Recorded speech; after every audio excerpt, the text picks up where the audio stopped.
A lady said to me that I met once in New York. She was vice president of this company. She made big money. I don't think she finished her high school education. She was still young, with a young family. And I said to her, "How did you get here? This is a tough business. You make big money. You didn't graduate from high school. What happened?"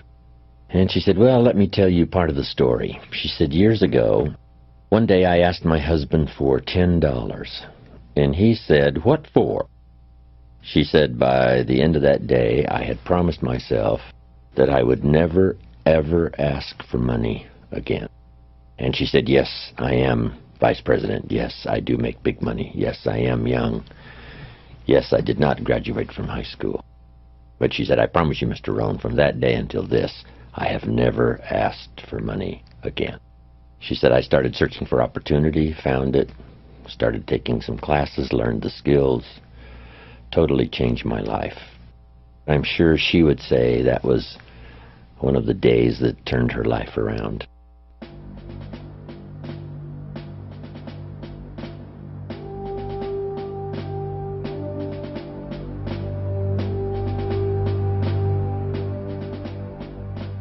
There is a day, seemingly like any other, when everything changes. It's the day when you make the decisions once and for all to walk a new road toward the goals that until that fateful day have only been misty dreams.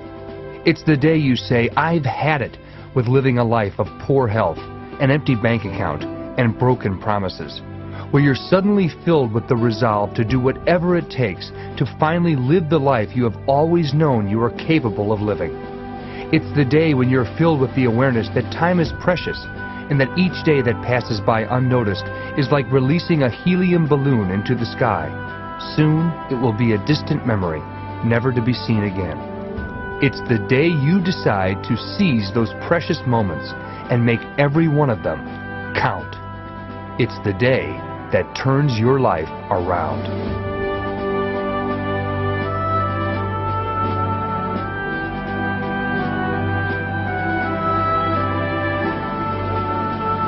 Get ready for an unparalleled, life-changing experience in this all-new Nightingale Conant program, The Day That Turns Your Life Around, from master motivator and business philosopher Jim Rohn. At the young age of 25, Jim met his mentor, Mr. Earl Shope, who introduced him to a unique business opportunity in the world of network marketing. Not only did Mr. Shope mentor Jim on the lessons of building a remarkable business, he mentored him on building a remarkable life. The rest was history. Jim used the lessons he learned to turn away from a life of mediocre performance, broken dreams, and an empty bank account to incredible levels of wealth, both tangible and intangible, by the age of 31. It is now his sincere desire in this all-new program to help you do the same. Yesterday I quoted the saying, "There's nothing so powerful as an idea whose time has come." Then I quoted it another way, "There's nothing so powerful as an idea that comes at the right time." So I said a little prayer before I left my hotel room today, and my prayer was, I hope today is one of those right times for many in my audience. And you never know when for someone it's the first time, or you're the first voice that sort of awakens a search for a better life, meaning, skills, disciplines, or you're one of many voices, or they've heard many before and now yours sort of comes on a day when the lights go on and they're never the same again. In this program, you will hear Jim Rohn sharing ideas in a way you have never heard before. We had the unique experience of having a one-on-one conversation with Jim in the studio, reflecting on his business and life experiences. We have also included several live segments, mixing some of his classic recordings with some of his newest material. Presented with Jim's second-to-none inspirational style, the result is a program you'll never forget. Truly, the listening experience that follows could mark the day that turns your life around. Now, Jim begins the program by discussing the simple yet dramatic events of his own life-changing day. Sometimes from a delightful experience or a tragic experience, it can be the day that changes everything. For me, it was the Girl Scout that knocked on my door when I was 25 years old and gave me the big presentation about Girl Scout cookies. And I wanted to buy. She said, it's only $2, several flavors. And with a big smile, she politely asked me to buy. And I wanted to. Big problem, I didn't have $2 in my pocket. So I didn't want to tell her that, right? I'm a grown man. I'm 25 years old. I've been to 1 year of college. I've got a little family going. So I decided next best to lie to her. I said, look, I've already got lots of Girl Scout cookies. I bought some, and we still haven't eaten all of them. They're in the house. She said, oh, that's wonderful. Thank you very much. And she leaves. When she leaves, I say to myself, I don't want to live like this anymore. I mean, how low can you get, right? Lying to a Girl Scout, that's about as low as it gets. So I promised myself that day it would never happen again. And that was a life-changing day for me, recognizing that I was not in a good position. I must start making my search. A guy climbs the stairs, and there's about 40 stairs to climb, and he finally gets to the top, sits down, and he's out of breath. And he says, wow, this is not good. I've got to do something about my health. So it can be something that simple. So he starts a little research program and decides to get his health in order, develop a good nutritional program, whatever. And from that day on, he says, I'm not going to be out of breath anymore. One of my friends woke up one day, David, and he said, sitting at the yacht club, having a drink, sitting sort of in a fog, something spoke to him and said, what could you really have done if you hadn't have been in this condition the last 15, 20 years of your life? You know, he wasn't like an out-and-out alcoholic, but he just, he drank too much. And he started thinking about that. What could I have really accomplished? He wasn't bad enough to where he couldn't function. But he said that day when he thought back of what he really could have done if he hadn't have sort of stumbled around in a bit of a fog all those years, how his life would be. And he said from that day on he never touched another drink of alcohol. Then he died about 5 years after that. But his wife said to me that last 5 years were the greatest years of our marriage, when that one day he woke up and said, wow, this is not good. What could I have done if I hadn't have been sort of semi-conscious these last 15, 20 years? And that was a very special day for him. Sometimes it's a cataclysmic event. Sometimes it's that moment. Who can really explain it? Only the person it happens to, I guess, can really explain what that inner voice was that says, I'm on the wrong track here. I wonder what I could really do if I kicked this habit or got rid of this obsession. So those are the days that turn your life around. While life-changing days can be as cataclysmic as never touching another drop of alcohol, or as simple as lying to a Girl Scout, every life-changing day holds something in common. They all involve an internal battle inside our own heads, a battle that must be won. We live in a world where opposites are in conflict and we're in the middle. There's the pull to do good and the pull to do evil, to do what's right, and the pull to cross the line. That bit of warfare goes on even in our own head, our own consciousness. When I was a little kid growing up, I remember this cartoon of a little boy, and it showed this little boy with a little devil on one shoulder and a little angel on the other shoulder. The little devil said to the little boy, go ahead and do it, it'll be okay. It'll be fine, go ahead, go ahead. And little angel saying, no, no, no, don't do it, don't do it. Little devil said, yes, go ahead. Little angel voice, no, no. And I guess that's part of our life experience. It's part of the adventure. The old prophet said, love good and hate evil. And if we become educated in that way, knowing when the voice of temptation is not the right road to take, we make some better choices. When I got up this morning, a little voice said, you really don't have to do your exercises today. You could skip today. You've got some work to do. And I got in at about 1 o'clock this morning on my airline flight from Colorado Springs. But as recently as this morning, the little voice said, you don't have to do them this morning. But I well know that if I postpone a day, sure enough, I've got to make up for it somewhere. Maybe do a modified version if I don't have quite enough time, but don't let it just go. But we all have that. That's fairly constant. what voice to listen to? I guess part of the answer is not to become a victim of yourself. Beware of the thief on the street that's after your purse, but also beware of the thief in your mind that's after your promise. The little thief in your head that says, you're too tall, you're too short, you've never done it before, it's not going to happen for you. Others can find this book, you can't find it. If you found it, you probably wouldn't read it. If you read it, you probably wouldn't understand it. This is a constant bit of warfare going on inside of our head. So we all have to deal with that. But what I call that in these experiences is the great adventure. It seems as though God has designed human life and his own existence as a bit of adventure. First creating all the angels according to the storyteller. And we might surmise, what was that for? Maybe he didn't want to be alone, or maybe he wanted to create some kind of adventure for himself. Made one of the angels, the storyteller says, the most famous, the most beautiful, the leader.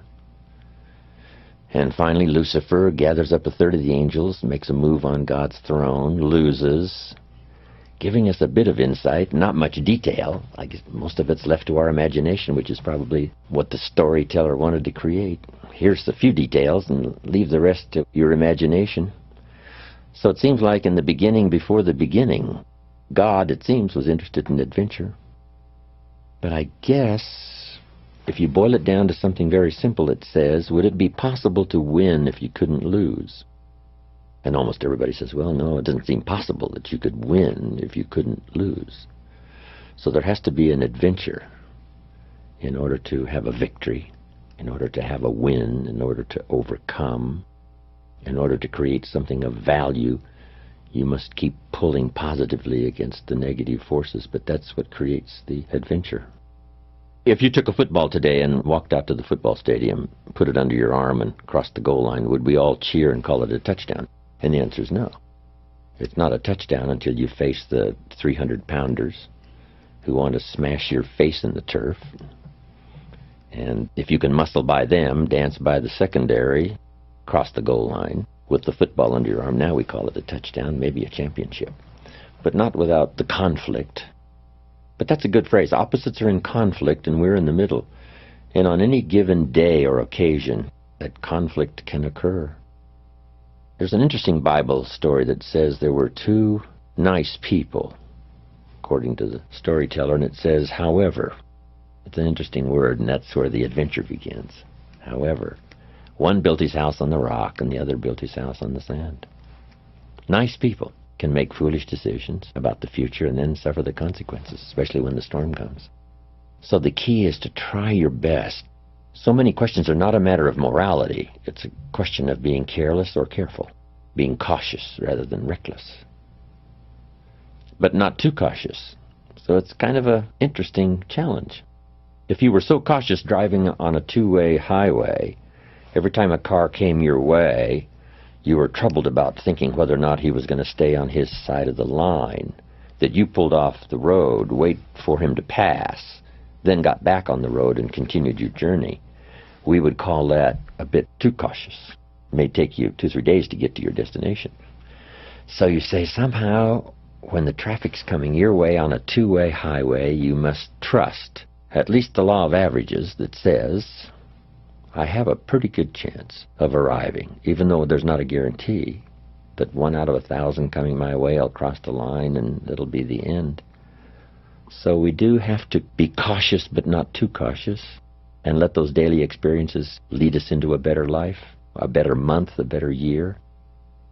I arrived on an airplane flight once, and the flight attendant came on and said, "Ladies and gentlemen, you have now completed the safest part of your journey. From now on, it gets dangerous. Fasten your seatbelt." I thought that was interesting. You've now completed the safest part of your journey. According to statistics, for the miles covered, it's the safest way to go. So now you have to be cautious but not overcautious, careful but not obsessively careful. Might be safer just to huddle in your house and stay home, but you can't do that. You have to get out and participate and trust that today the law of averages hopefully is going to work in my favor. I've got work to do, and let's go.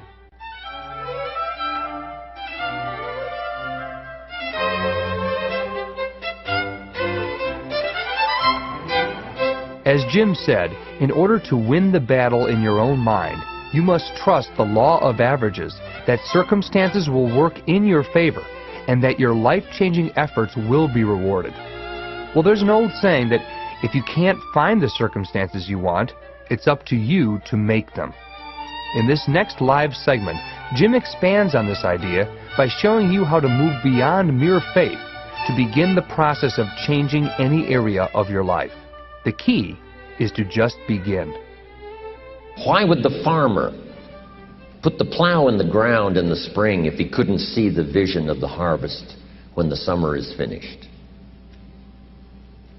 Is it possible to see the finished harvest? And the answer is yes. We do that simply by faith. Key phrase, faith is the ability to see things that don't yet exist. And that's how things exist. How did this hotel get here? Someone saw it while the property was vacant.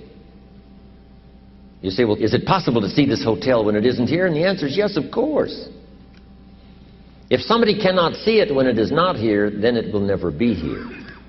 So it's possible to see things that don't yet exist. Interesting. When should you start building this hotel?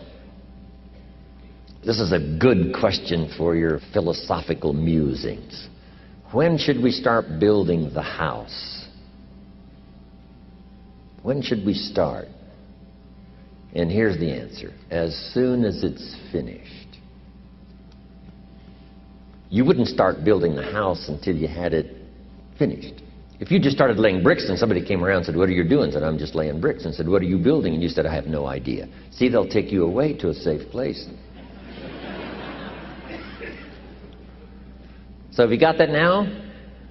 It's possible to finish something before you start. In fact, it would be a bit foolish to start until you had it finished. So human beings have this remarkable ability to finish something and then start it. We've heard the old expression, don't count your chickens until they're hatched. Say, no, we have the ability to count our chickens long before they're hatched. Because we know, we have faith, we believe. We use the law of averages. There's bound to be at least so many. Out of every dozen, out of every 100, out of every 50. So it's possible to see the end and then begin. Start looking into the future of what you would like to accomplish and where you would like to go, the person you would like to be. And see if you can't get a better picture of the finished objective. See yourself there. See yourself in possession of. I was in business with Bob Cummings, the old movie star, for a while.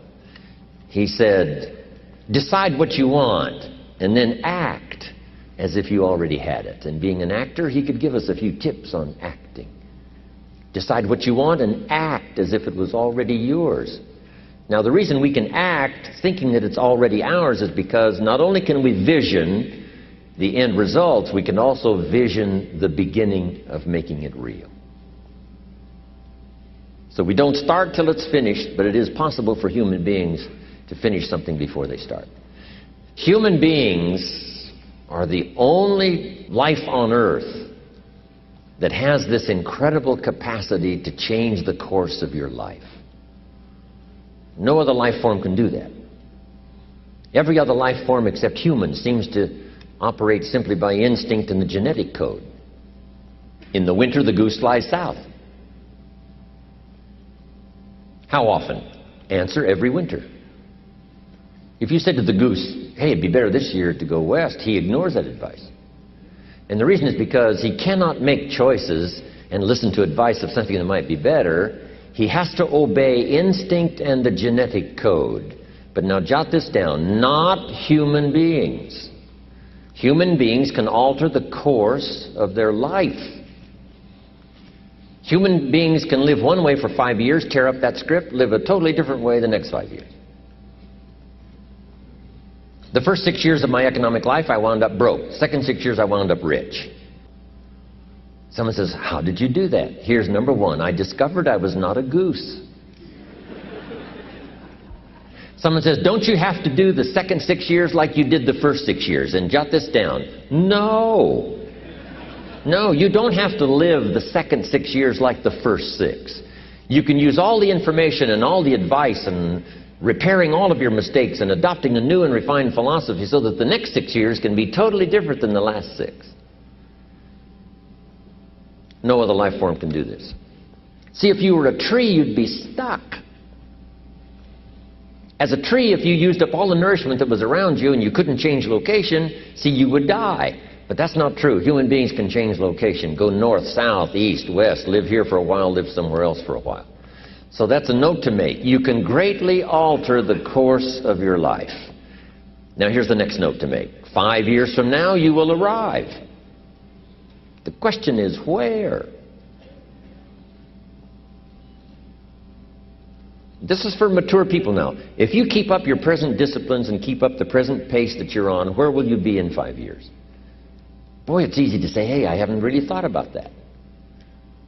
So now make this note. In 5 years, here's the probability. You will either arrive at a well-designed destination or an undesigned destination. Well-designed or undesigned. And I promise you, 5 years from now, you really don't want to arrive at an undesigned destination. Because you may very well wind up wearing what you don't want to wear, driving what you don't want to drive, living where you don't want to live, maybe doing what you don't want to do. Simply because you didn't design a better destination. Key phrase, up front, the decisions are easy. Now, sometimes after we've lived a few years, now to repair our mistakes and get back on track seems like a tough job. If you've messed up your health for 10 years, I'm telling you, it takes more than 10 days to get it back. But here's the key, and it's so exciting to talk to the teenagers. Make the note. If you start early, the fortune belongs to you. If you start early. All fortunes that are available to humans, if you start early, the promise looms large and the odds are heavy in your favor. Now, yes, it's possible to do some radical things starting late and still arrive with some good treasures and some good things. But when you haven't got that much time left, now sometimes the decision has to be so drastic people are not willing to make it and they're too tired and too weary and too ill. And say, look, I don't have much time left. It's not going to happen for me anyway. It's easy to take that attitude. But everyone here, we've got the time over the next 10 years. We've got the time the next 20 years. We've got the time the next 30 years to make some repair now in our errors of the past and set up some new disciplines. And I'm telling you, that's going to change everything. So, 5 years from now, I wish for you to arrive at a well-designed place. A place of productivity, a place that'll make you feel good about yourself, a place that'll give you honor and respect, a place that'll give you influence to touch other people 5 years from now that you couldn't do today. Where will you be in 5 years? Key phrase, we go the direction we face. We go the direction we face. If you start designing something at the end of this direction, sure enough, you will start going the direction you face. And we face the direction we design.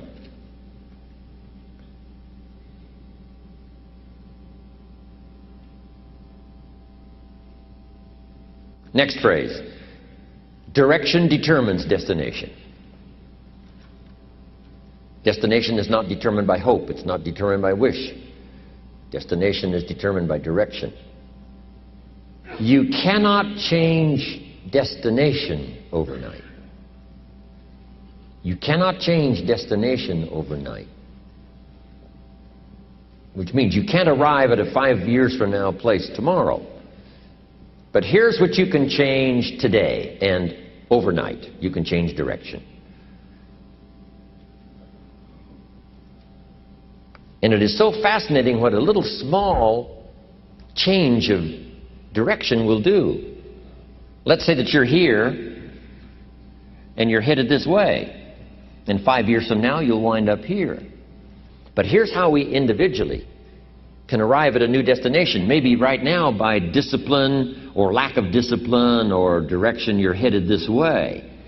But it wouldn't take much to change direction and head this way.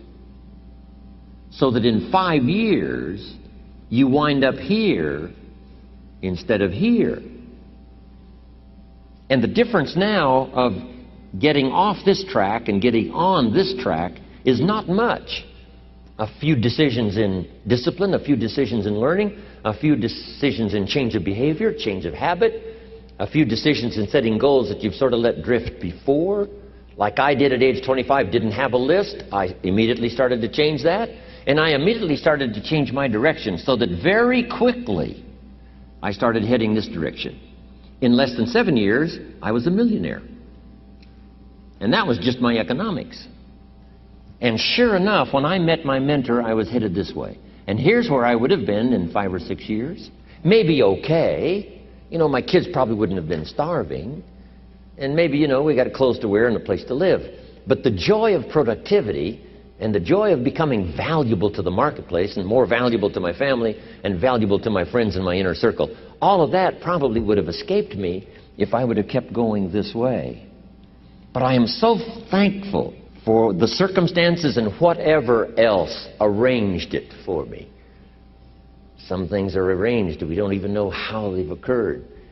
For you to be here, do you imagine the chain of circumstances that caused you to be able to sit in this auditorium today? It's amazing. This had to happen, and this had to happen, and this door had to close, and this door had to open. And all of those things, for me to be here, for you to be here, I just didn't drop out of the sky, right? And you arrived here from all kinds of directions. Here we are. And so we just say, wow, part of that's a mystery, and we let it be a mystery. We don't even try to figure it out. We just say, wow, it's incredible. But now that we're here, how could we collectively and individually affect each other's lives? It's by doing just what we've done. Study, learn, teach, shake hands, trade stories, and do all the stuff. So that we can help other people as well as ourselves to make that small journey to a new direction. So jot that down. It's only a small journey to a new direction. Guess how quickly you can change your health? By starting to eat an apple a day. Mama said an apple a day keeps the doctor away. Let's say you've been ill long enough and you've had health problems long enough and you say, that's it. That's over. I'm going to now start a program. You don't have to really revolutionize your whole health life. Just start with an apple a day. You say, well, is it that simple to change your health life? And the answer is yes. The key is just to start. You know, you pick up a book on good health and you get halfway through the book and it says, now, dear reader, set this book aside, fall down on the floor and see how many push-ups you can do. And then it goes on to say, and if you have not done that, why not give this book away? It looks like you're not going to do it. Come on, you don't have to radically do something. You can gain momentum and make changes as you go. Just start. Here's what happens when you start a new direction. Self-esteem starts to accelerate. It doesn't take much for you to feel good about yourself. Just committed to a new direction and you feel good. And an apple a day, committed to finally having a health program that'll make you the healthiest you've ever been in the next 20 years, all you got to do is munch on that first apple. And nobody even has to be around you, and you don't have to announce it to the world. But you munch on that first apple and say, this is the beginning of developing a health program that's going to make me so healthy I'll have the vitality to do whatever I want to do for the next 30 years of my life. Munch, munch, happy, happy, self-esteem, off the scale. Now, if you eat an apple the second day, you become almost delirious, saying, wow, I'm on my way. Somebody said, just 2 apples? Says, look, you don't understand. Not only did I do it yesterday, I've done it again today. This is really proving to myself with no audience, no microphones, no nothing, just you and yourself. You've convinced yourself, I'm on my way to the healthiest I ever have been. I'm starting a new life. This is the second day. I'm on my way. That's how easy it is to change your life. You don't need some dramatic vision. Just begin something. And maybe by health or by whatever other things we can think of to do, you just get back on a better track. Okay? It's a small journey to changing direction.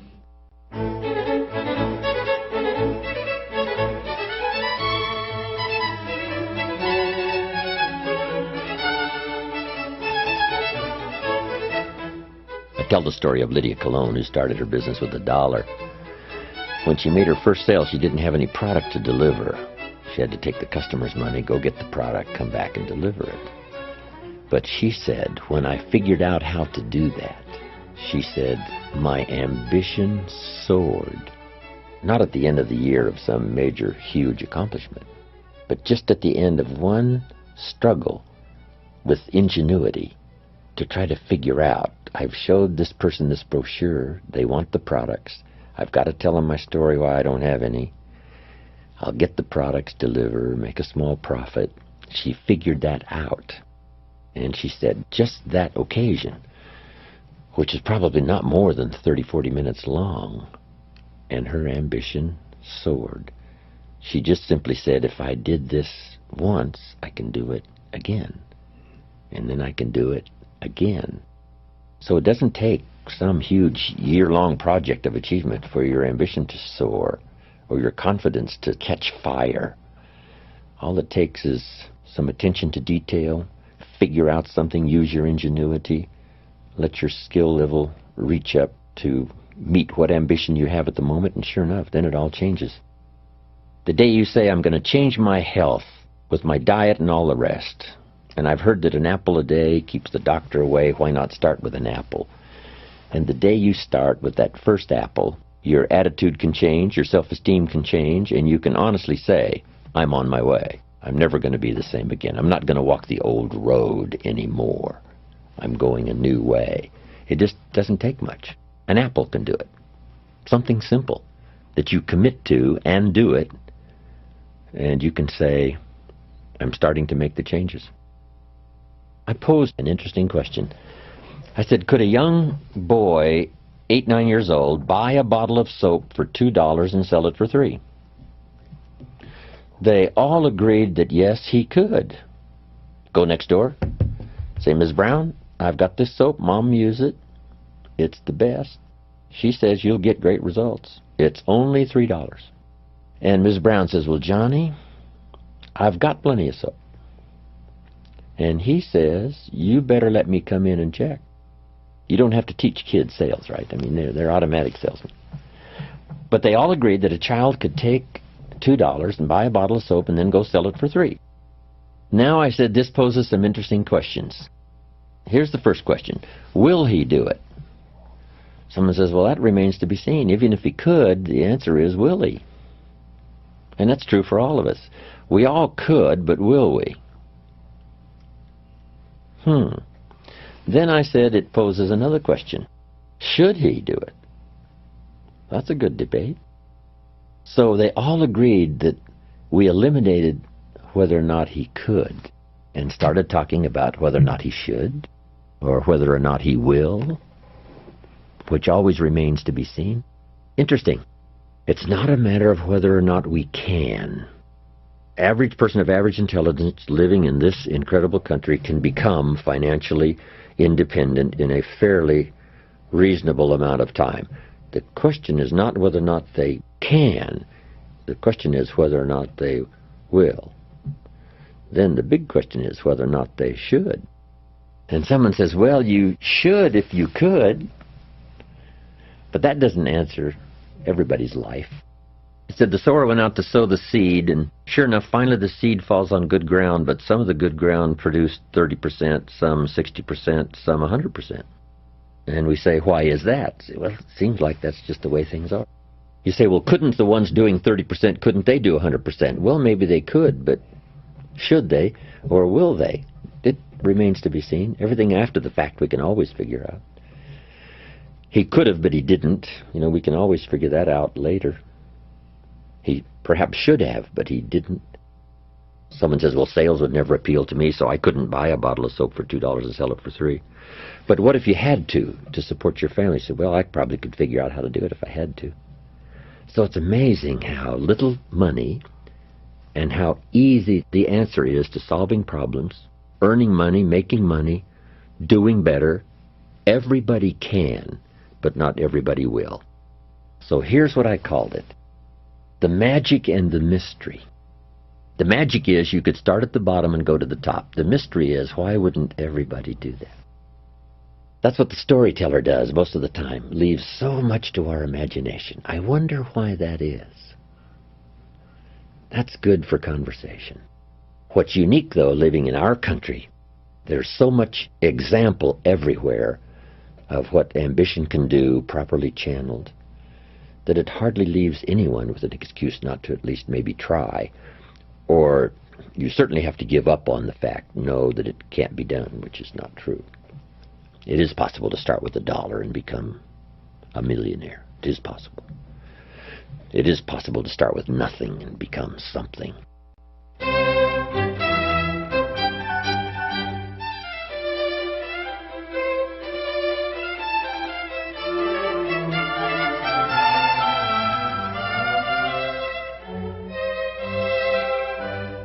So at this point, Jim has established the fact that the process of life change is not a matter of ability. It is merely a matter of will. Everyone can, but not everyone will.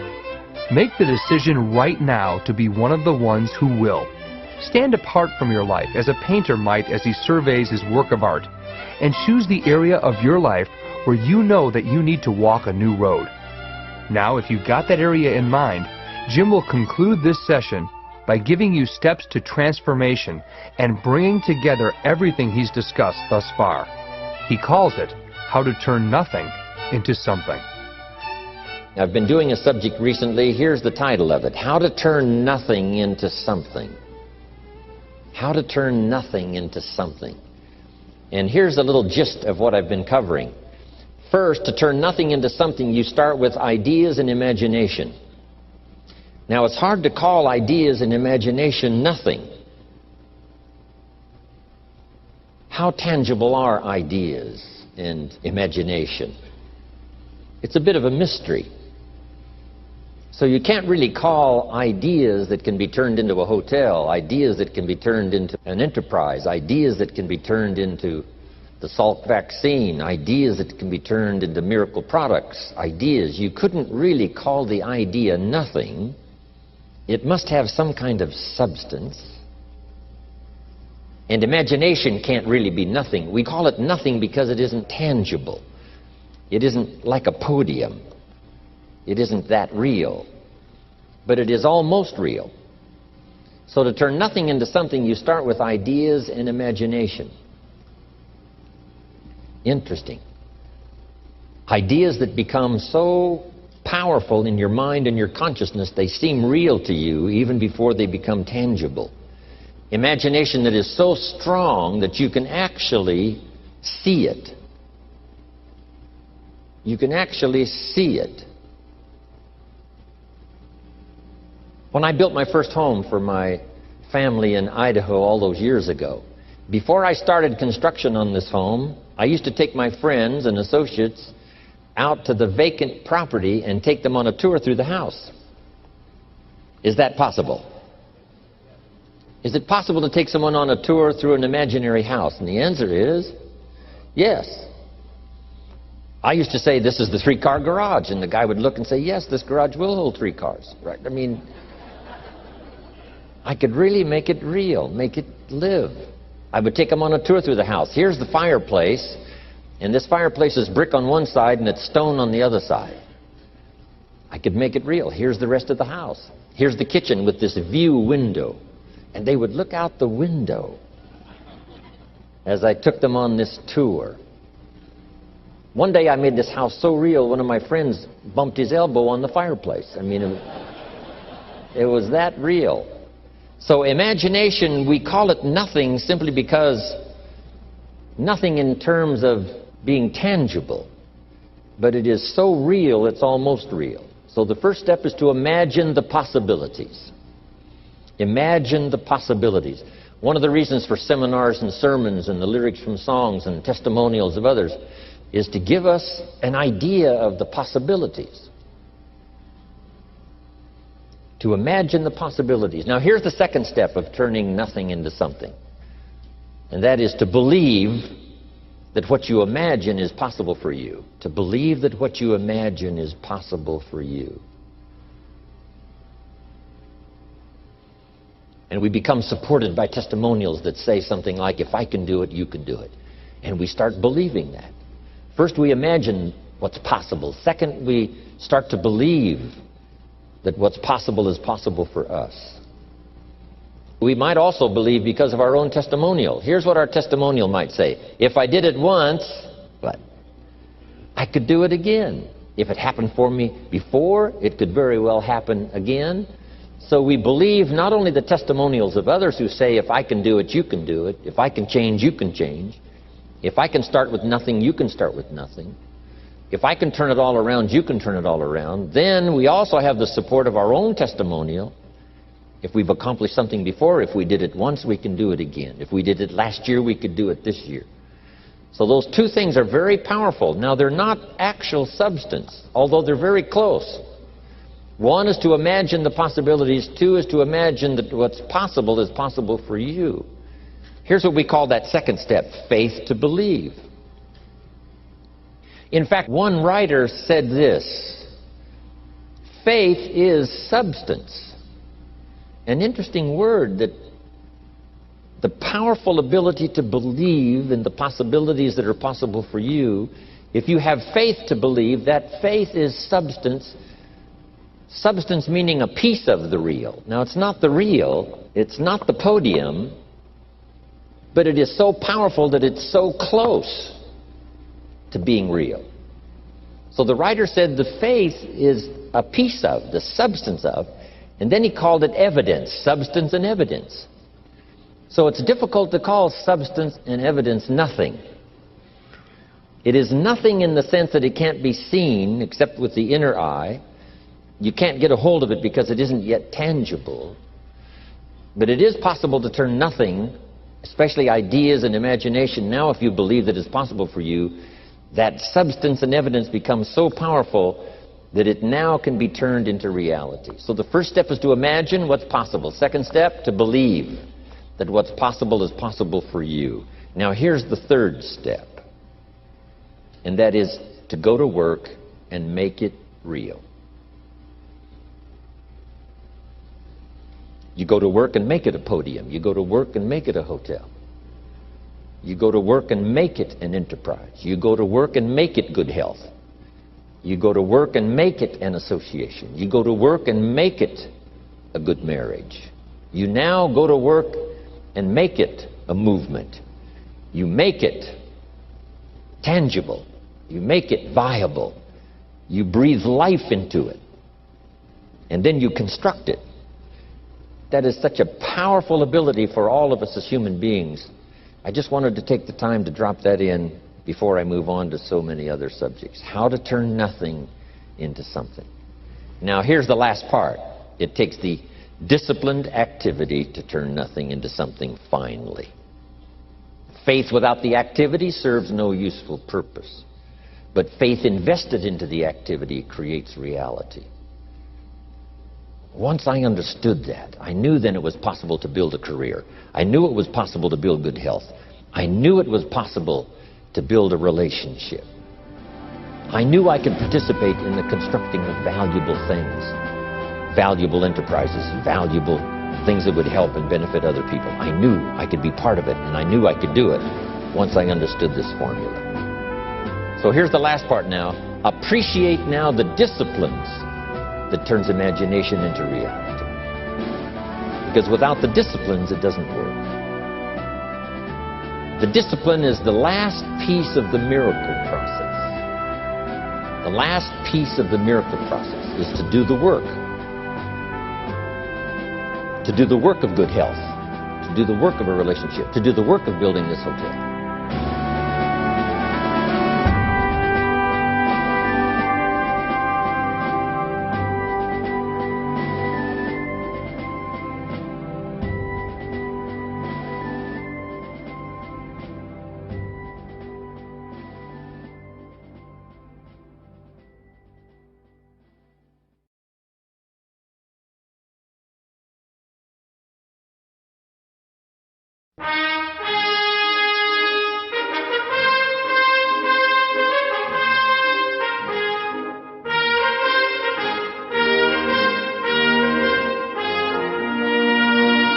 In the first session, you learned about the immense power that a single day holds for turning any area of your life around.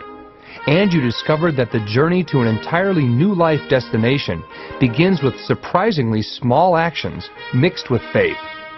In this session, Jim will get much more specific as he outlines the exact emotions and philosophies that are the major ingredients of a recipe we call a new life. He begins by discussing a negative emotion that, if channeled properly, can lead to incredibly positive results. Disgust is one. My little story about the Girl Scout, I don't want to live like this anymore. It was traumatic for me. It was a traumatic day for me. I'm a grown man. I have been to college 1 year. I've got a little family going. And I don't have $2 in my pocket. I wasn't destitute, but I was behind on my bills, and once in a while getting a notice saying, "You told us the check was in the mail," those embarrassing moments. But that was sort of the climax that day when I said, this is not the way to live. So whatever it is, disgust. One of the big days that changes your life is decision making. I'm not going to be the same anymore. I'm not going to walk that road anymore. I don't want to be embarrassed anymore. I've been on my knees for the last time. That's big time. Those decisions that sometimes last for a lifetime. Some decisions are incremental. You make a decision to start the process, which is valuable. And then later you make the decision to continue. That felt good. That got good results. Why not continue? When I really started revolutionizing, especially my economic life starting at age 25, the early success locked me in for a lifetime. I got such great early returns. I don't mean overnight, but at the end of the first week, at the end of the first month, I started a little part-time adventure, age 25. You know, that's available to all of us. So disgust, I've had it. That's a powerful emotion. I don't want to live like this anymore. I don't want to feel like this anymore. This is the last day. That's powerful. Then the day you decide to make the changes, do something different. I decided to read the books. I started a program of reading. Now I've got one of the best libraries probably of anyone that I know of. Life-changing decisions that last a lifetime. Then I think on some of that we need a little help, a little association. Two of the most powerful words in the world are, let's go do it. It's powerful to say, I'm going to do it, but it's even more powerful to say, let's go do it. Sometimes if you want to change your health, that's a good thing, to say, let's do it together. You know, let's meet every Tuesday and every Thursday morning at Denny's and talk it over. How are you doing? Here's how I'm doing. How are you doing? I think that's valuable. Let's do it. Let's get better educated. I'll read a book between now and Wednesday. You read a book, and we'll get together and talk about both books. Okay, let's do it. See, where by yourself you may not do it. But if you had somebody like-minded, what's that ancient phrase says? If two or three agree on a common purpose, nothing is impossible. It doesn't take 2,000 or 3,000 or 200 or 300. If just 2 or 3 says, let's walk a higher road, let's do it, let's pull it off. The inspiration of camaraderie, working together, I've always used that. All of my enterprises since I was 25 years old have all been multiple, 2, 3, 4, 5, 6 people. Let's do it. So powerful. Resolve says, do it or die. I'll do it until the results start to come. And it's always resolve with willing to face the unknown. Yes, I said I was going to do it or die, but later, here's what I discovered. So then you have to sort of rearrange, right? It's like planting corn in an acre of ground, and it never does come up. It never does come up. Somebody said, well, just keep on planting. Maybe you need a new acre. So maybe it isn't just persistence and do it or die. I'll plant every spring, by gosh, until I have a crop. Have you ever considered maybe you need a new acre to plant in? So that means, like later discovery says, wow, I've been at this now 3 years, nothing's happening. Then you say, I know I said I was going to do it or die, but I've got some better information now. I need to go a new road, try a new acre.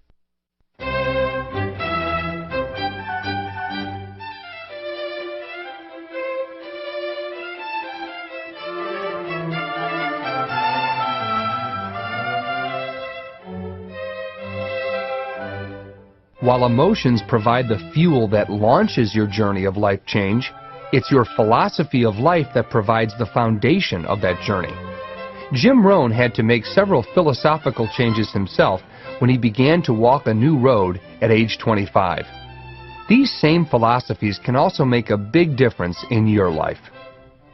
Now I want to pass it along to you, some of the philosophies that changed my life forever. Here's the first one. Profits are better than wages. Once I understood that, I got rich. Profits are better than wages.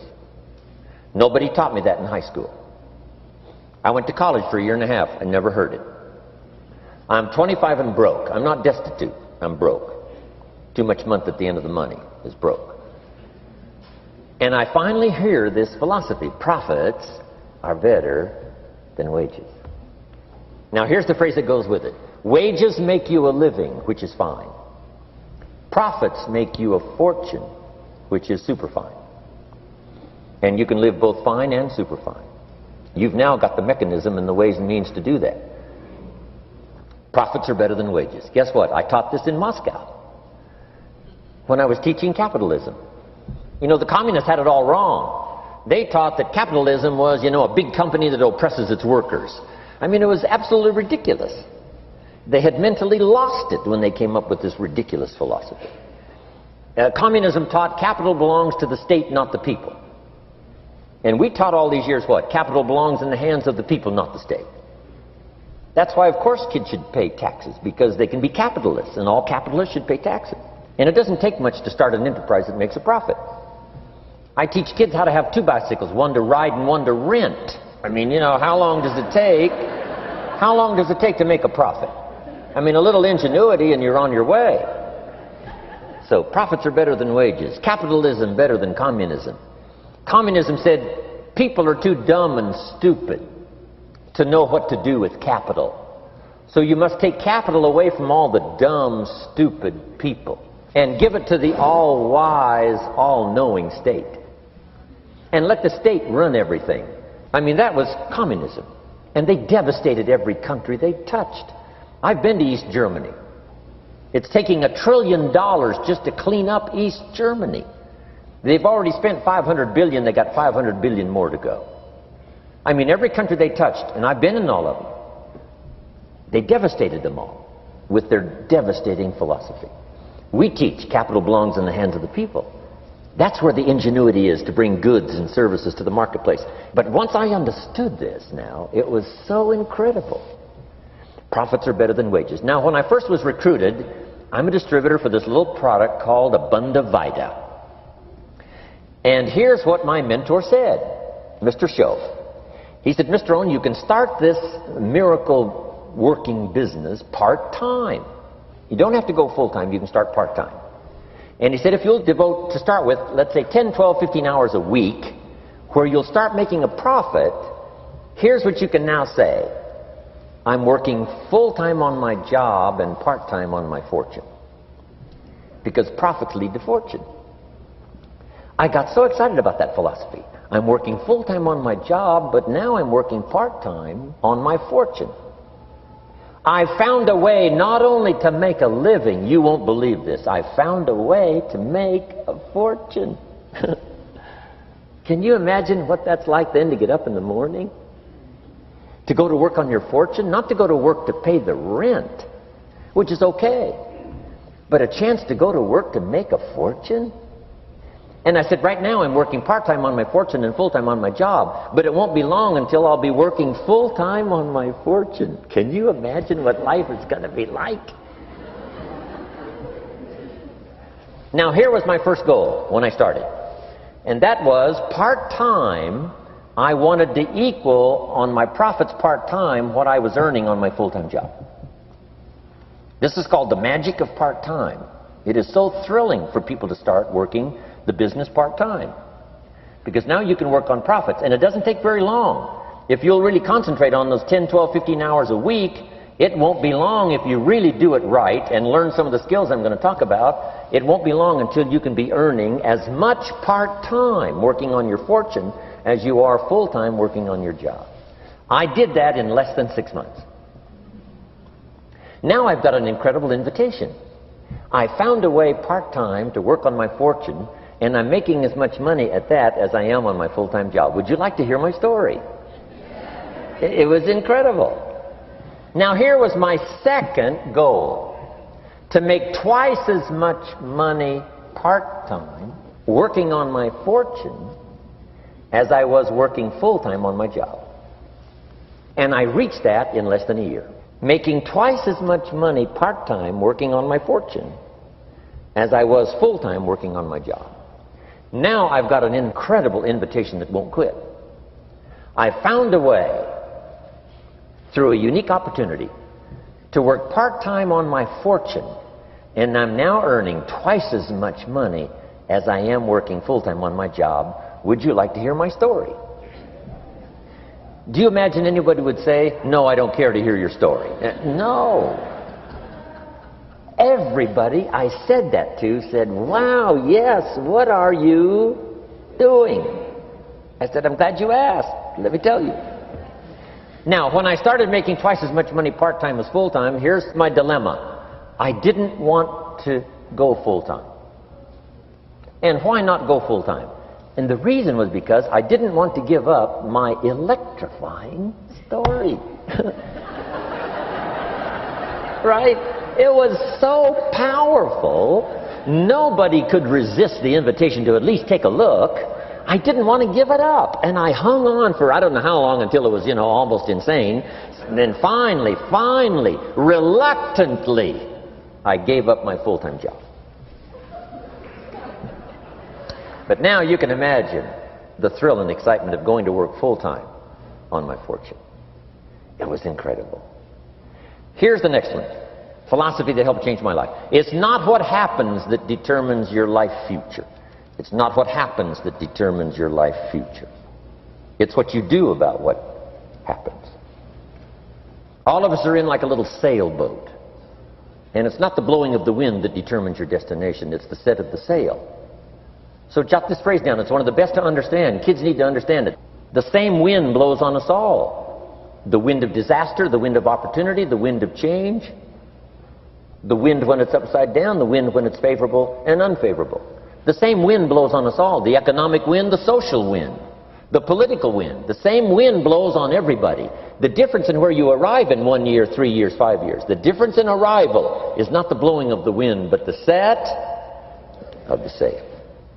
And that's what learning is all about. To set a better sail this year than last year. To set a better sail. The first 6 years of my economic life I wound up broke. Second 6 years I wound up rich. You say, well, the Democrats must have finally gotten power. No.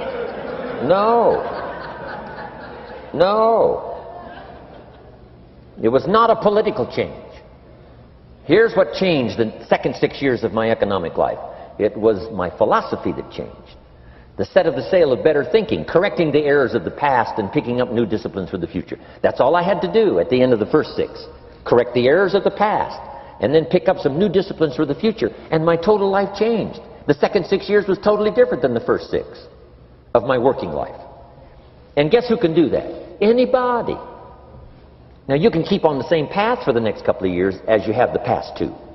But if you wish to, and maybe everything's okay for you and you don't need to, but if you need to make some changes, I'm telling you, you can start doing it today so that the next 2 years will be drastically different than the last 2.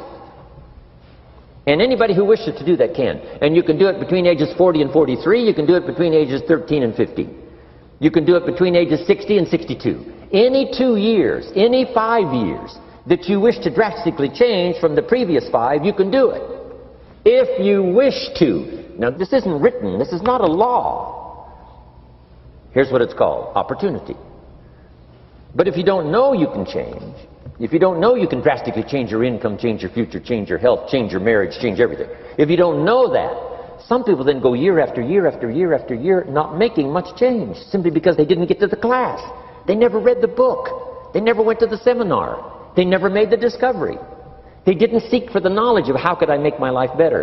And if you just rock along, I'm telling you it's okay. Anybody can live any way they choose, but I'm here to tell all of you that if you wish to, it's possible to make the next 3 years totally different than the last 3. And all you have to do is just a few things.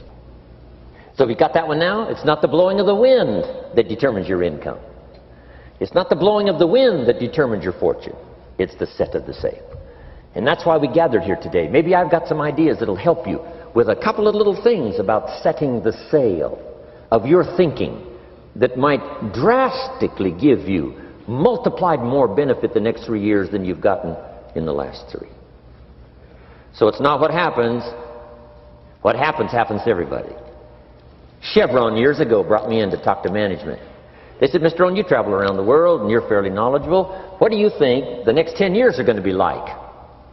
I said, gentlemen, I can tell you I do know the right people. So they all leaned forward and listened carefully. And I said, gentlemen, the next 10 years are going to be about like the last 10.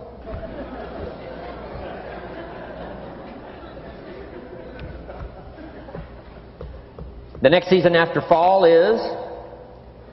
Well, I promise you that's not going to change. After day comes night. I promise you that's not going to change. Here's how the last 6,000 years reads. If you want to make a note of Jim Rohn's vision of history the last 6,000 years, here's how it reads. Opportunity mixed with difficulty. It's going to read like that, looks like, for the next 6,000 years. Opportunity mixed with difficulty. Now, sometimes there seems to be more opportunity than difficulty, and then sometimes there seems to be more difficulty than opportunity, but the mix isn't going to change. After expansion comes recession. But after recession comes expansion. Not to think so, see, is naive. And once you've got just a little of this stuff settled, then you know exactly what to do. You know exactly what to anticipate, so you can be ready. Now, here's the next one. Here's what it says. For things to change, you have to change. I was hoping the government would change, and taxes would change, and economics would change, and my boss would change and be more generous. I wished for everything to change, and my teacher said, no, Mr. Rohn, for things to change for you, you have to change. Don't wish it was easier, wish you were better. Once I understood this, this altered the course of my life. Don't wish it was easier, wish you were better. And here's the big one. Don't wish for less problems, wish for more skills. You don't need less problems. You simply need more skills. Don't wish for less challenge, wish for more wisdom. Accept the challenge, because you can't grow without a challenge. You can't get rich without a challenge. You can't fly without gravity. You have to understand the challenge. But that's the key, is to now develop wisdom to overcome the challenge. Don't wish for less challenge, but more wisdom. And then here's one more philosophy that helped change my life forever. You can do the most remarkable things no matter what happens. Humans can do the most remarkable things no matter what happens. Philosophies that changed my life.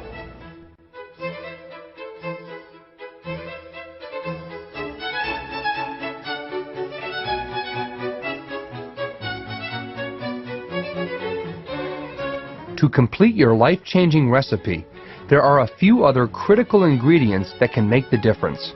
A remarkable attitudinal quality and 2 heartfelt questions. I think one is curiosity, wanting to know.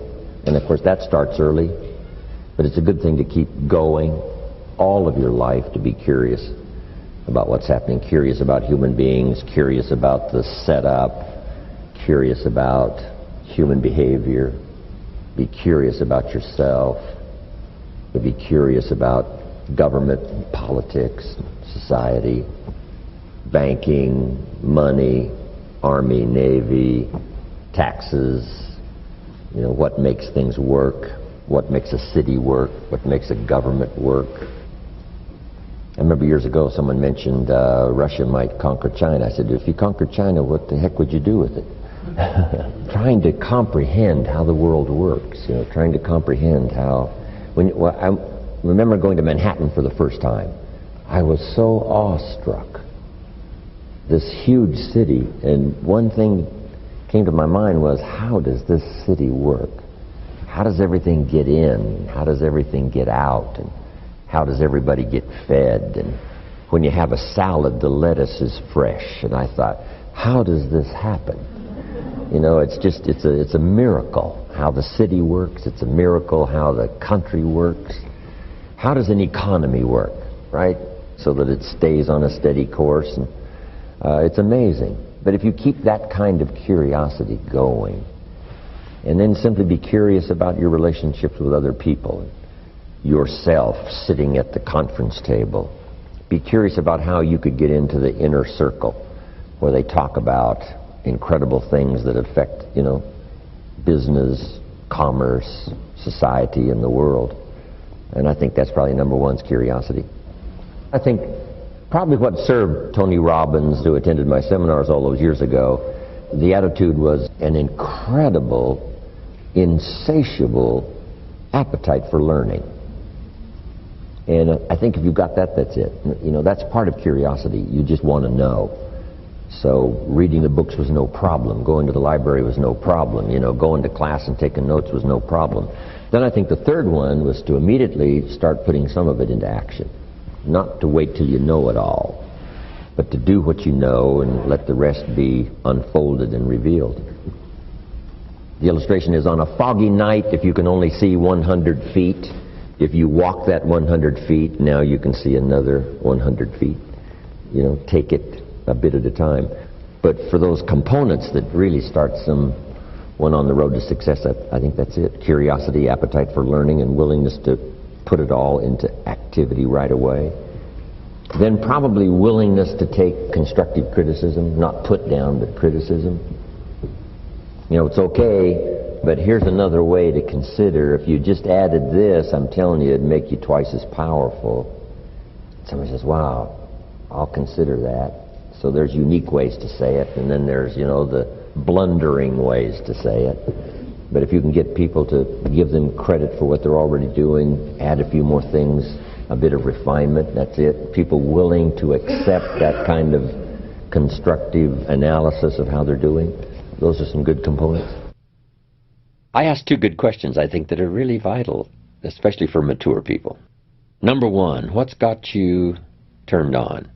Question number two, what's got you turned off? Two excellent questions. Food for thought. Years ago, shortly after I met Earl Shoaff, I finally found out what had me turned off, and I got that cured. And I got enough reasons to get turned on.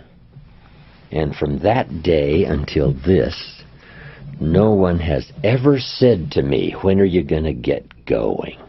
When are you going to get off the couch? When are you going to get started? I've never heard that since I was 25 years old. Once the fires were lit for me, they've never gone out. I've gone through my challenges from rich to broke and back to rich, and I've been through it all.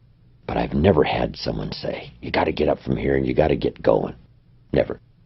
And I don't really know how to teach it, and I really don't know how to explain it. All I know is if it ever happens, it's one of the great experiences of a lifetime. Get enough reasons to turn you on. And then just keep adding some more so that you never lack for emotional or physical vitality and spiritual strength to just keep going, to make your life as good as you can, go as far as you can, earn as much as you can, share as much as you can, be as much as you can to the people you love and care about, live as well as you can. If you once develop that thirst and the zest. But it's interesting. What's got you turned off and what's got you turned on? See if you can't cut loose from the stuff that's got you turned off. Maybe it's negative attitude. Maybe it's poor thinking. Maybe it's doomsday thinking. You know, the whole world is going to the dogs anyway. Why try? A good sermon or lyrics of a song, conversation with somebody of value might help you turn that kind of attitude around. Like, you know, it's never going to happen for me. Why not? Can a boy 8, 9 years old buy a bottle of soap for $2 and sell it for $3? And say, yes, he probably could. Say, then that means everyone has an answer. Doesn't matter who it is. Everyone can. Not everyone will, but everyone can. And there's no reason why you can't.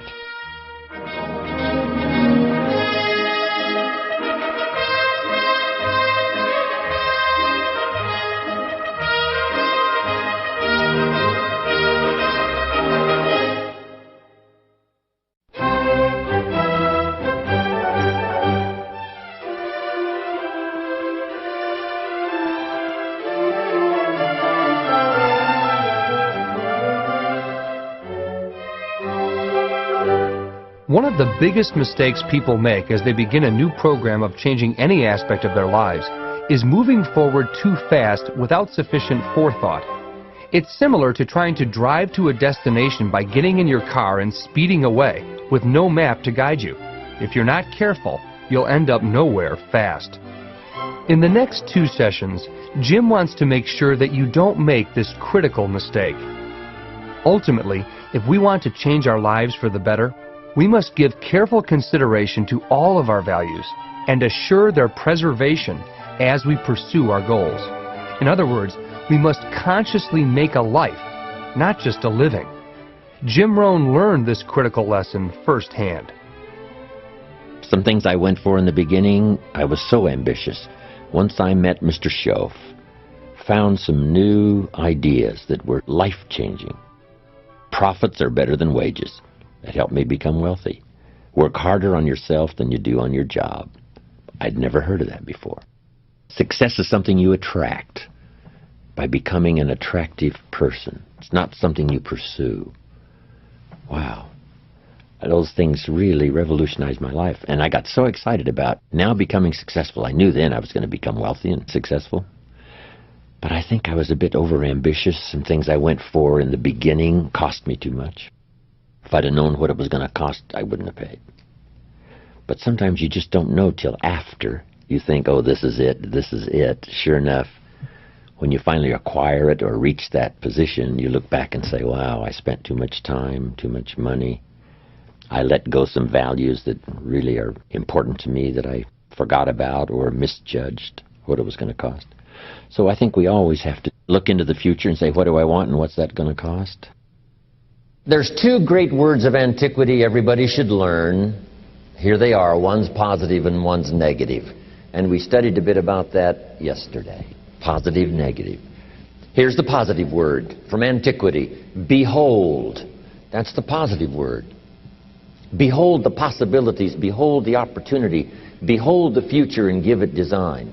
Behold and look at the chances you've got. Behold, spring has come. Behold, the day has arrived and the sun is shining and the shadows are fleeing away. Behold, the next person you can meet might be your friend for life. Behold, the next person might be a colleague forever.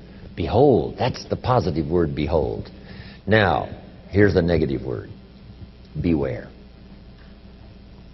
And now I want to give you a sentence to jot down that's very valuable. Here's what it is. Beware of what you become in pursuit of what you want. Beware.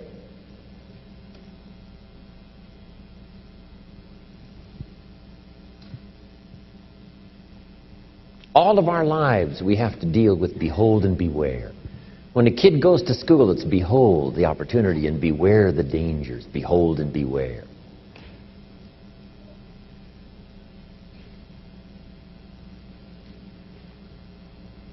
So beware of what you become, pursuing what you want. Some things I went for in the very beginning cost me too much.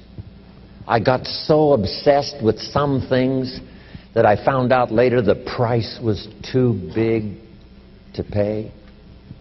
If I would have known better, I never would have paid. But sometimes we learn when? After.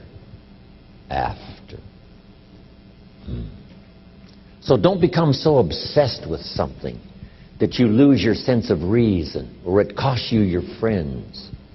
Don't be so obsessed with something that you compromise your virtues and your values. The story says Judas got the money. You say, well, that's a success story. No. It's true, 30 pieces of silver was a sizable sum of money, but it was not a success story. His name was Judas. Doesn't that ring a bell? It makes all the difference in the world. Judas got the money. Here's something interesting about the story of Judas. After he got the money, he was unhappy. Someone says, well, if you had a fortune in your hand, why would you be unhappy? And here's the key. He was not unhappy with the money. He was unhappy with himself. Here's a key phrase. The greatest source of unhappiness is self-unhappiness. It's not from outside the things that make us unhappy.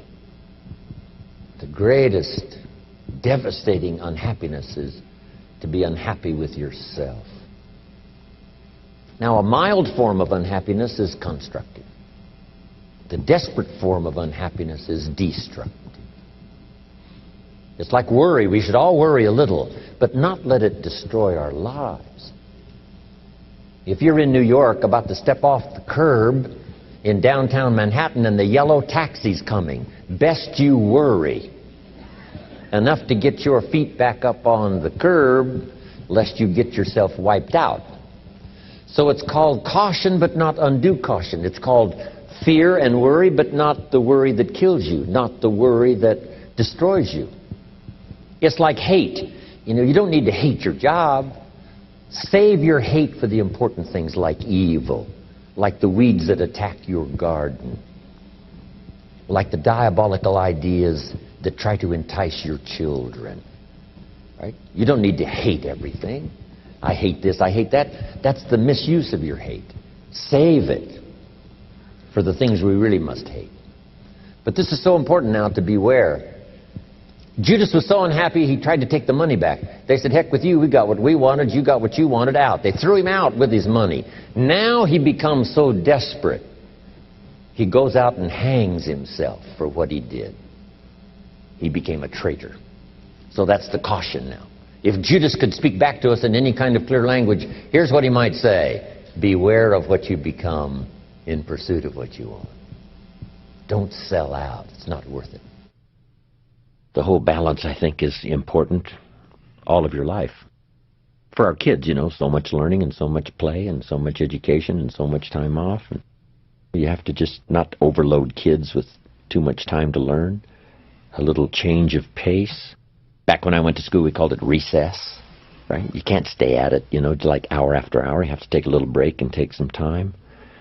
But it's true as an entrepreneur. It's true in a sales career. It's true for a minister of a church. Whatever you're in, is to find that balance of working hard so that the job gets done, but also taking the time. I used to work hard and think, wow, I should have my family on the beach. And then I'd take my family to the beach, and at the beach I'm saying, wow, I should be at the office. So you just have to learn to say, when you're at the office, do the office stuff. When you get to the beach, you know, forget the office for a while. And that balance is important. It's important in good health, right? They had this diet that said high carbohydrate is the way to go, right? Sure enough, it wasn't. Now it's all finally turned around, and we know a lot more. And it's called high protein, low carbohydrate, and all the rest. So you just have to keep up with whatever's happening. Be a student, not necessarily a follower. You pick up a book on nutrition. This one says, if you do this, you'll live forever. You pick up the second book, and it says, if you do what that first book says, you'll die young. And then the question is, what should I do? Which book should I follow? You say, no, read them both and then make up your own mind. Be a student, not a follower.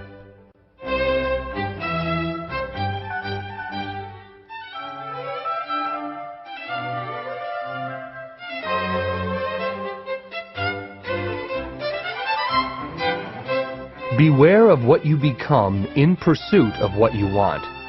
Be a student and not a follower. These are two classic Jim Rohn quotes that have served his legion of seminar attendees over the years in fashioning a high-quality life based on following their own inner voice. Another classic concept from Jim is his idea of enlightened self-interest. Now, many people think that self-interest of any kind is incompatible with an enlightened, high-quality life that serves others. Yet, with a little explanation, Jim is sure he can convince you otherwise. The best way I can care for you is to care for myself. The best gift I can give you is the gift of my personal development. If I become 10 times wiser, 10 times stronger, 10 times more capable, think of what that will do for our friendship. The first self-interest is to survive. I do an interesting thing now on the instructions given to the first couple, Adam and Eve, after the garden experience. The instructions were, number one, multiply. You know, it's a lonely world with two people. But the second instruction was interesting, and I try to find ways to translate it when I lecture in other countries. And it says to be fruitful, or productive. First, you need to produce enough to survive. If a man is by himself and he produces enough for himself, that's called self-care. Then, if he wants to live a higher life, a companion or get married, he now must produce enough for himself and his wife. Somebody says, well, why work that hard when you could just take care of yourself? But that's okay. This is not a moral question. This is a question of, do you wish to live a higher life, a better life? And almost everyone would agree that would be a better life, to be with somebody. But now comes the challenge now to produce enough for two instead of for one. Now they decide to have children. Now the man must figure out a way to produce enough for himself and his family, his children. And the question always is, why do that? Why not just take care of himself? And said, this is self-care. First to survive, then to live a better life. He pays that extra price of producing more than he needs for himself so that he can live a better life. Then the next challenge is that the end of it? And the answer is no. Why wouldn't the man think of ways now to produce more than he needs for himself and his family? And the question is, why work that hard? Why do that? And the answer is to be generous, which is an even higher life. Then I take it two more steps. Why not accept the challenge to produce much more than you need for yourself and for your family? Somebody says, well, that's ridiculous. Why do that? You don't understand. It's to live a higher life. Then I take it one step further, to produce far more than you need. What a way to live. Extraordinary. It's okay to live an ordinary life and a pretty good life, but how about an extraordinary life? To produce far more than you need for yourself and your children. Suppose you make $10 million a year and you and your family only need $3 million. Some families are more expensive than others, but let's say $3 million would pretty well cover most every family. Now you've got $7 million to give, to share. How about that kind of life? It's called extraordinary. To produce more and far more than you need for yourself. A high-quality life is a life lived with style. Jim calls it lifestyle, how to get joy from your substance. A life that is aligned with values does not have to be dull and boring. Quite to the contrary, Jim Rohn calls lifestyle an art, the art of living well. It is an art that can be developed in almost any circumstances to expand your celebration of all that life has to offer. It's best to earn some of that early money in lifestyle. Go to the movies. Take 2 vacations instead of 1. Just some little extra things that now the family gets inspired by this new commitment to earning more and becoming more and making the studies and learning the skills and whatever you have to do. Now you make it more worthwhile for the family by thinking of lifestyle changes that now become very exciting. Go to the concert. My parents said, don't miss anything. Don't miss the play, the music, the songs, the performances, the movie, whatever's happening. At age 93, my father, before he died, if you would have called him at 10:30, 11 o'clock at night, he wouldn't be home. He's at the rodeo, he's at church, he's at the play, the performance, he's watching the kids play softball at age 93. So he did it as well as taught it. Don't miss anything. So those changes in lifestyle. When I started making some extra money, I opened up an account for my wife, and I called it No Questions Asked Account. And I said, here is the checkbook for a new account, and it's called No Questions Asked. I'll just keep putting money in there, and you spend it for whatever you wish. It was life-changing. It wasn't a fortune, but she didn't have to ask anymore for money, because I could sense that it was a little embarrassing at times when she had to ask me for money. I thought, well, that's not good. So the first time I get a chance, here's what I'm going to do. And sure enough, I did it. No Questions Asked account. You can't believe what that did. It was absolutely amazing. Anything you can think of that helps to change lifestyle is called making a living, but also making a life. Lifestyle, social friendships, church, community, country, all those things that make a composite of our overall life. You start furnishing that with new vigor, vitality, money, whatever it takes to expand your life into what I call the good life, as well as economics. It doesn't take a lot. How much is a movie, right? Even for a person of modest means, $6 or something. Costs $60 million to make it and only costs $6 to see it. Part of it's just simply priority. Less soft drinks, more movies. Everybody's got the money. The story I tell of the lady who invested the dollar, and now she's a millionaire. So she had the dollar. It depends on where you put it.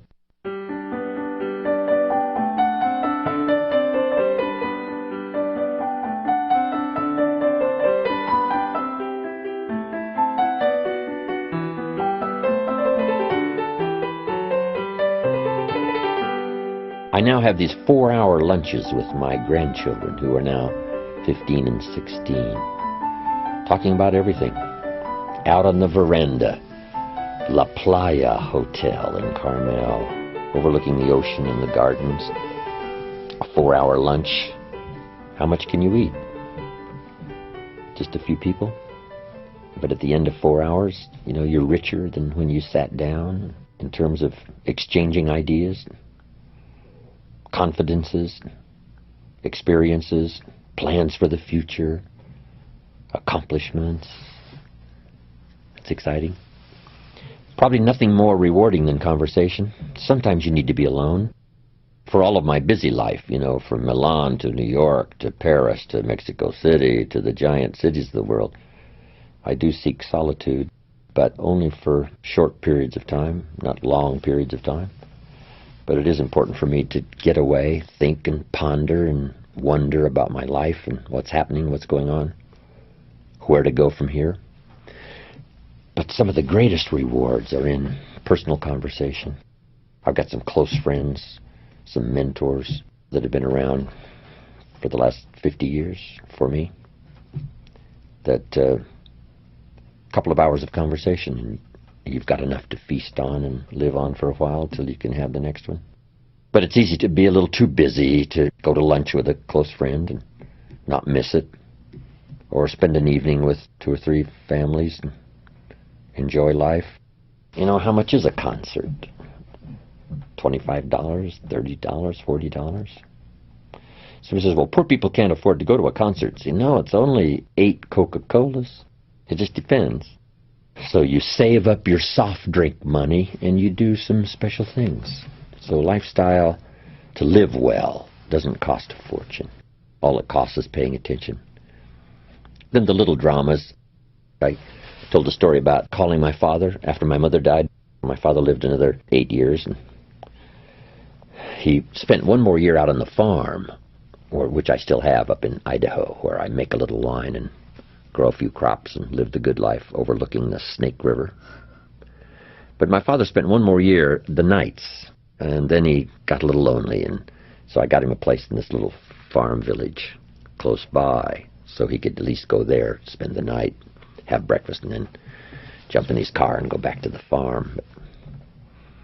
And then there's a place close by called the Decoy Inn, little cafe, where my father most every morning would have breakfast with the farmers. So I'd call him while he's having breakfast. Just takes 10 minutes. Papa, I'm in Israel. And they'd bring him the phone, and we'd have this conversation. And he'd talk real loud so they could all hear the details. They gave me a reception last night on the rooftop. And he'd say, reception on the rooftop. Underneath the stars, Pop. He says, underneath the stars. So everybody gets in on this little conversation he's having with me.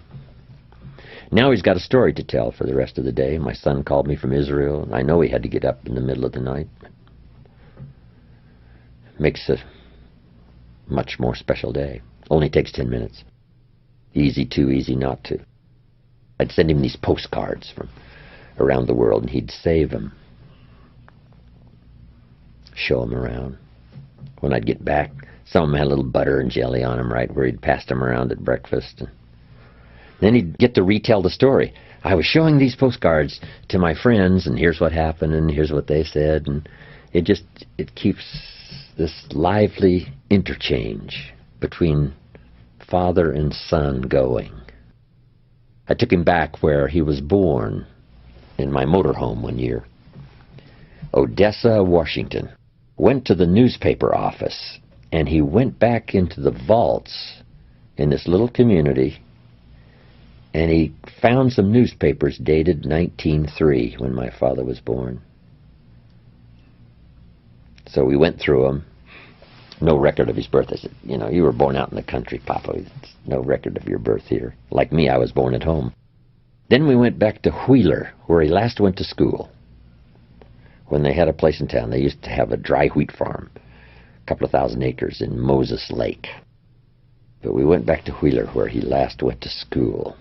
He used to arrive early, before the teachers got there, and lit the fires in this old stove, 1 or 2 room school. And it was gone. Tried to locate the place where they might have lived and couldn't find it. It's probably gone. The only thing left in Wheeler was a church and a bar. And my dad says, well, that's a pretty good combination. Get messed up in one place and get straightened out in the other. I said, that's good, Papa. But anyway, to keep that kind of relationship alive, my parents were extraordinary, and the little things you can think of, right, that makes lifestyle unique. It's not a matter of cost. It's really more a matter of time than cost.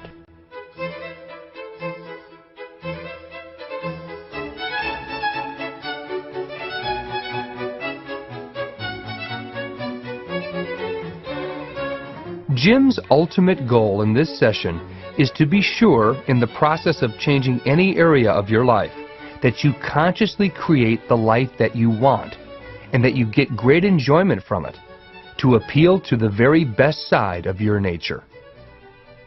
Everybody has a different temperament and personality, and it's something that has to be developed, over a period of time.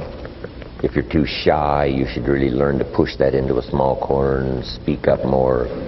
If you're a little too loud, maybe you should, calm down just a little bit. But we shouldn't try to just radically become someone else. But that's what sophistication and civilization is supposed to do, is to make us civil. And to be civil in a civil society, we all must deal with that dark side of our nature, the positive side of our nature. And it isn't that it ever gets done or finished, but that we should suppress those things that would cause us trouble, not only within ourselves, but cause us trouble with someone else. It's a never-ending challenge, but to still always be who you are. But who we are is, you might describe it as dual nature. And the key to life is to become the most of the good in you and the least of the bad. So it's important also to see if you can't work on those things that, are not in your best interest, both in your thinking process and developing your plans for the future, or in your process of working with others, sitting at a conference table or being involved in an enterprise. That's a constant.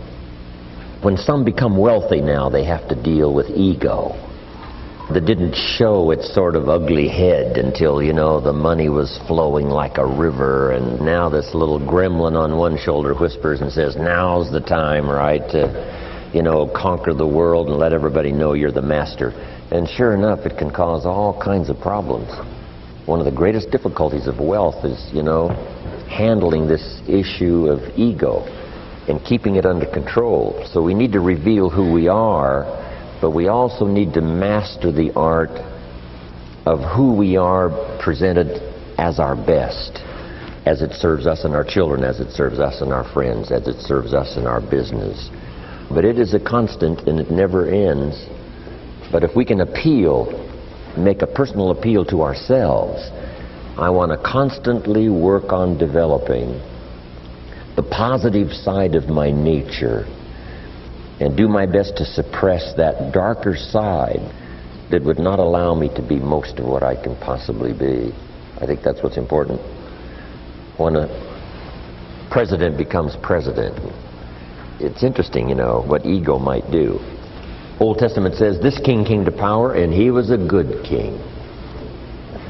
Then the next king came to power and he was a bad king. And that's always happening, whether it's good king, bad king, or whether it's inside of our own head. We all have to deal with that.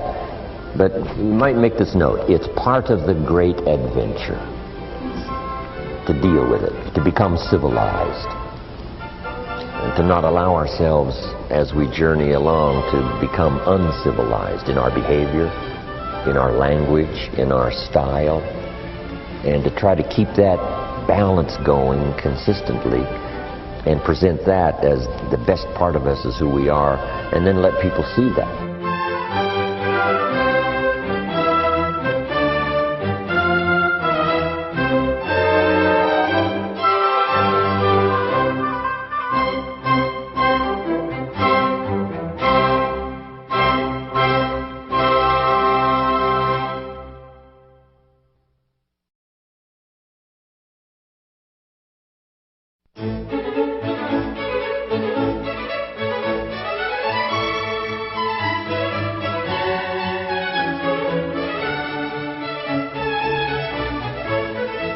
Part of creating a life worth living is pursuing a job or career that you have always dreamed about.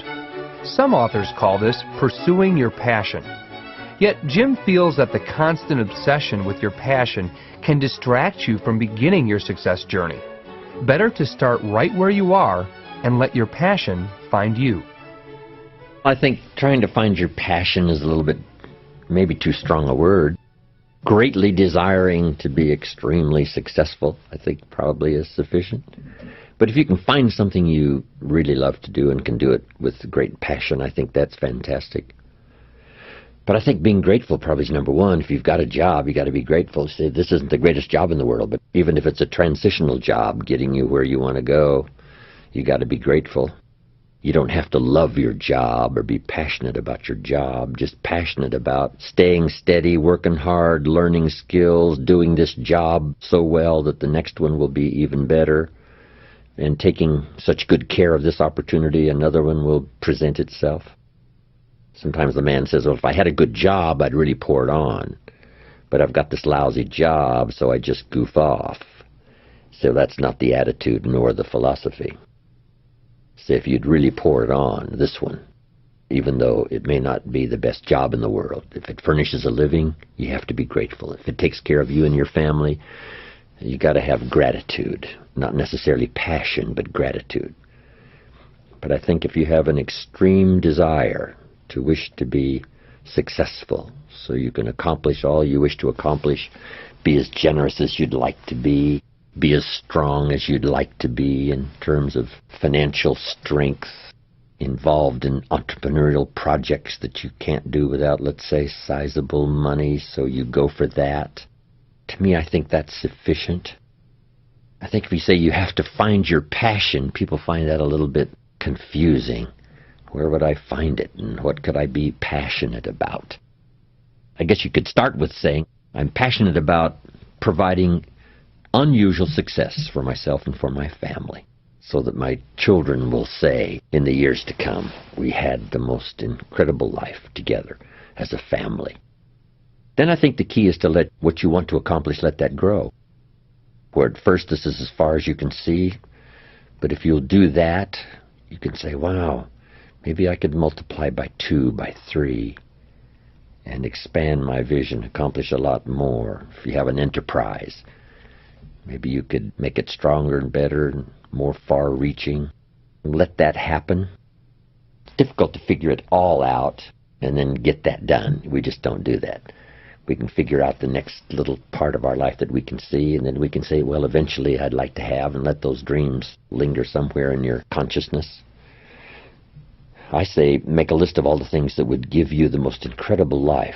Just make that list. What would do it for you over the next 10, 20 years? Places to go, things to see, people to meet, books to read, skills to learn, investments to make, being generous. Just make lists of all the things that you think would make for you a really fantastic life. And at first, don't worry about how to get it. Just let your mind run free and think what would really do it for you. And then just begin.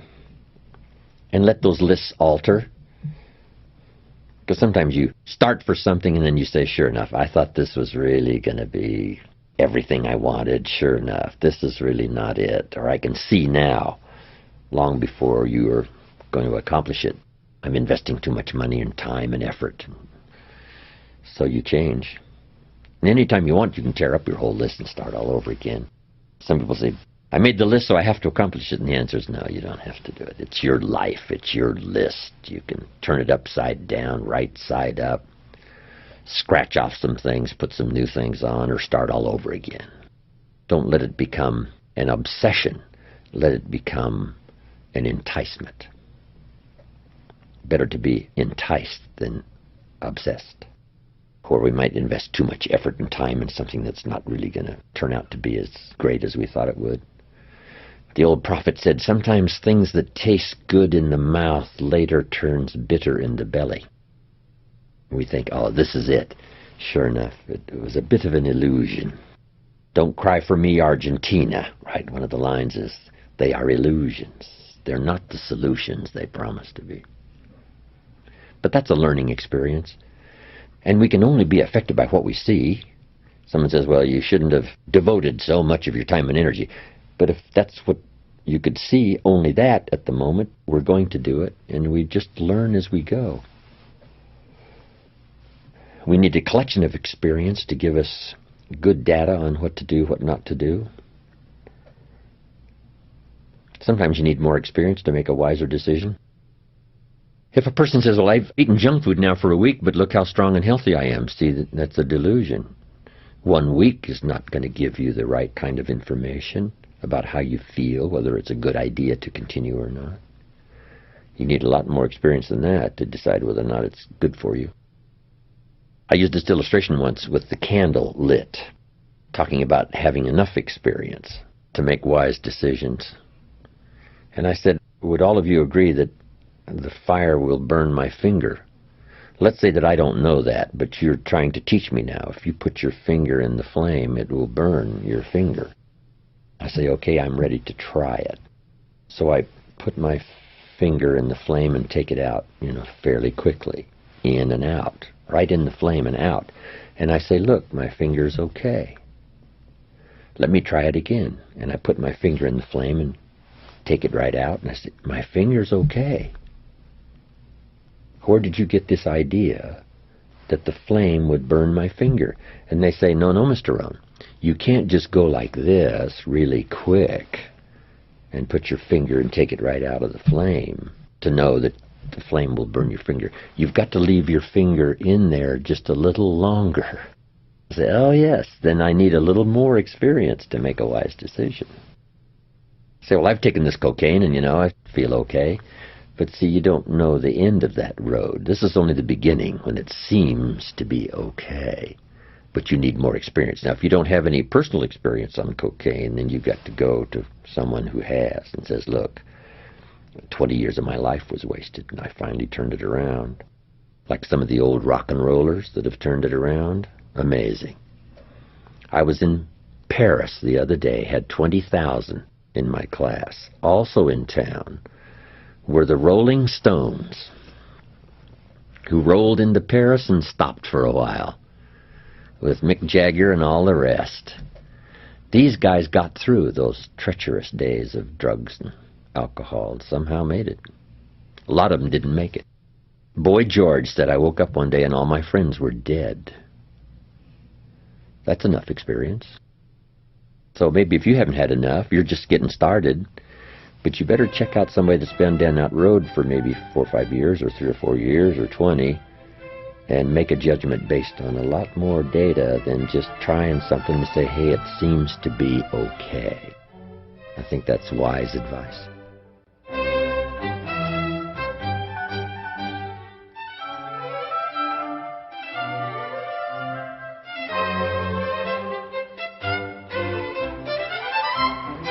Creating a rich and fulfilling life based on your values is such a broad topic that it's difficult to cover in 2 short sessions.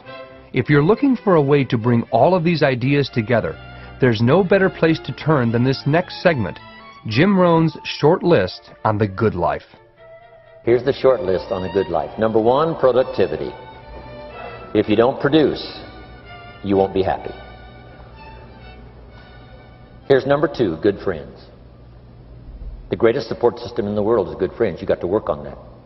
Don't be careless here. Friends are those wonderful people who know all about you and still like you.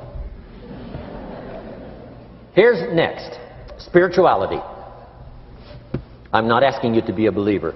I am a believer that humans are more than an advanced form of the animal kingdom. I'm a believer that we're a special creation. I don't ask you to be a believer, but here's what I do ask. If you are a believer, here's what you must do. Study, practice, and teach. Whatever's valuable to you, study, practice, and teach. Repeat it after me now, again. Study, practice, and teach. Here's why. It builds the foundation that builds the country, that builds the nation, that helps us to compete among the nations of the world in the 21st century. And this is one of those subjects, to study, practice, and teach. Next, my parents taught, don't miss anything. Don't miss the game. Don't miss the performance. Don't miss the show, the movie. Don't miss the words. We're all inspired by the words. Elton John says she lived her life like a candle in the wind, never knowing who to cling to when the rain set in. You can't miss those lyrics. You can't miss the music. You can't miss the songs that nourish the soul. You can't describe how brief and fragile life is much better than that.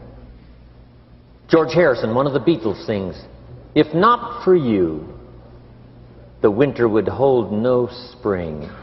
Couldn't hear a robin sing. I just wouldn't have a clue if not for you." Wow. You've got to remember the words. The words that reflect the experience. Barbra Streisand sings, "It used to be so natural to talk about forever, but used to be's don't count anymore. They just lay on the floor till we sweep them away. You don't sing me love songs, you don't say you need me, and you don't bring me flowers anymore." Illustrative of all of our experiences. Winston Churchill said, "The truth is incontrovertible. Malice may attack it and ignorance may deride it, but in the end, there it is." You've got to use that. Feast on someone else's comments. Because, see, you could stay up all night and not think of that.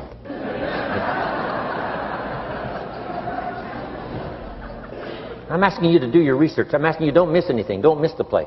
Even the little small things, don't miss. The big things, don't miss. Don't miss, don't miss. It's part of living a good life.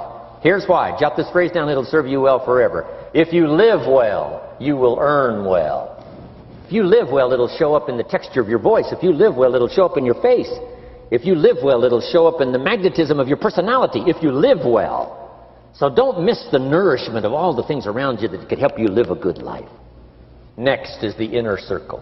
Take care of them, they'll take care of you. Inspire them, they will inspire you. Nothing more valuable than the inner circle. That's where the power to conquer the world comes from, the inner circle. If a father walks out of the house and he can still all day long feel his daughter's kiss on his face, he's a powerful man. That nourishment of the inner circle is so incredible. If a husband walks out of the house and all day long he feels the imprint of his wife's arms around his body, he's invincible. Who can touch him?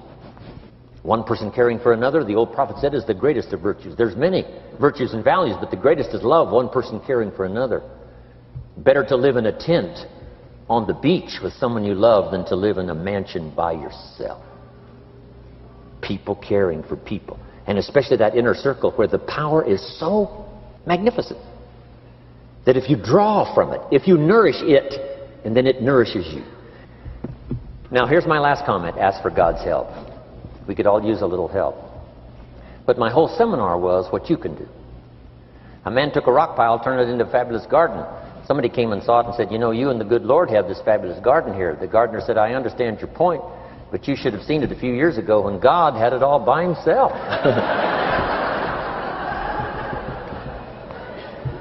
So we do play a part.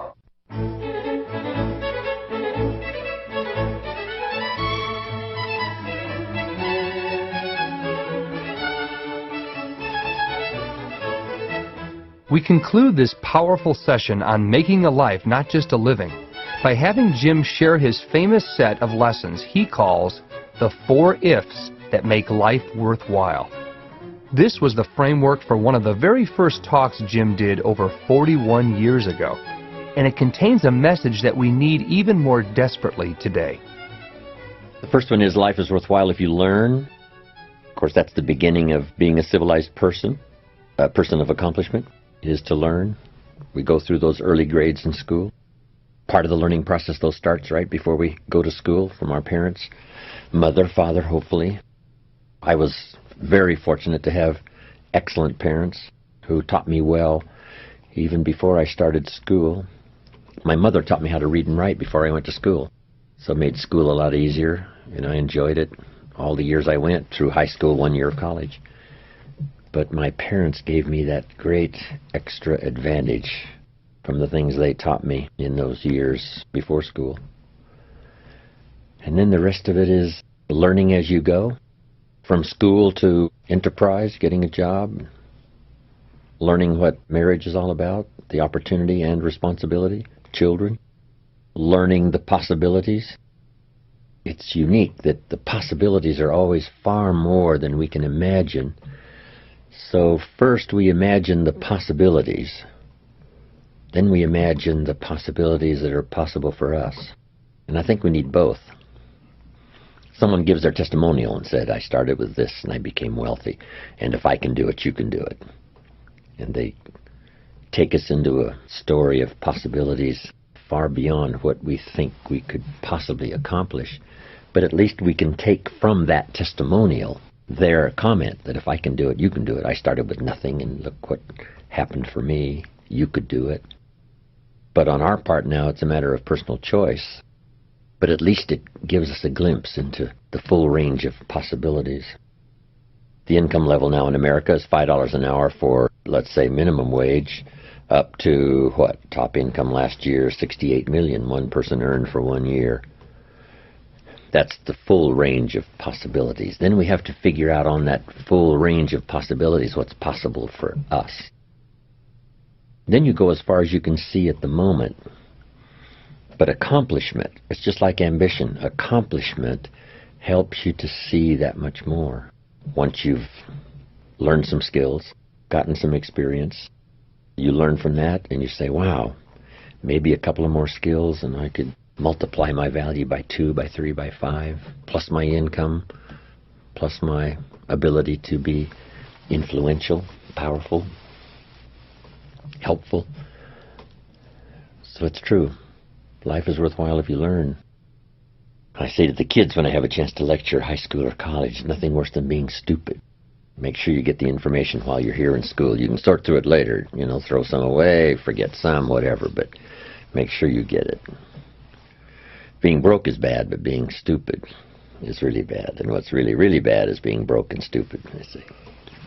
Nothing worse than that unless you're sick. Sick, broke, and stupid. And that's the ultimate, unless you're ugly. Ugly, sick, broken, stupid, life's most negative scenario. But from the kids to all of us, that's lesson number 1. You have to learn. Part of it we learn by trial and error. We do it wrong and learn to do it right. We think it's right and we work it and it doesn't work, so now we learn from that. Hopefully we learn fast, as quick as possible.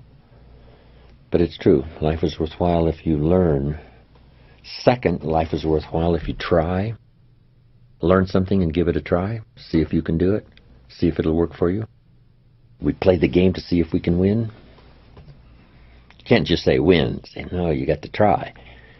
Play the best you can. See if we can have a higher score than the other team when we finish, so we walk off winners. But if we lose a game, that doesn't mean we're losers. It only means we lost the game. So the key is to try it again. See if we can win next time. Put a better combination together. But the same is true economically, or a job, or employment, or enterprise. The farmer plants in the spring, takes care of it all summer. But at harvest time, a hailstorm comes along and beats his crop into the ground, which means now all is lost in terms of his harvest. So the question is, should he ever try again? And the answer is, of course. Because the law of averages says, more often than not, if you plant in the spring, you'll have a harvest in the autumn. more often than not, which is pretty good odds. Better than Las Vegas. But it's not a guarantee. Every time you plant in the spring, you will have a harvest in the fall, but more often than not you will. So of course, even if it was all lost, he would go back and try again in the spring. Not a guarantee, but a promise and an opportunity. And that's all of us can do, is to try our best with whatever opportunities come our way. Part of it's learning to recognize opportunity, take advantage of it. Chance to meet somebody and we let it slip by, and wow, that could have been the chance of a lifetime, could have been an open door. So we try to learn not to miss opportunities, to try it. Then when the record book is finished on your life, let it show your wins, let it show your losses, but don't let it show you didn't try. See what you can do. So life is worthwhile if you learn. Second, if you try. Third, life is worthwhile if you stay. Some people plant in the spring and leave in the summer when it gets hot. The weather's not to their liking, and the weeds are too tall, and the work is too hard. But you got to stay. My advice is to stay at least through the cycle. Doesn't mean you have to stay forever, but at least if you've planted in the spring, see it through to the harvest and see what comes of it. It's like going to a game. Stay till it's over, I say. It's good training. Even though your team is behind, if you walk out and your team is behind, it's really not very polite. So well, they're losing, we're out of here. You know, if you support your team, you probably wouldn't leave till it was over. Even if your team is sort of hopelessly behind, that's good practice. Who are these people that leave early and spill their soft drink down your neck and step on your shoes and trying to get out early to beat the traffic? If you lay the foundation, at least see this project through, finish this one. Doesn't mean you have to build ever again, but at least if you've started this one, see if you can't accomplish this one, to stay through the summer, stay through the challenges, stay until at least this project is finished, and then make a decision on whether to plant again or whether to start another project or whether to do something again. Probably more marriages could be saved if they decided to stay at least a little longer, see if it could be worked out. Sometimes it might be as possible, but at least stay and try. See if there's another answer, another alternative, another way. And there usually is. So if you learn, if you try, and if you stay. My last one was if you care. And I came up with the phrase, if you care at all, you'll get some results. If you care enough, you could get incredible results. Part of the miracle of the human capability and possibility is the ability to care, to love, to truly care about someone else, or to care about the enterprise, or to care about your country, or to care about your village, or to care about your friendship. Care enough to repair what goes wrong. Care enough to confront the challenges, to make something better. Great human possibility to care. Whether it's our children, whether it's our friendships, whether it's our duties to our country or our community. To care about the future of your country, to care about the future of your life, your family, to care what happens. Easy to be tempted not to care, especially if you're a bit of a distance from it. I made a trip last year to India, my third trip to India. It's hard to comprehend a country with so much poverty and extreme challenges for human beings. There might not be anything you can do personally except maybe offer your prayers, but at least to care about what happens, with hope that their life will be better. They'll find ways and means of feeding the poor, inspiring the children, giving hope to the father who wants to take care of his family, whether it's in some remote village or some dusty New Delhi street. To care about the world, which direction it's going. When the world is half slave and half free, that's a difficult time. Abraham Lincoln said, "Since I would be no one's slave, I will be no one's master." That's good caring. Caring put in philosophical terms. And then care about each other, especially the people you know, you work with and you're close to. Because it takes everybody. One person doesn't make an economy. One person doesn't make an institution, an enterprise. It takes all gifts blended together to make something work, and learning to appreciate each person's value. I said to my audience yesterday in Colorado Springs, we had about 1,000. I said it took everybody being here to make this occasion. Those who spread the word, said come and hear the man, me to fly in and show up, took a lot. Then when you walk into a seminar room where there's 1,000 people, you walk in by yourself. But when you walk away, you carry away with you the spirit of all the people, the reaction of all the people. Maybe you had a chance to meet somebody or several people. You walk away with their testimonial or their good wishes. So when you walk in, you only bring one person, but you make the contribution to the whole. Then what's the big factor, the multiplying factor, is that the whole makes a contribution to you as an individual. So by contributing only one person, which is you, but your handshake, your smile, your participation, your reaction, but then you walk away with the substance of everybody, which makes you much richer than when you walked in. People have often asked, what would you like to be remembered about you? I've been given so many extraordinary opportunities, and I would like to know that I've made a contribution. And if when I'm gone it says, he made a major contribution to the lives of millions, that'd be an extraordinary thing to say about me. But I think as long as toward the end of your life you find yourself respected by your family and your close friends, that's probably just about as good as it gets.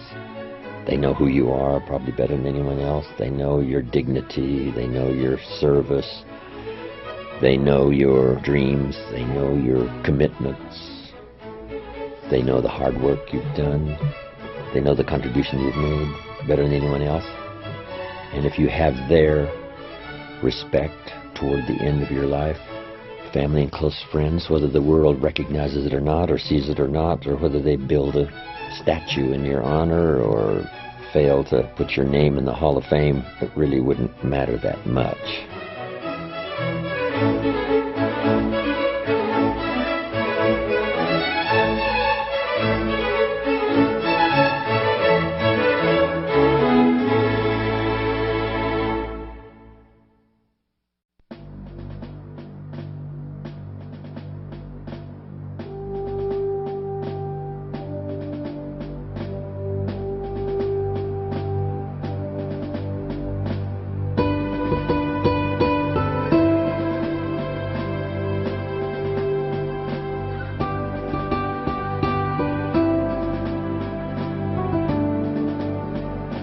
While it only takes a day to turn your life around and begin walking a new road, to build a successful life, you need to continue walking down the new road, day in, day out.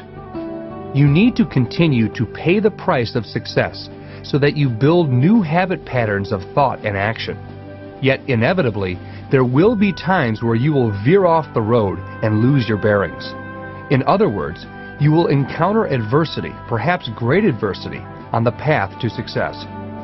The key is not to avoid adversity, but to learn how to redirect your efforts, reestablish your successful habits, and get walking again. You certainly don't want to end up in the ditch. We asked Jim Rohn to share some of his greatest setbacks on the road to success, and most importantly, what he did to bounce back. I was a millionaire by age 31. I'm broke by age 33. Couple of million, $2.5 million, all swept away, making foolish decisions. That first money, it's really hard to keep. You know, I'm just a young guy, 31, 32 years old. But sure enough, I fell for some of the temptations. You know somebody's going to be parted with their money before long when they say, like I did, how many colors does it come in? Right? You know, I'll buy them all. You know, that kind of sort of recklessness. And then making some unwise business decisions. Company wanted to borrow some money, $250,000. The bank said, well, if Mr. Rohn will sign personally, we'll let you have the money. And I knew they could pay it back, so I signed, so I'm the hero. They pay it all back. I leave, go away. I find out a little bit later that the company got in financial trouble, went back and borrowed this $250,000 again. And I said, well, I hope they don't call me, because this time I won't sign. I signed the first note, it was all paid back, but I knew they weren't going to make it this time. And they never called. However, sure enough, within a year, this company goes belly up. And I get a letter from the bank saying, "Dear Mr. Rohn, we have here your guarantee that if the company can't perform, you will. On this $250,000, please send us your check."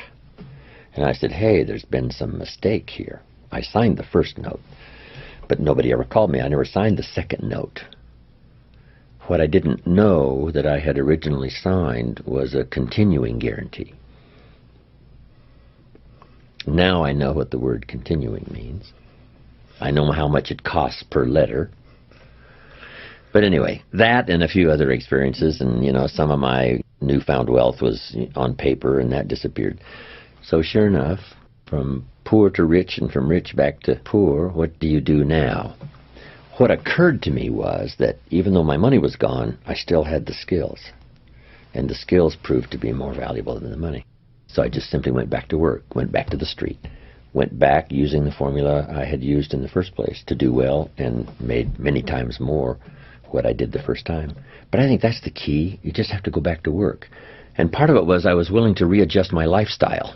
The fancy cars had to go, the homes and all that stuff had to go, and you go back to a modest apartment and a modest place and pull everything down to start over rather than trying to keep living up here when you should have to start over back to the street or whatever you have to do. And just put it together again.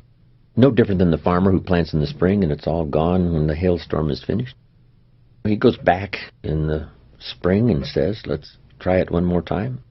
I can't imagine 2 years in a row. Once in a while, maybe there would be 2 years in a row when you get wiped out, but not that often. So you try it again. And probably from the experience, if you treat it right and keep the right attitude, you'll be stronger than you were the first time around or the second time around.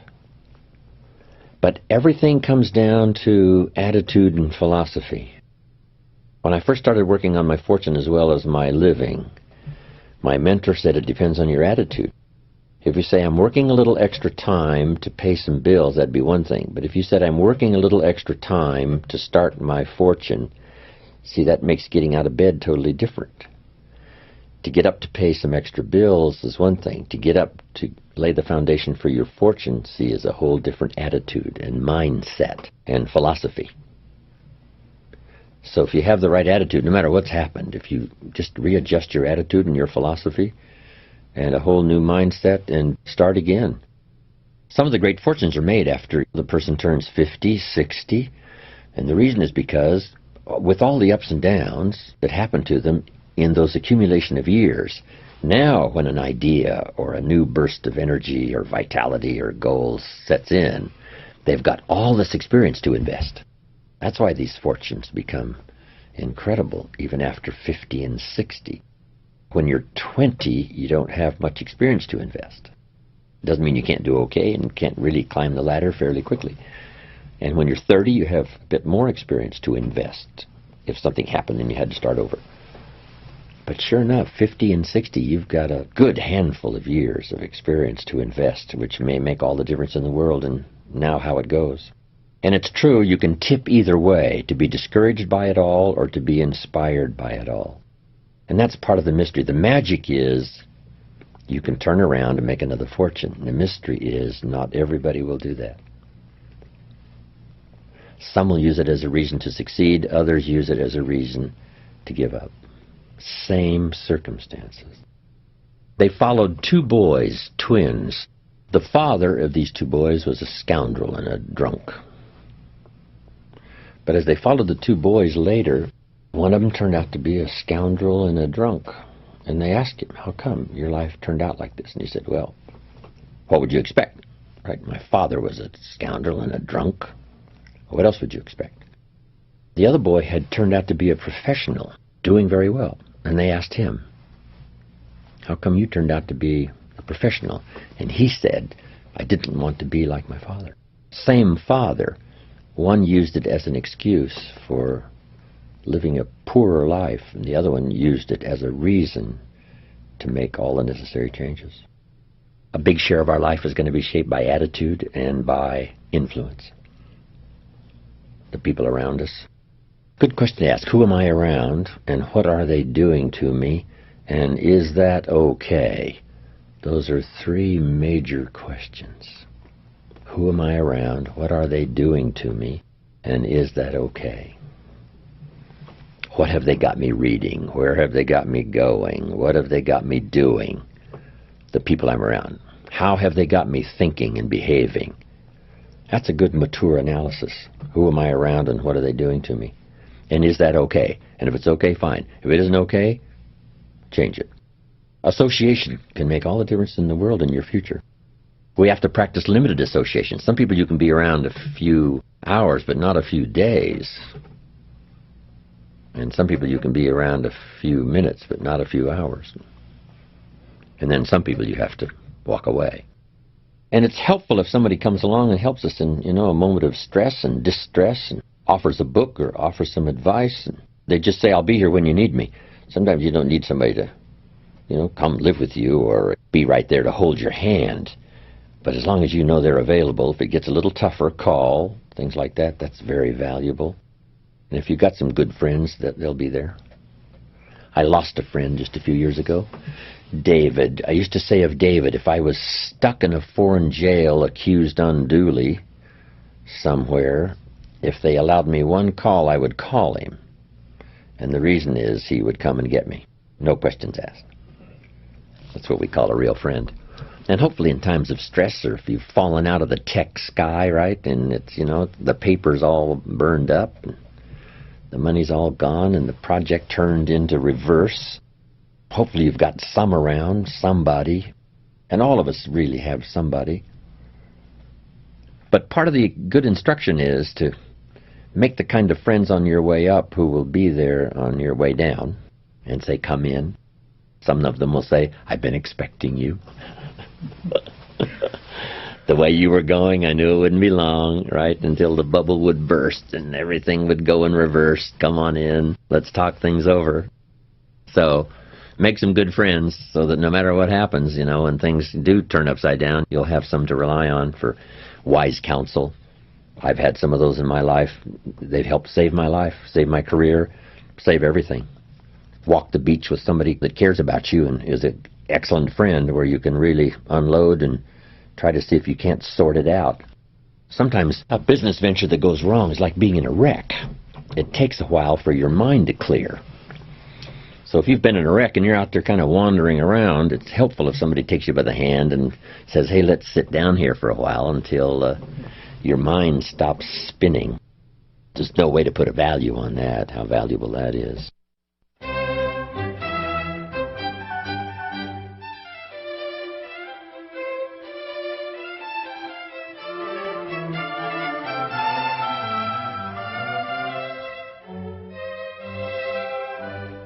Jim has an insightful illustration for how the approach to adversity separates the pro and the amateur, be it in sports, business, or life. The key is not avoiding adversity, but recovering quickly. The amateur loses a close game and probably affects them for a long time. Or on the golf course, makes a poor shot and it affects the rest of his play. But a pro, Tiger Woods, makes a poor shot, but he knows he has to settle in and not let that one affect the next one. And that's the difference between an amateur and a pro. Or we lose a close game. The amateur loses a close game. It affects him maybe forever. But the pro loses a close game, and they are affected the same way. Don't get between them and the locker door. They'll put a dent in you, right? So they're angry, and they're probably upset. But it doesn't last long, maybe a few hours. A few hours later, by the time they've had a shower and something to eat, they're saying tomorrow night we'll run them off the court. Not next year, tomorrow night. So the key really to quick recovery is have something to go for right away. I'll put this together within the next 90 days. I'll never be the same. Instead of letting it affect you for a year, a couple of years, try to put something together quickly. It may not be the total answer, but it's the answer for now to get you to start walking away. Because one of the greatest things I learned in my studies with Earl Shoaff is life does not give us what we need. Life gives us what we deserve. You don't reap a harvest because you need it. You reap a harvest because you deserved it. You planted in the spring and took care of it in the summer. One of the ways to help a mother on welfare, The person comes with the welfare check. But now with better information, she says to Mary, Mary, the next time I come with the welfare check for you and your children, here's a bucket of paint and a paintbrush. And if these posts are painted, and if the front door is painted, the next time I come back next month, you get the money. Only as a starting point of having the sense of not getting something because she needs it, but getting something because she deserves it. Not that painting the 2 posts in the door deserves $500, but it's a start. Then the next time, the welfare lady says, if this fence is painted, and if these weeds are gone, and if these flowers are planted, the next time I come, now you get the $500 again. Starting to walk Mary from her desperate situation into a mode and philosophy and thinking of, what else could I do to deserve more money? It's a whole difference in trying to get something because you need it rather than getting something because you deserve it. How can I learn to deserve it? My daughter would say, I need $10. No answer. I've got to have $10 for school tomorrow. No answer. Then they would remember. Daddy, how could I earn $10? Response. Here's how you can earn $10. This family's got plenty of money. I mean, the vaults here are full. But you got to have the magic key. And the magic key to unlock the vault here is not to get something because you need it, but to get something because you deserve it. Great training for kids, or the mother on welfare, whoever. How can I begin the process of deserving? That's what Mr. Schoaf called personal development. Learning new strategies. It's like the sailboat. The wind blows on every sailboat, but the difference in destination is the set of the sail, not the blowing of the wind. Some winds are contrary, some are severe, some are easy, some are gentle. So the same wind blows on us all. The difference in where we arrive 3 years from now is not the blowing of the wind, it's the set of the sail. Philosophy, attitude, willingness to do the basics and fundamentals to make a new start, go again.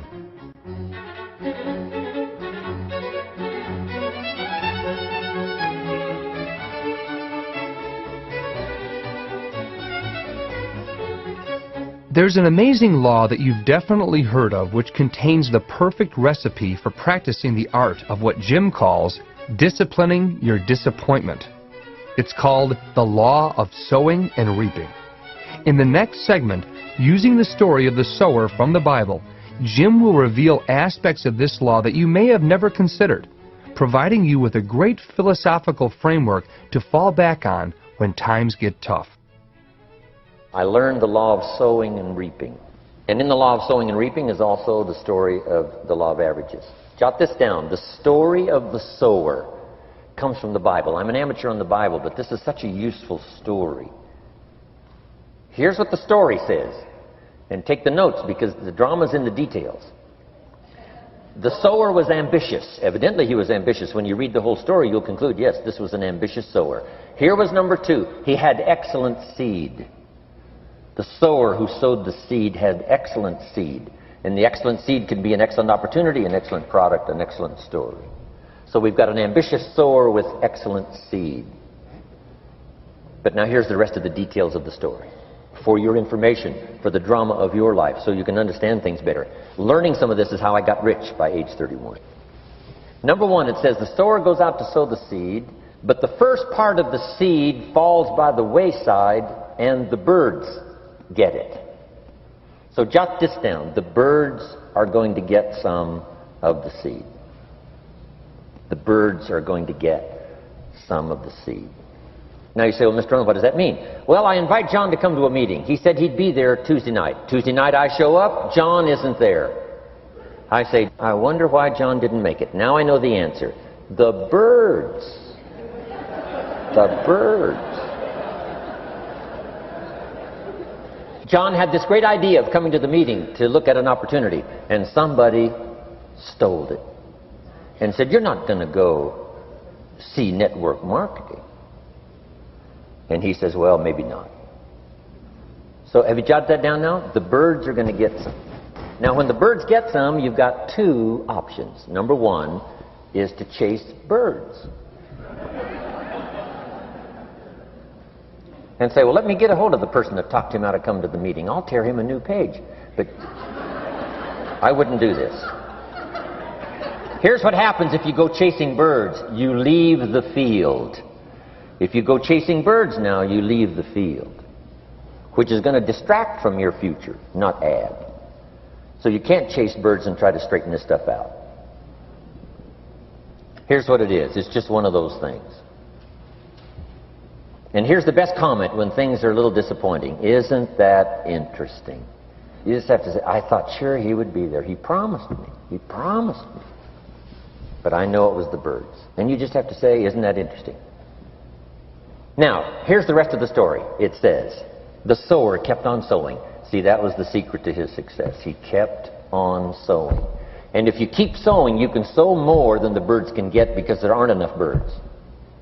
If you keep sowing, there are some birds, but there's not enough. Because the law of averages will work for you. My mentor taught me, he said, you know, Mr. Rohn, there's only 9 or 10 real nasty, miserable people in the whole world. Now he says they move around a lot, you know, and you're liable to... You'll bump into one once in a while. But when you bump into one, you say, there's only 9 more like you. I can handle that in the whole world. Okay. Now here's what else it says. The sower now keeps sowing the seed. Now the seed falls, the story says, on rocky ground where the soil is shallow. And the rocky ground where the soil is shallow is not of your making. Because you had excellent seed and you were an ambitious sower. So the rocky ground where the soil is shallow is not of your making. But here's what it says what happened. This time, the little seed that falls in the ground starts to grow. And the little plant starts to grow. But the first hot day, it withers and dies. Not an easy thing to watch. I finally get John started. Sure enough, 3 or 4 days later, somebody says, boo. He's gone. Doesn't show up at the second meeting. And I say, I thought sure John would last a week. What happened? Jot this down. The hot weather is going to get some. And this is not of your making. Here's what you must say when that happens. Isn't that interesting? Wow. What can you do? The answer is nothing. You say, well, I'm going to try to change this. I wouldn't take that class. You know, the sun comes up in the east. Somebody says, why is that? I wouldn't spend much time on that. Just let that happen. Don't go for this why stuff. I'm giving you the answers here. The answers is in the structure and the consequences and in the deal. The answer is in the deal. Anything beyond that is not worth study. You say, well, how come some just last a little while? I wouldn't sign up for that class. Here's the answer. Some don't stay. You just have to jot that down. And when some leaves, you say, that's one of those that don't stay. Now you know what category to put them in. And you can't solve this now. You can't. It's like rearranging the seasons. You can't fool with that. All you can do is cooperate with the way things are set up. I didn't set it up. You say, well, it shouldn't be this way. Well, when you get your own planet, you can rearrange this whole deal. But on this planet, you're a guest. You've got to take it as it comes. Now, here was the secret to the ambitious sower with good seed. It said he kept on sowing. Now, here's what he had to do to keep on sowing. He had to discipline his disappointment. This is a key phrase now to use the rest of your life.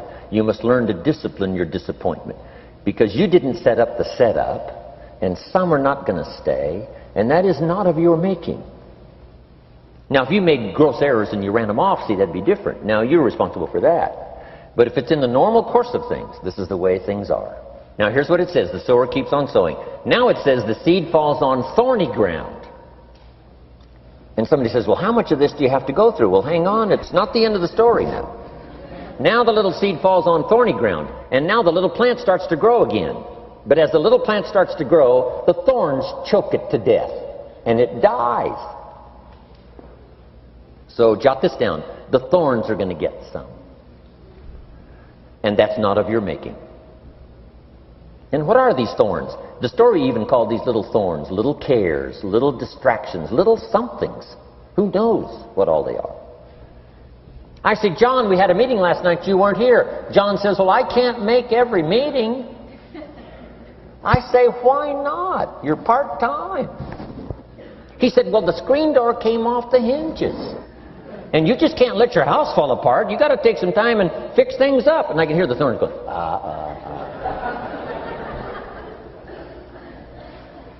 He says some extra trash had piled up in the garage. You can't let mountains of trash take over.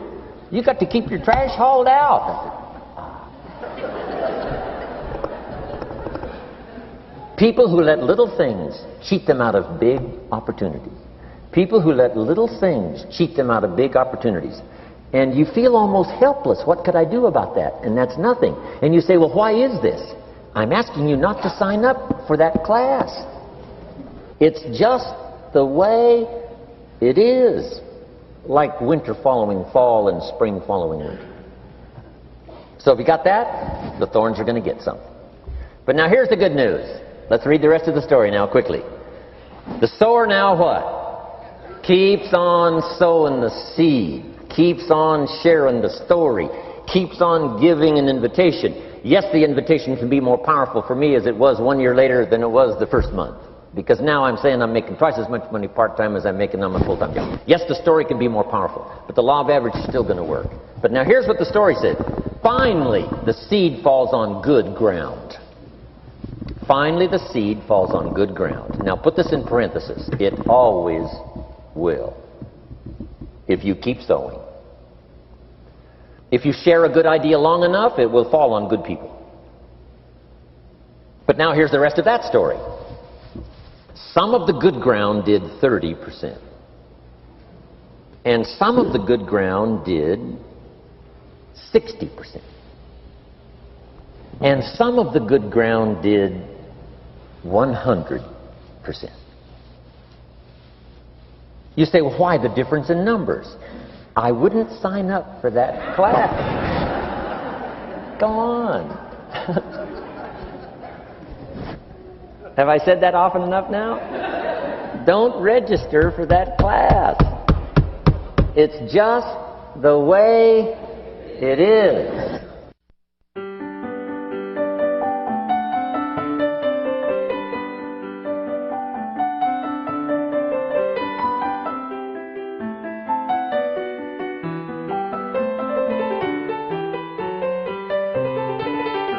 Before concluding this session, there is one other key aspect that has helped Jim to thrive in very difficult times. A subject that Jim rarely talks about publicly, but which may be very helpful for you to consider. That is the subject of what Jim calls absolute trust. Many, many years ago, I had a unique experience that developed for me something called absolute trust. I can't really explain it. It's probably more of a mystery to me than it is a reality, but it's there. And it helped to establish my very simple theology. And my simple theology goes like this. Number one, I believe God is just, which means I'm probably in trouble. Number two, I believe God's mercy endures forever, which means I probably have an excellent chance. It's an incredible feeling, absolute trust. It's like being financially independent. My father said, son, someday you've got to know this incredible feeling where nobody nor anything has a claim on you or your assets. He said it's an incredible feeling. And until you get there, you really don't know what it's like. Someone can tell you. And I think it's true of absolute trust. It is something that is so unique. I don't even know how to teach it. All I know is it wonderfully happened for me all those years ago. And it helps me even with my high-profile, busy, chase around the world, share ideas kind of life. It gives me an underlying serenity that is absolutely incredible. It makes the days busy but peaceful. It makes the months highly active but keeps me anchored. And it's incredible. I think the seeds of the idea and the experience came from my parents, who laid this incredible foundation for me when I was growing up. So I've lived an extraordinary life. And if I was to pick one thing that I think serves me so well in traveling the world, talking to people, being an entrepreneur, busy as can be, hopefully for another 40 years, is this idea of absolute trust. There's a little phrase I think that's helpful for everyone if you can finally come to that conclusion that God's in control. Once I really believed that, I started sleeping like a baby. Said, now if God's walking the floor pulling his hair out, then I'm worried. There are some things that should, make you worry. If you're in the midst of a battle and you walk into the general's tent and he's sobbing, I mean, it's time to worry. So I think that's what it is ultimately, trusting God, that God's in control, and that however he has designed for it all to work out is fine with me. And if it seems turbulent and if it doesn't seem to fit together at the moment, I can get through that easily. Faith is when you don't have any facts or anything to prove. Now you need faith. If everything could be proven by facts and figures, you wouldn't need faith. Faith is an extraordinary human possibility to see things that don't exist, to believe when there doesn't seem to be any facts to support. So that's where trust, absolute trust and faith comes in.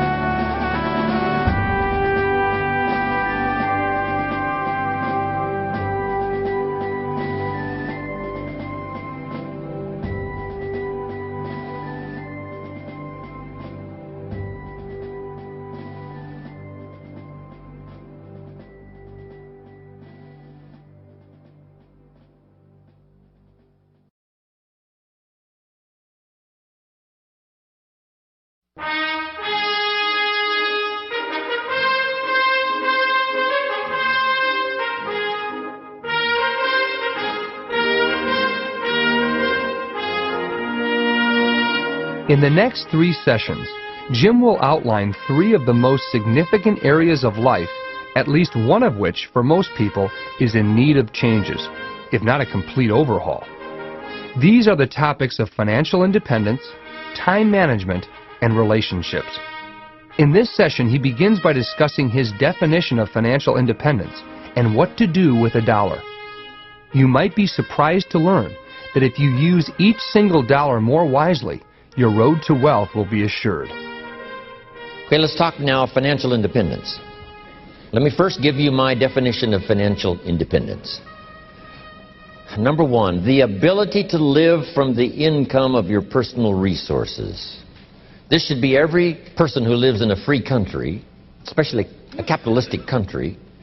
This should be everyone's goal, to someday be able to live from the income of your personal resources. Now, how many resources you need, right, depends on how you want to live. But if you wish to live modestly, it doesn't take all that many resources over a fairly brief period of time to have enough resources to live modestly. If you wish to live more lavishly, of course, you need to accumulate more resources. But that's my view of financial independence, so that you can live from the income of your resources. Now, here's what else that does. Now you can choose the work you do. Now you can choose to work or not work. Now you can work not because you have to, but because you want to. When we talk to kids about financial independence, we say, do what you have to as quick as you can so you can do what you want to as long as you can. Next key phrase. Economics is major. Everybody should major in economics, because it's such a vital part of your life. A paycheck is so vital because, first of all, it provides for you and the family's survival. Second, it provides for the opportunity of success. Some people feel we shouldn't spend that much time talking about money, but we really should.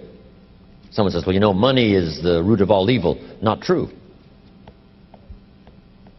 Here's what it really says. The love of money is the root of all evil.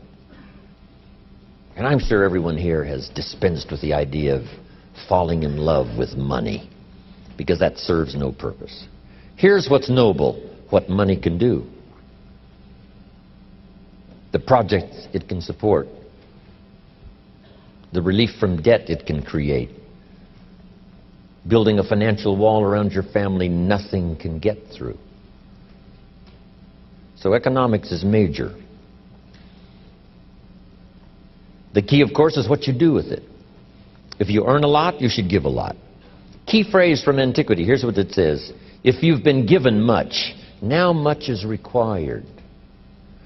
If you've been given great responsibility, much is required. If you've been given much wealth, now much is required. Everyone has to solve this about the money to go for. Should you go for the money? Should you go for success? You should earn as much as you possibly can in the reasonable time devoted to economics, job, business. Reasonable time devoted to economics, job, business, future, enterprise. With that enterprise and with that job, the key is to earn as much as you possibly can, as you balance your life with everything else.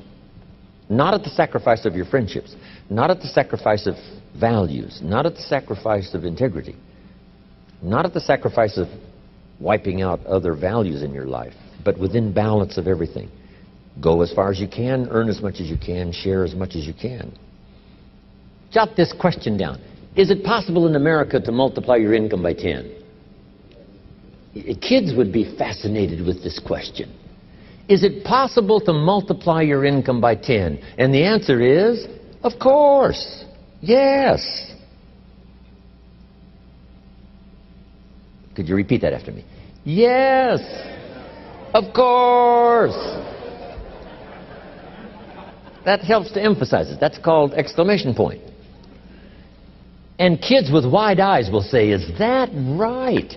Can you start at the bottom and someday multiply your income by 10? The answer is, of course, of course, of course. Now, if you multiplied it by 10, can you think of anybody that makes $500 an hour?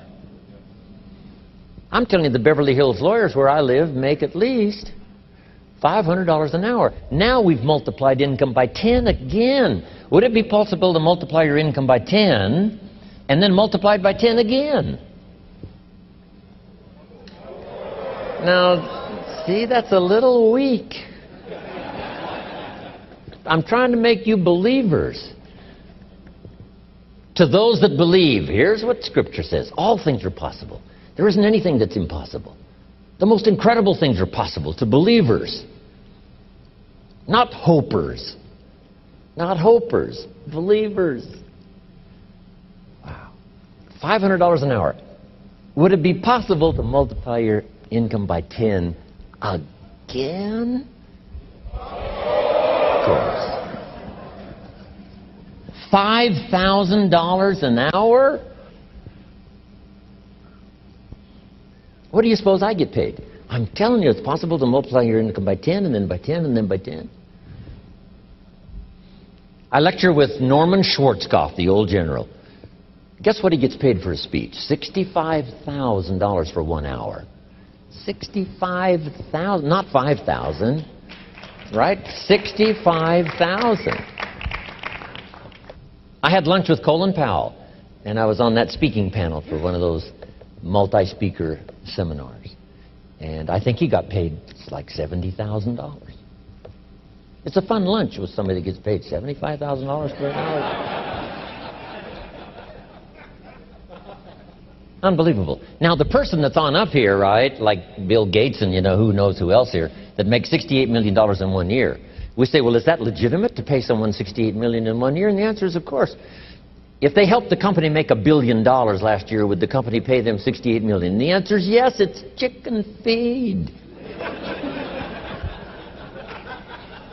It ain't that much.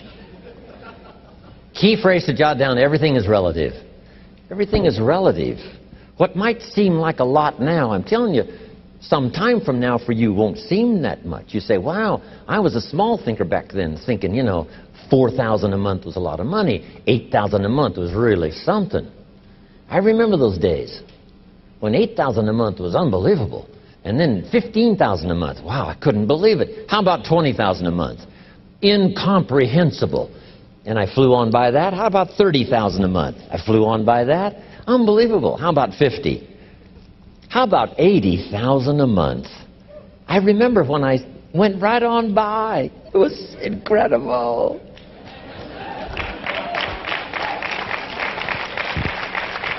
Getting paid by the week. I remember when it was, right, $20,000 a week and then $30,000 a week. How about $40,000 a week? How much property will they let you own? As much as you want. All you want and all you wish. Here's the country you live in. All you want and all you wish. That's about as good as we can make it. Next. Here's the philosophy of the rich and the philosophy of the poor. First, the philosophy of the poor. Poor people, now this is not demeaning now. This is simply people of modest means. People of modest means tend to spend their money and invest what's left. If they have anything left over, they might save it or invest it. That's the philosophy, the poor philosophy. To spend your money, save what's left. Here's the philosophy of the rich. To invest your money and spend what's left. It's the same money. It's just a different attitude and a different philosophy. Either spend your money, save what's left, or invest your money, spend what's left. Now here certainly is the better philosophy. To invest your money and spend what's left. Let's talk now about what to do with the dollar. Especially for teenagers and for kids. This is really important. Because this is one of the best places to start when you're like 15 years old, mid-teens. This is a great place. What to do with the dollar. Now here's the tendency on attitude, because attitude determines so much of our lives. What difference does it make if a child has $1 when you ask what should he do with it? It's only a child and it's only $1. But see, here's where it all begins. Your financial journey begins with what you do with the first $1. It's where it begins. Now sure, you can do the wrong things and finally correct that and get on a better path, but it all begins on what you do with your resources. Jot this phrase down. It's one of the best for the weekend. Here's the 2 challenges of life. Number 1, the development of our full potential. That's challenge number 1. Challenge number 2 is the wise use of all our resources. That sums up life in general. The development of all of our potential and the wise use of all our resources. One of our resources is time, and we talked about that. Now we're going to talk about the wise resource called money. And let me share with you now a little plan. Because when I met Shof, and he asked me about my financial condition, he said, how much money have you saved and invested the last 6 years? And I said 0. He said, not a good number. Here's what I told him. If I had more money, I'd have a better plan. Now jot this down, because here's what he said. If you had a better plan, you would have more money. Next key phrase, it's not the amount that counts, it's the plan that counts. So let's start with something now as seemingly as small as $1. What should you do with it? Here's what we teach, teenagers especially. You should never spend more than 70 cents. Never spend more than 70 cents of each dollar you earn, or each dollar that comes your way, by gift or by labor. Now you've got to have some plan what to do with your dollar. I've developed this little plan simply for suggestion, and then you've got to do the rest to revise it and do whatever you want to with it. But here's what I teach. Never spend more than 70 cents. You've got to pick something, some number. This is the best one I could figure out. Now we've got another 10 cents, and another 10 cents, and another 10 cents, which is the 30 plus the 70, which is the full dollar. So we spend nothing more than 70 cents. Now what do we do with the other 30? Here's some of the most important information. 10 cents is for charity. or for church, or whatever worthy projects you think you might engage in. Here's one of the best things to teach kids: generosity. Because first we're going to teach abundance, to provide more than you could use for yourself.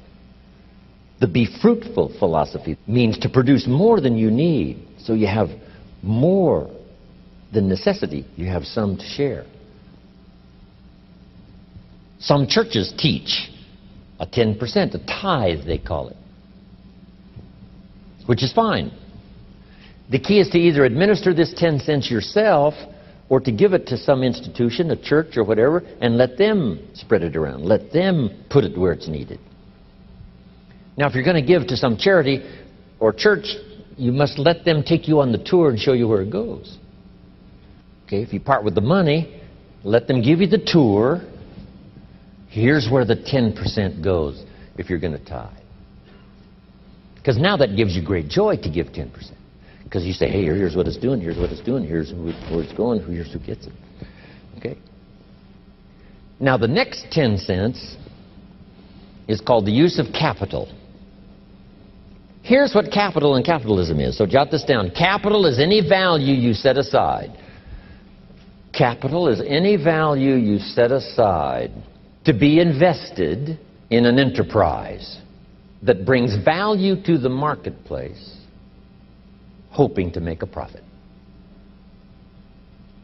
That's what capital and capitalism is. I can say it in one sentence. Capital is any value you set aside to be invested in an enterprise that brings value to the marketplace, hoping to make a profit. Now, the capital is the value you set aside. Taking capital and investing it in an enterprise and bringing the value to the marketplace we call capitalism. Capital and capitalism. Now, who can understand this? First of all, the farmers understand it. Here's what seed corn is. It's capital. It's seed corn means the seed that you set aside to be planted in the ground, take care of in the summer, hoping to have a profit and a harvest in the fall. So the farmer sets aside his seed corn. Question, would he let his family eat it? No, this seed is not to be eaten. It's to be invested in the ground, to take a risk, cared for in the summer, harvested and multiplied in the fall. That's it. Now, the same is true of some of your money. If you set aside, and I suggest, part of your capital should be set aside for an enterprise to show a profit.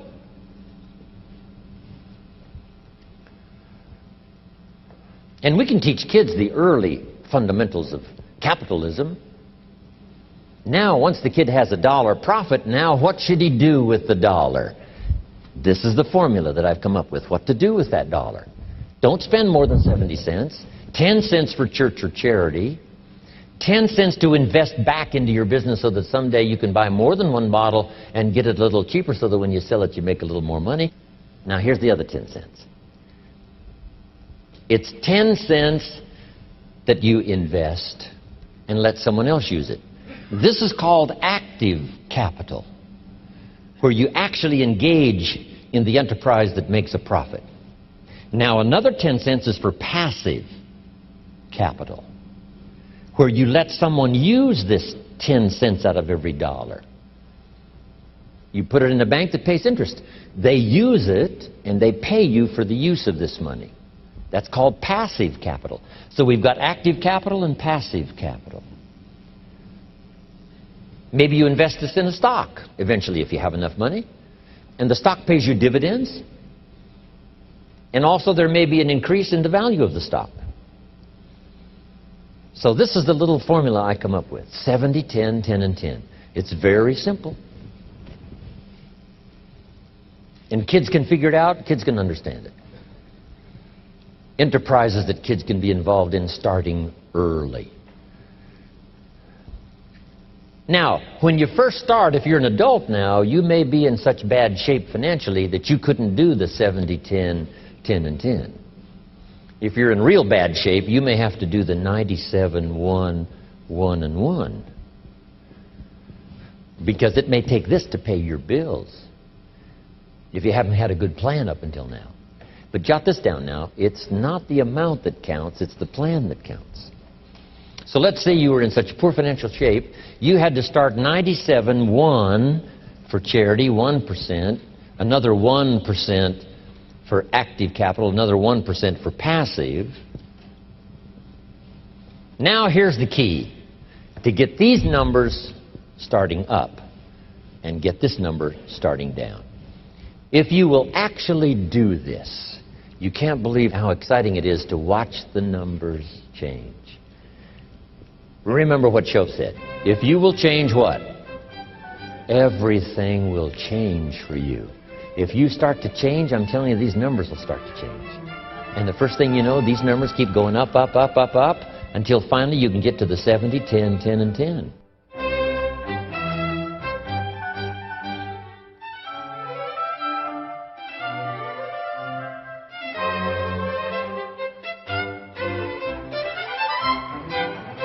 When I was 25 years old, my mentor, Mr. Shoaff, said, "Show me your current financial plan for the future." And of course, I didn't have one. He said, well, this would be a good time to lay out a good financial plan for the future, what to do with your money. And I came up finally with the 70, 10, 10, and 10. Don't spend more than 70% of your income. 10% for church or charity. 10 cents active capital, buy and sell, see if you can make a profit. And 10% for passive capital, let somebody else use your money. Pay you interest, dividends, stock increase, whatever. It's a pretty good plan, 70, 10, 10, and 10. A lady in Mexico the other day said, "I heard your plan 10 years ago. I followed it." She said, "I'm now a millionaire. I own 2 different properties because you also said don't buy the second car until you've bought the second house." It's not cars that make you rich. It's real estate that makes you rich.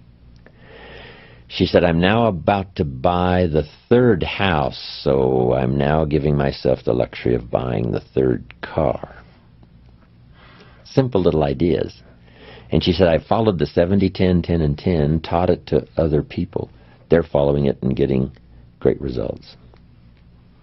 One thing I didn't know when I was growing up and found out at age 25, that you could work both on your living and your fortune at the same time if you had a good plan. Don't just work on your living, work on your fortune. Work on becoming financially independent. Financial independence is the ability to live from the income of your personally invested resources. And the day you can finally do that, what's exciting about that is that now you can work for joy and not for necessity. And strangely enough, you probably work a lot harder for joy than you do for necessity. I have a unique friend. He started an enterprise, and by the time he had it up and running about 2.5, 3 years, he didn't have to work anymore the rest of his life. So now he's financially independent. But then he created a vast fortune, that next 20 years of his life, simply because he was working for joy and not for necessity. So get to that position as quick as you can. So I'm now teaching. Work both on your living and your fortune. The reason for earning a living is to make a fortune, not necessarily from your living, but from what you earn, invested wisely. I talked to a lady the other day. She said, "Mr. Rohn, I'm in real estate." I said, "Wonderful. How many properties do you own?" She said, No, I sell real estate." I said, "Well, let me ask you one more time. How many properties do you own?" Finally got the message across. I said, "The reason for selling real estate is to earn the money to buy real estate. If you sell real estate, you make a living. If you buy real estate, you make a fortune." She said, "I got the message." So don't buy the second car till you've bought the second home.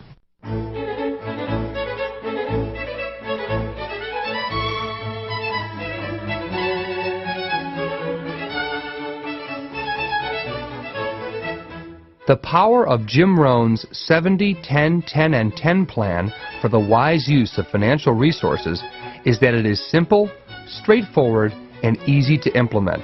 And best of all, it works. Yet most of us find it hard to believe that building wealth can be so simple. Should I invest conservatively or aggressively? What types of investments should I select? Should I invest when I have credit cards to pay off? The whole world of financial options seems unbearably complex. But Jim urges you to resist this complexity by just picking a plan that feels right to you and, most importantly, getting started. I say figure out what you think is best for you and try that. Part of it's a matter of age. At my age now, you make more conservative investments. Younger, you make bolder investments that could pay big dividends if it cashed in well. But a mixture of things that have a chance to have some good growth. But I think you have to decide your own aversion to risk, whether or not you can really tolerate it. I remember when those discoveries started coming out, if you paid off your home in 15 years instead of 30, by adding what, one more payment a year, some simple plan, you saved more than the price of the house. Everybody said, whoa, just with some better information. Now, some people really don't care as long as their payments are low. They'll pay the extra price of the house just because the payments are low. And that's one philosophy. But it's not a good one. And if you're got credit cards, right, that are at 14% and 16%, if you pay off of those, it's hard to find an investment, especially these days, that'll pay that kind of return. So paying off your credit cards and paying off your home in 15 years instead of 30. Of course, now you can buy a home and get a 15-year mortgage. You know, why not save? Why not be prudent? Why not be careful?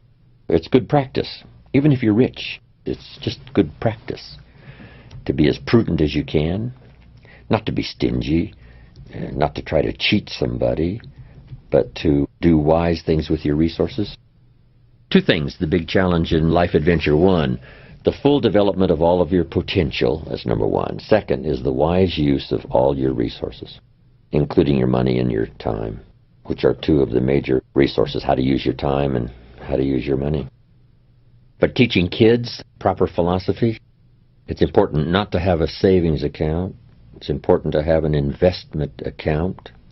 Just a change in terminology. It's the same money, but it depends on whether you put it in an investment account or a savings account. All kids need is just one or two little lessons, and they can say, well, it'd be a lot better to put it in an investment account instead of a savings account. I mean, that doesn't take 10 years of college to figure out. Sometimes you got to have some help. Go to somebody and say, look, here's how deep I'm in, and here's the real deal. What could I do? Find somebody who's got some good alternate plans. If you go this way, it's a bit severe. Maybe the family can't quite tolerate that severe a program. For the future, here's one a little better, but it'll just take a little longer. Because there's nothing more exhilarating, really, in terms of self-worth and self-esteem than just getting started. At least I'm not in reverse anymore. Who was it that said that if you're in a hole, stop digging, right? At least stop where you are and see if you can't now build a ladder, the best one you can design at the moment, with some help. But I think if it's a matter of finances and if you're overwhelmed and you've gotten in trouble with credit cards and all, I'd find somebody who knows some pretty good strategy for getting out of it. They've even got some programs, right, that'll hold off the collection people, not to go bankrupt, but just to give you, if they're convinced that you've gotten a new plan, rather than push you into bankruptcy, there's some places you can go that'll help you sort of rearrange your whole portfolio and start digging your way out. And it's surprising, once you start making progress, you get excited about it. The numbers don't have to be huge and big, as long as you're making progress.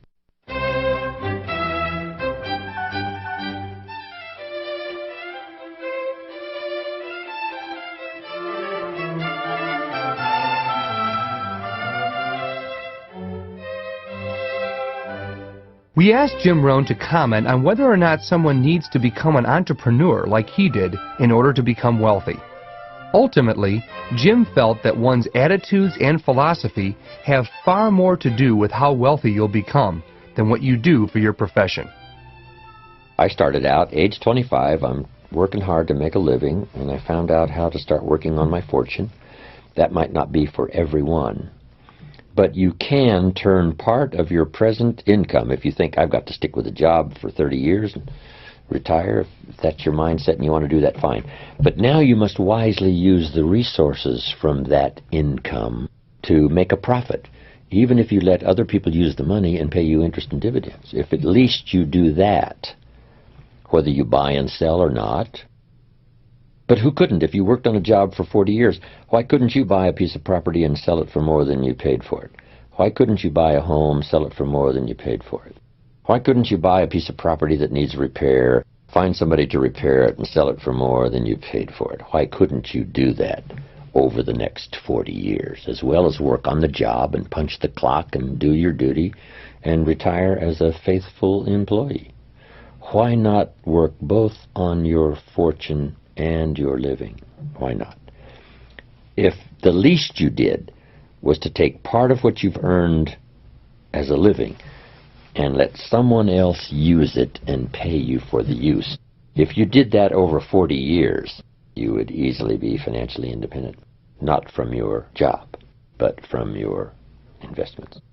Then if you can find other ways, because it's stimulating. Who was it said? Was it Eisenhower? Someone said, find a piece of property and leave it better than you found it. Just something. Claude Olney, who put together a program called Where There's a Will, There's an A, became highly successful as an infomercial. He came to my seminars years and years ago before he put that program together, and he said, I've got an idea. What do you think? I said, it's a winner. Sure enough, it made him millions. He made money on every car he bought because of the incredible way he took care of it and the way he made it shine and gleam, so that when he got ready to sell it, it was worth more than when he bought it. That was one of his projects. I'm going to make money on every car I buy. See, it just depends on your attitude and your philosophy. And the answer is, why not? Amazing. Two different people with two different attitudes. One lets it all go because it doesn't seem to make a difference. Another one says, I make money on whatever I touch. Whatever I touch gets better. It doesn't get dirty. It gets better. A guy who owned a bunch of apartments said to me, most everybody leaves the apartment that they rent worse than they found it. I said, you gotta be kidding. He said, no. Some leave it trashed. I said, impossible. He said, no. I said, what a reputation. What I touch turns to trash instead of gets better. Amazing. But what if you had the attitude or the mindset, I'm going to leave wherever I am, I'm going to leave it better than I found it. Not just what it did for the world, because it's a better place if you do that, but what it did for your psyche. Whatever I touch gets cleaner, and it gets better, and it gets painted, and it gets restored. Even if I walk away, you say, well, somebody else is going to enjoy it all. That's not the key. So be it. The key is, my philosophy is, I leave everything better than I found it.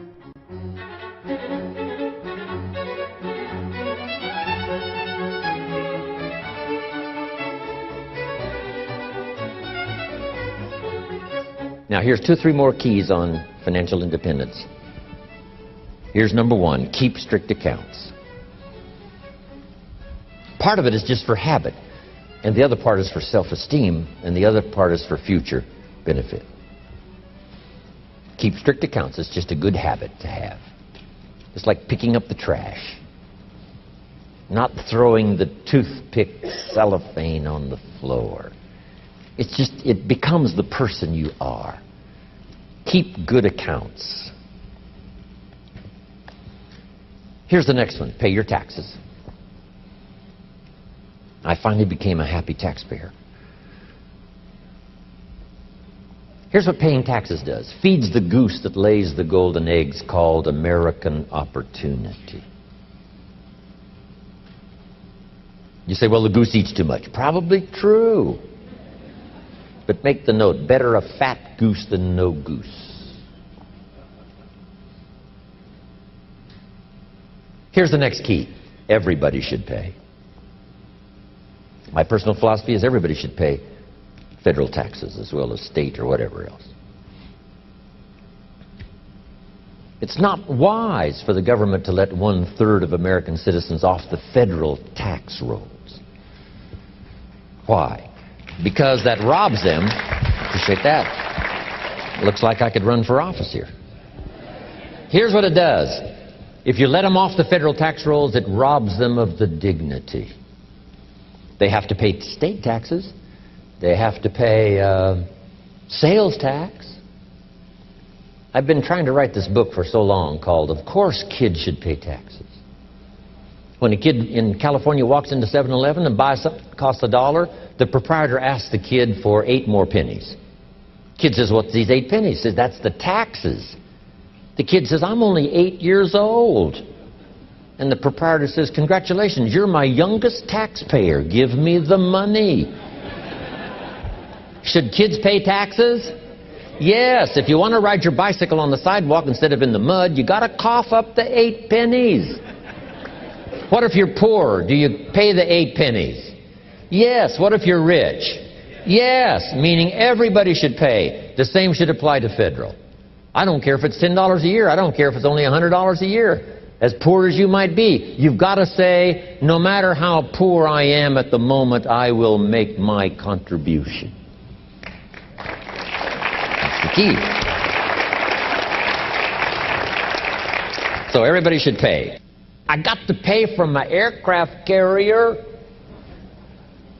I got to pay some young volunteer that risks his life on night landings on an aircraft carrier. You got to pay if you want that kind of security in the world. Of course, we may disagree sometimes with government policy and all the rest, but I'm telling you, everybody needs to pay. Now, here's one of the best stories ever written. According to the record, Jesus and his disciples one day were at the synagogue, and on this occasion they had an interesting project, and that was to stand outside the synagogue as people started coming in, putting money in the treasury of the synagogue. And as Jesus and his disciples stood outside watching the people come by, putting their money in the treasury, it said some came with large amounts, put them in the treasury. It said some came by with modest amounts, some came by with small amounts. Then along comes a little lady, and she puts 2 pennies in the treasury. And Jesus said to his disciples, look at that. They said, 2 pennies? What's 2 pennies? He says, no, you don't understand. She gave more than everybody else. They said, 2 pennies is more than everybody else? He said, yes, because I'm positive her 2 pennies represented most of what she had. So since she gave most of what she had, she gave the most. Now here's what did not occur in the story. I'm so brilliant, I can give you what the author left out. Here's what did not occur. When the little lady put her 2 pennies in the treasury and walked away, here's what didn't occur. Jesus didn't run after this little lady and said, hold it, little lady. My disciples and I have decided that you're so pitiful and you're so poor. We have decided to take the 2 pennies out of the treasury and give them back to you. I'm telling you, that did not occur. If it would have occurred, she would have been what? Insulted. Hey, it was only 2 pennies, but it was most of what I had. Would you rob me of the joy of giving my 2 pennies? So that scene did not occur. So jot this down. Jesus left her 2 pennies in the treasury, even though she was poor. What does that mean? Everybody needs to pay, even if it's only 2 pennies. Wow.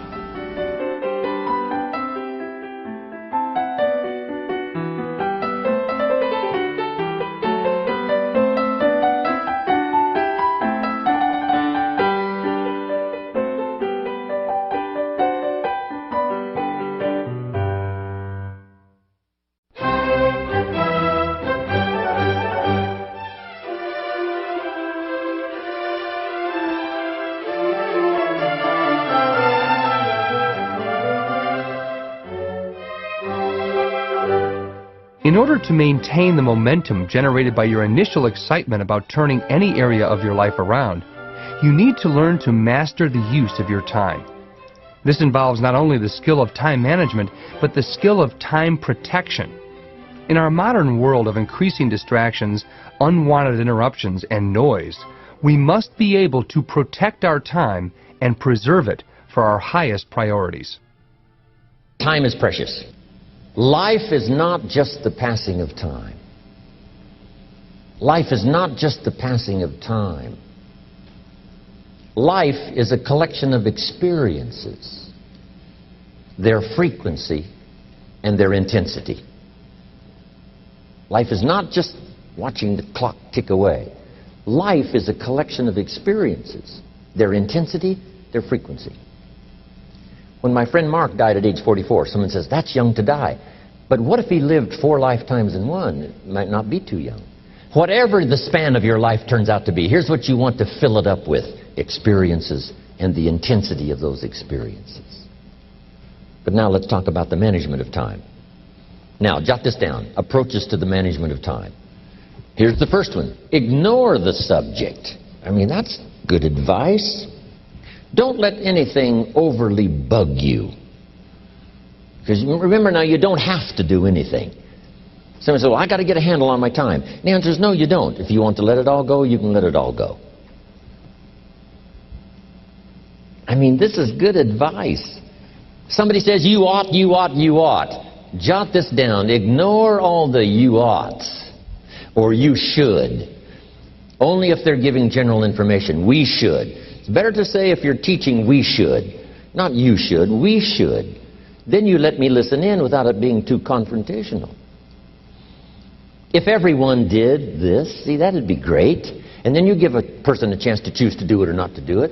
But when you start the you ought, now see, if I don't, now see, we've got some tension and maybe some problems. So you oughts seem to always create problems. Because this is personal dignity. And you don't want to destroy someone's dignity by doing all the oughts and then they feel reluctant to do it. Now we've got problems. So if you want to, just ignore this subject on time management. Now here's the next one. Step down to something easier. The guy's in sales and he says, oh, I want to own the company. Finally owns the company. Now he's got no time to play golf. He said, when I was in sales, I was making big money playing golf 3 days a week. Heck with this owning something. Heck with managing. My life was never my own after I started to manage. I'm going back to sales. See, this is the key. If you're getting too pressed, you might consider stepping down to something with a little easier time pressure. Little girl says to her mother, Daddy comes home, brings his briefcase and pats me on the head and says hello, disappears and works on his papers. How come my daddy doesn't play with me? And her mother said, look, your daddy loves you very much, but he's so busy at work, he can't get it all done, he has to bring it home. He loves you, but that's why he can't play with you. And the little girl said, why don't they just put him in a slower group? So, jot this down now. If you don't have time for your kids, you might consider joining a slower group. Remember when I said some things I went for cost me too much? So reconsider. Next key to time management, and that's work longer and harder. But see, there's a limit to that. I almost lost my health the first year. I went so crazy about personal development and achievement. I just went bonkers. You know, I told you I was skinny, but at the end of that first year, I was a walking shadow. And then it suddenly occurred to me, what if I got rich and too ill to spend it? I mean, that was a shocker. So I started developing a little more reasonable. Because I said, if 12 hours won't do it, I'll work 14. If that won't do it, I'll work 18. I mean, how many hours it takes. And sure enough, it cost me too much. So see, working longer and harder for some might be appropriate. You know, if you're just sitting around not doing that much, this might be good, work longer and harder. But you can only work so hard. Here's the key, not to work harder, but smarter. When you've worked as hard as you can, doing the best you can in terms of physical output in the time, reasonable time. Now here's the ultimate in the management of time, and that is you simply become more skillful. When I first got into sales, you know, I was around people that could get, 9 out of 10, 8 out of 10. And when I first started, I could only get 1 out of 10. But here's what I did. I worked around the clock, so that I would make up in numbers what I lacked in skill. That's good in sales. You got to jot that down. When you're new, you make up in numbers what you lack in skill. Now, when you become more skillful, the numbers can go down because now your persuasive ability and all of that is now so high that you don't need to put as many numbers out. But at first, if you want to compete or if you want to really get good, you've got to put in the numbers. But if you get more from yourself, develop more of yourself, now the time management becomes an easier task. Now here's the next thing. Either you run the project or it runs you. I've found out when you start something, at first you're in charge. All of a sudden, a year later, it's in charge. Some of the companies I started, I'm telling you, I'm in control. A couple of years later, I'm out of control. At first, I've got it on the run. 2 years later, it's got me on the run. Haven't got enough time. I'm dizzy with trying to get it all done. So here's part of the key, and that's to get in charge. It's easy to start something. First thing you know, you're out of control. It's in control. The enterprise you get started now runs you ragged. Because I did that when I had the whole 13 offices and the big entourage. I'm telling you, it was like short nights and long days and just sort of the never-ceasing demand for time and activity, which was fine. At that time in my life, it was fine, and created a lot of good results and laid some good foundation for a lot of future careers that came from those unique times. There's a pretty long list of people who were inspired by it and educated by it and participated in that program I had going. But then I rechanged the format to sort of rearrange my own life personally, which has paid off for me. Now I have a heavy workload, but if you finally get to the place where you have most everything done for you, I still farm in Idaho, but I'm what's known as a gentleman farmer. A gentleman farmer gives orders and other people do the work. It's different than being a farmer doing the work yourself. I know that because I was raised in the farm country where I still have my farm, but now I have the luxury of participants who look after my agriculture, look after my home building. My daughter looks after all of my accounts and my residences and my real estate, and I have good partners in business. That's extra luxury, where you can do your specialty and other people working make it valuable. One of my albums is entitled, Take Charge of Your Life. Take charge of your time. Take charge of your resources. Take charge of your health. You're the one that's responsible for it. It's not a requirement of society that you not have a heart attack and take care of your family. That's not a requirement of society, but you must make it a requirement of yourself. Society doesn't require that you build a financial wall around your family nothing can get through. That's not a requirement of society. It's a requirement you impose on yourself to build a financial wall around your family nothing can get through. So impose on yourself this self-development of being in charge, taking charge of your life and your health and your future and your responsibilities and all the rest. Next, reasonable time is enough time to achieve all of your goals. Just jot that down. Reasonable time is enough time. I had to learn that. Reasonable time is enough time. Here's why. It's not the hours you put in, it's what you put in the hours. If you start depositing greater ideas into the hours you've got later than now, I'm telling you later, you can't believe the productivity that will flow. The ideas you can't think of now, a year from now, they'll start to flow. And when you deposit those ideas in the hours you've got, productivity multiplies by 2, 3, 5, 10. Next, time management essential, a written set of goals. And then do priorities on your goals. What's important this week? What's important this month? Here's the next one. Often review. Just go over your goals to make sure that your list is working for you. It's got you inspired. It's got you turned on.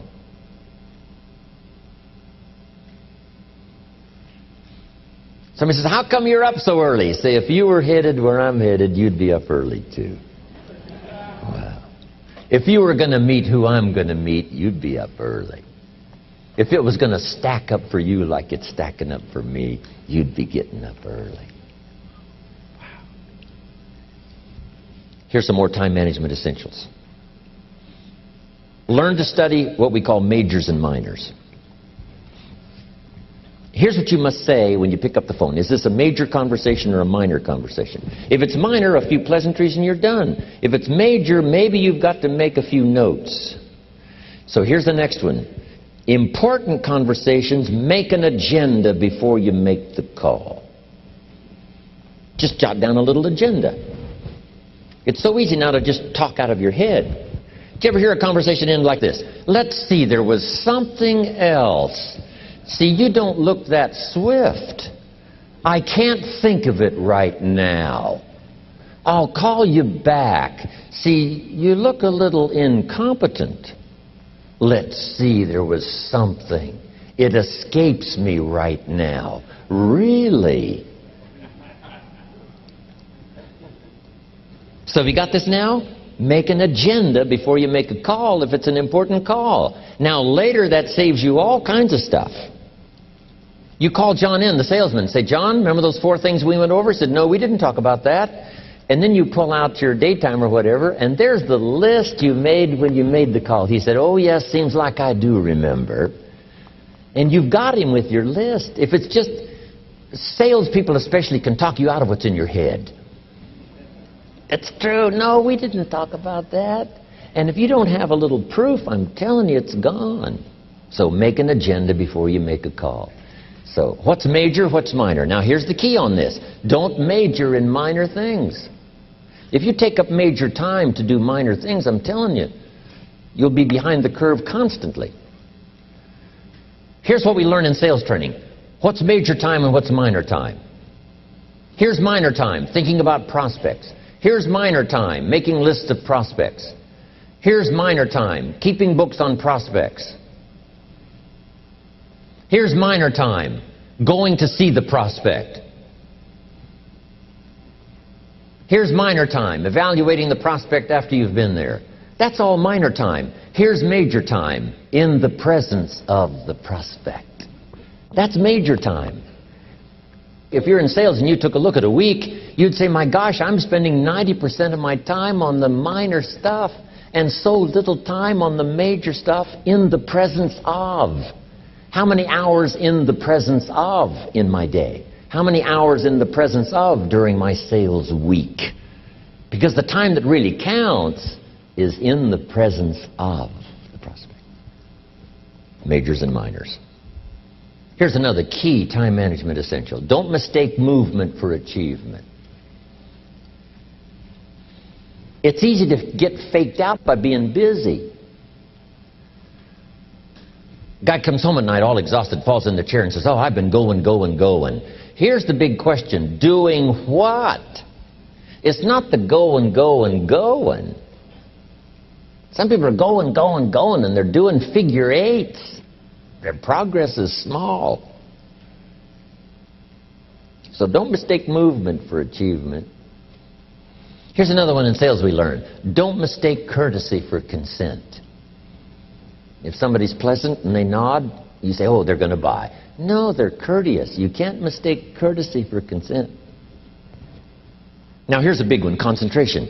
I had to learn this. All those years ago, I'm in the shower trying to compose a letter. Found it turns out to be a strange letter. So here's what I learned to do. Save the work till you get to the office. Save the work till you get to the work. Don't try to get to the office on the way to work. On the way to work, enjoy the way. In the shower, enjoy the shower. Then go to work when you get to work. I found this to be helpful. Concentration. Here's another big one. Learn to say no. I'm telling you, in such a social society we have now, it's so easy to try to be a nice person, saying yes to everything. Find yourself overloaded. Now you got to call and make the, well, gosh, you know, all the time it takes to back out of something that you said yes to too quickly. Here's what might be better. I don't think so, but if that changes, I'll call you. Little things you can use not to overcommit yourself. My friend Ron Reynolds says, don't let your mouth overload your back. It's a good one. Now here's a big one on time management. When you work, work. When you play, play. Don't mix the two. Don't work at play. Now here's one of the most important ones. Don't play at work.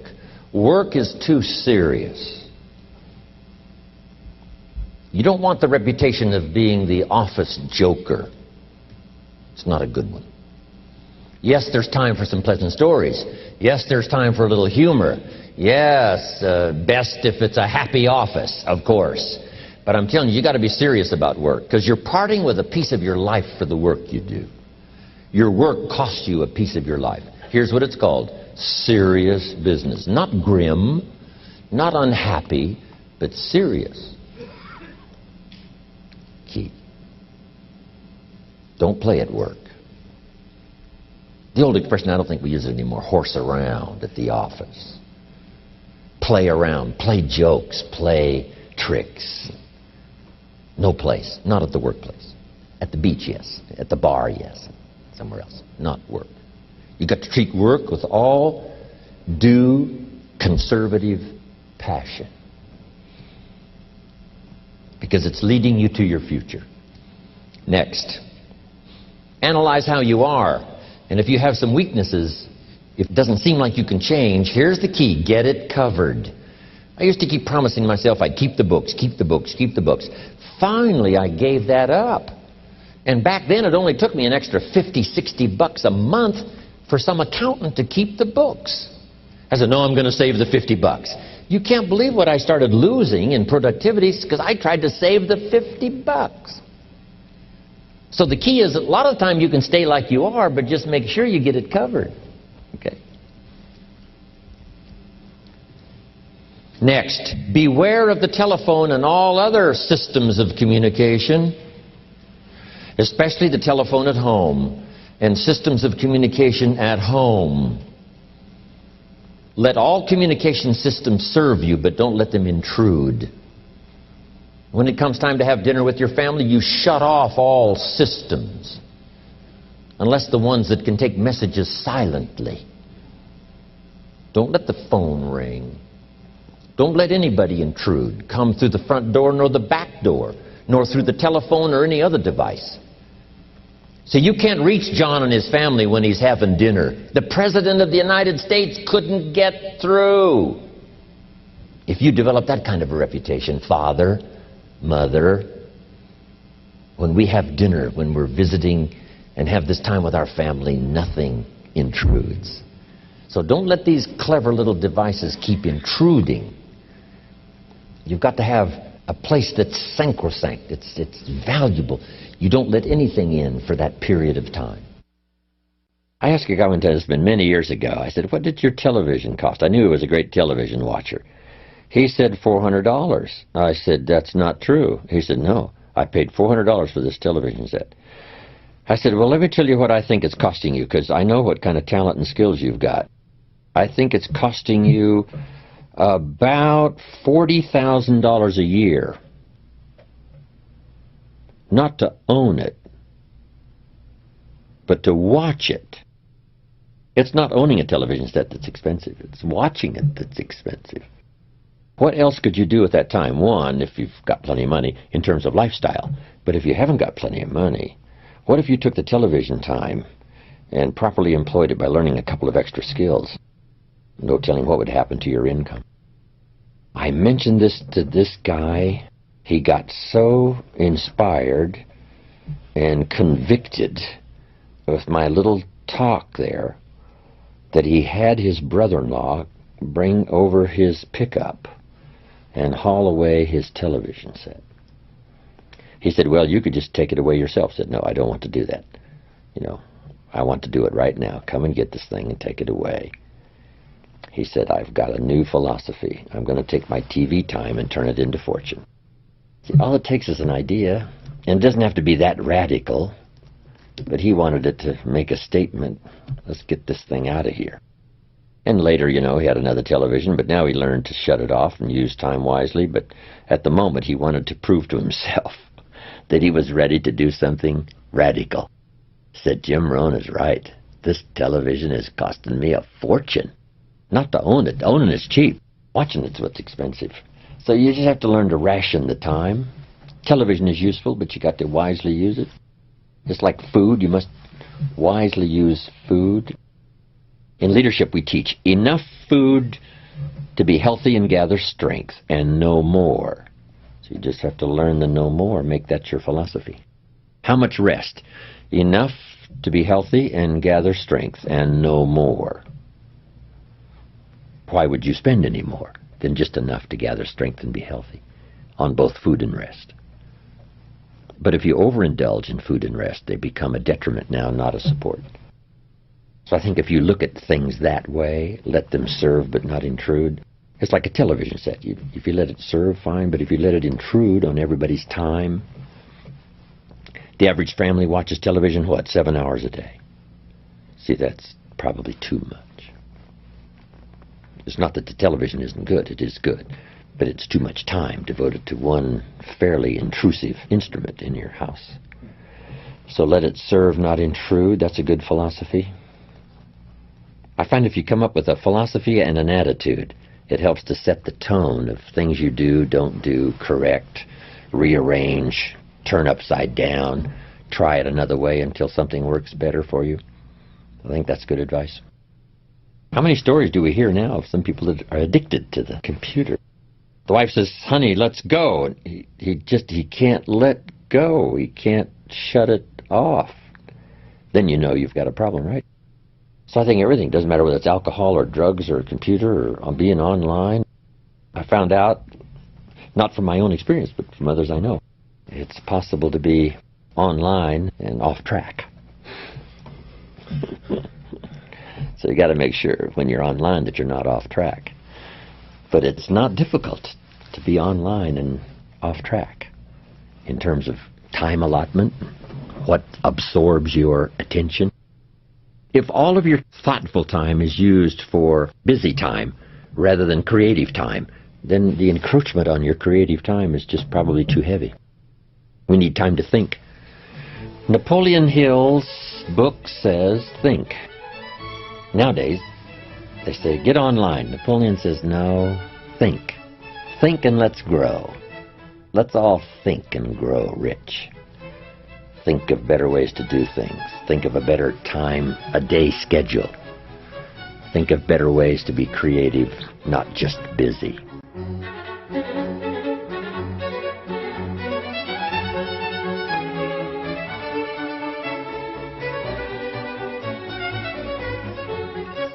One of the great time management savers is to learn to ask questions up front.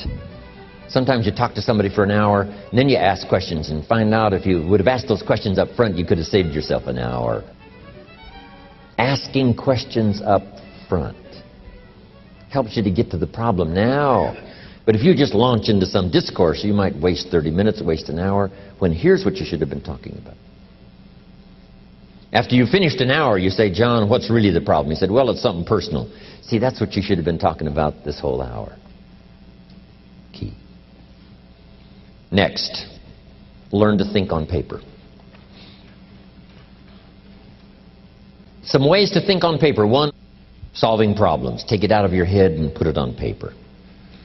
Another one is setting goals. Here's another good way to think on paper.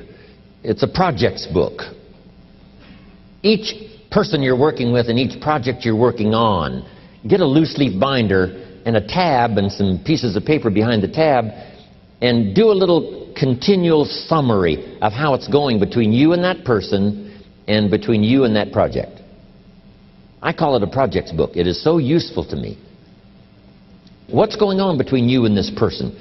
When you last got together, what did you talk about? And you got a few notes there. Here's what we talked about the last time we got together. Now when you get together again, you can review that so you'll know better what to talk about.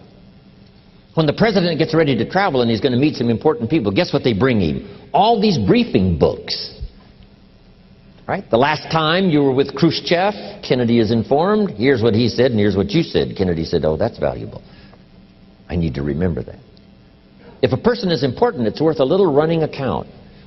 You might even have a projects book for your children. Here's what's happening between me and my child. We've talked about this, and we've talked about this, and we've talked about this. Next, A day timer. Keeping track of all of your appointments.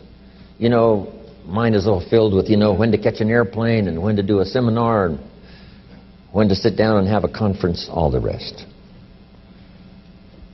Next is a game plan. You know, if you've got a house and the, you know, insurance is going to come due and some other things are going to come due, you just put it on a spreadsheet and make sure it's taken care of.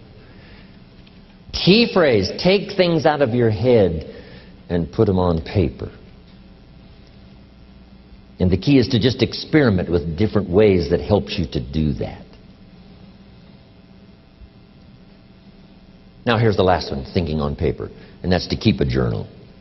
One of the things I'm known for around the world, have been now for 39, 40 years, is keeping a journal. Now my journal is not necessarily a diary. It might be part diary.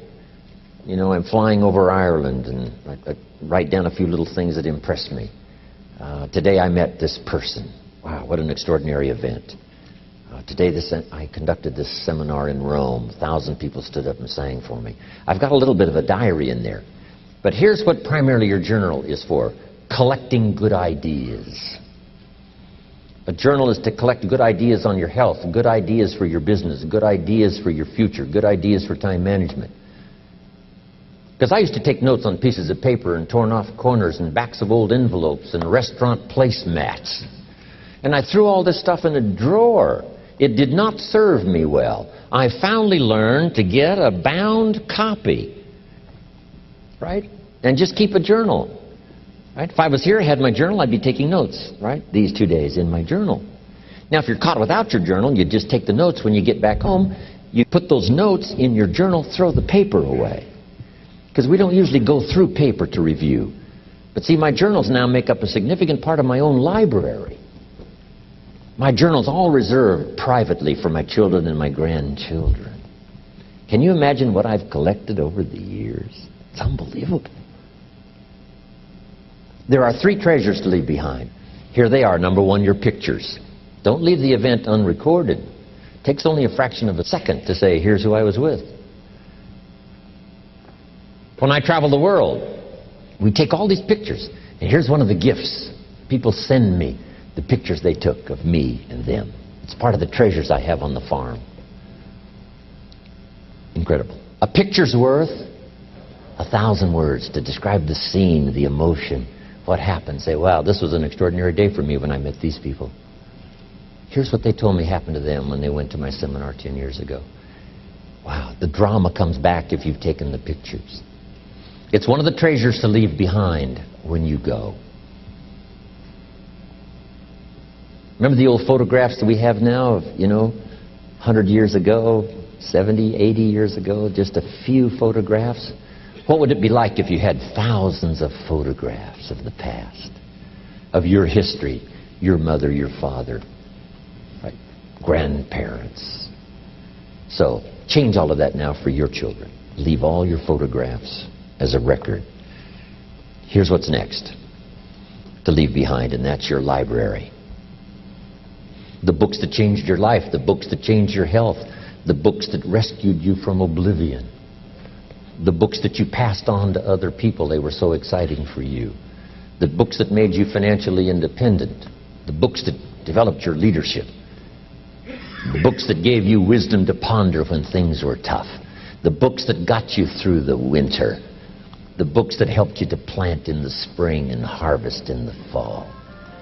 What a treasure to leave behind. If you do that, here's what's for sure. Your books will be more valuable than your furniture.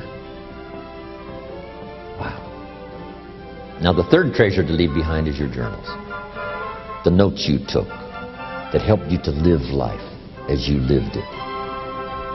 Long after you're gone, a treasure that children, grandchildren, great-grandchildren will find so fascinating. They may use it to help guide their own life into their own future. Wow.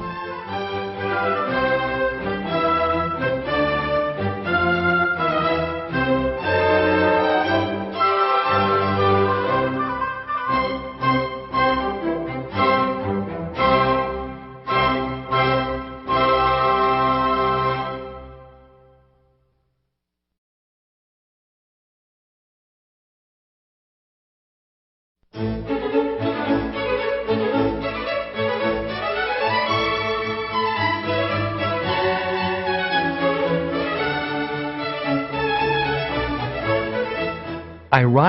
the achievement of great career success, often the desire of someone who wishes to turn their life around, can itself cause other areas of our life to be neglected. The area that is most often neglected when such success occurs is our close relationships with family and friends. We don't spend the time with our spouses that we used to. We have a short fuse with our children at the end of a difficult day. We think back and haven't talked to the best man or maid of honor from our wedding in years. Yet statistics show that relationships account for over 80% of our happiness in life. Are you in need of a change in this area? Or just a little reminding about what is truly important? Then this inspirational session from Jim is one you'll want to listen to again and again as he teaches you where true wealth really lies. I think you have to pay attention to the details. Don't let too much time pass without staying in touch. If we probably took a survey right now, here are the 20 most important people in my life. How long has it been since I sat down with this one or called this one or wrote a letter to this one? We'd probably say, wow, the man is right. Just that little comment, making a list of 20 and saying how long has it been, I can see where for some of them it's been too long. You know, they're considered very close friends. We just have to pay more attention. And I just now thought about that. Make a list of 20 and say how long has it been. We try to think of it. We make a phone call. Say, wow, it's been too long. We got to have lunch. We got to get together. And some that may live in your own community where it's a little easier to stay in touch. But, you know, some of our friends are not close by. Staying in touch is just a vitally important part of developing a good relationship. Take care of those things that matter. What doesn't matter to you, say if nobody calls me on my birthday, that doesn't matter. But for someone else, it does matter. So you just make sure that gets done, those kind of things. It's easy, especially in a busy society. And like myself, you know, getting on an airplane, flying off to some other country, and be so busy doing that, and the preparation for doing it, and then recovering when you get home, it's easy to let things slide. But we always later have some regrets that we didn't stay in touch more often. Especially somebody older that passes, right? We say, wow, I should have made more phone calls and stayed in touch. But whatever it takes to keep a good relationship going, it's like tending a garden. You can't let it go too long without tending the things that matter, making sure it flourishes, something well nourished, which is true of all of our values. We must protect them like a father, nourish them like a mother, to make sure they give us full value. And then be of full value to someone. Not that you have to be around all the time, but to be available. There's an ancient phrase, here's what it says: if you try to save your life, you will lose it. But if you will lose your life, meaning if you will invest your life, that's the best way to save it and to multiply it many times over. So here's the phrase: investing life into life has the potential of creating miracles. Investing life into life. Investing life into life creates a new baby. But investing life into life with ideas, information, association, influence can create enterprise, can create a corporation, can create a business, can create a movement, can create something that benefits many more people than just those few that might have invested in each other's lives. So that should be one of your goals, is to be valuable enough to invest in somebody else's life. Starting first if you're married with your children. And then invest in each other. Marriage and friendship, these associations are a chance to invest in each other. A business enterprise. Bill Bailey and I have been involved in other enterprises. But the enterprise, you know, fortunately was successful. And we had a chance to affect a lot of other people's lives. But guess what happened over those years, and which continues to today? We continue to invest in each other. I come up with a great idea, I get on the phone, I call him. He comes up with a book he's read, just said, this is a masterpiece, you've got to read it. So we have this chance to invest each other. And while we walk the farm country of Kentucky, we invest in each other. We walk the beaches of California, and he has a habit of grabbing your arm when you're walking and talking. So he would grab my arm until this one would get sore, and then we'd trade places so he could, grab the other arm for a while we're walking and talking. But a chance to contribute to each other. And what I share with him, he shares with others, and what he shares with me, I share with you and others around the world. That contribution of sharing with each other, being influential, leadership, making a contribution to someone's life that no telling how far it may go from the time it starts. Friendship is, it's one of the most valuable possessions in the world. Good friends, relationships. What really matters when we all get right down to it is that inner circle. When we should spend as much time as possible, maximum time, maybe borrow a little from other things that aren't quite that valuable, that are essential but not quite that valuable, and spend more time, family, inner circle, close friends. Because that's where a lot of the drive and ambition to do well comes from. Making dreams come true for that inner circle, you and them, furnishes the fuel for high ambition. Not to be ambitious just for the name or for the fame or for the money or for the useful things you can do like generosity for the future, but at least to do as much as you can to nourish that association and communication, inner circle. Conversations in art, whether it's with a child or whether it's with husband and wife or friends. Used to be years ago, we wrote letters that only got sent or, received once in a while. Now we just jump on the phone and talk. But back then, people seemed to take thoughtful care about putting into words how they really felt. And it's easy to be a bit too casual and not put as much how you really care into language, especially when we're talking all day long and all day long. It's hard to be that unique when we really would like to be unique, say something extraordinary about how we feel, but it gets lost in sort of the mundane, ordinary conversation rather than taking the time to say something unique about how you care and about how you feel. When Judy, my wife, and I, when we parted ways, I wrote a little note, and I said, "Dear Judy, as often as the night comes, so does my sadness. As constant as the day arrives, so is my love for you. I wish for you and I wish the best for you, and I understand that dilemma. My life is here where you touched me. If ever you should call, I will be there to be touched again." I took a little time to thoughtfully see if I could say in a very few words what was happening to me at the time. It's easy to be careless with language and not say what you mean to get a point across.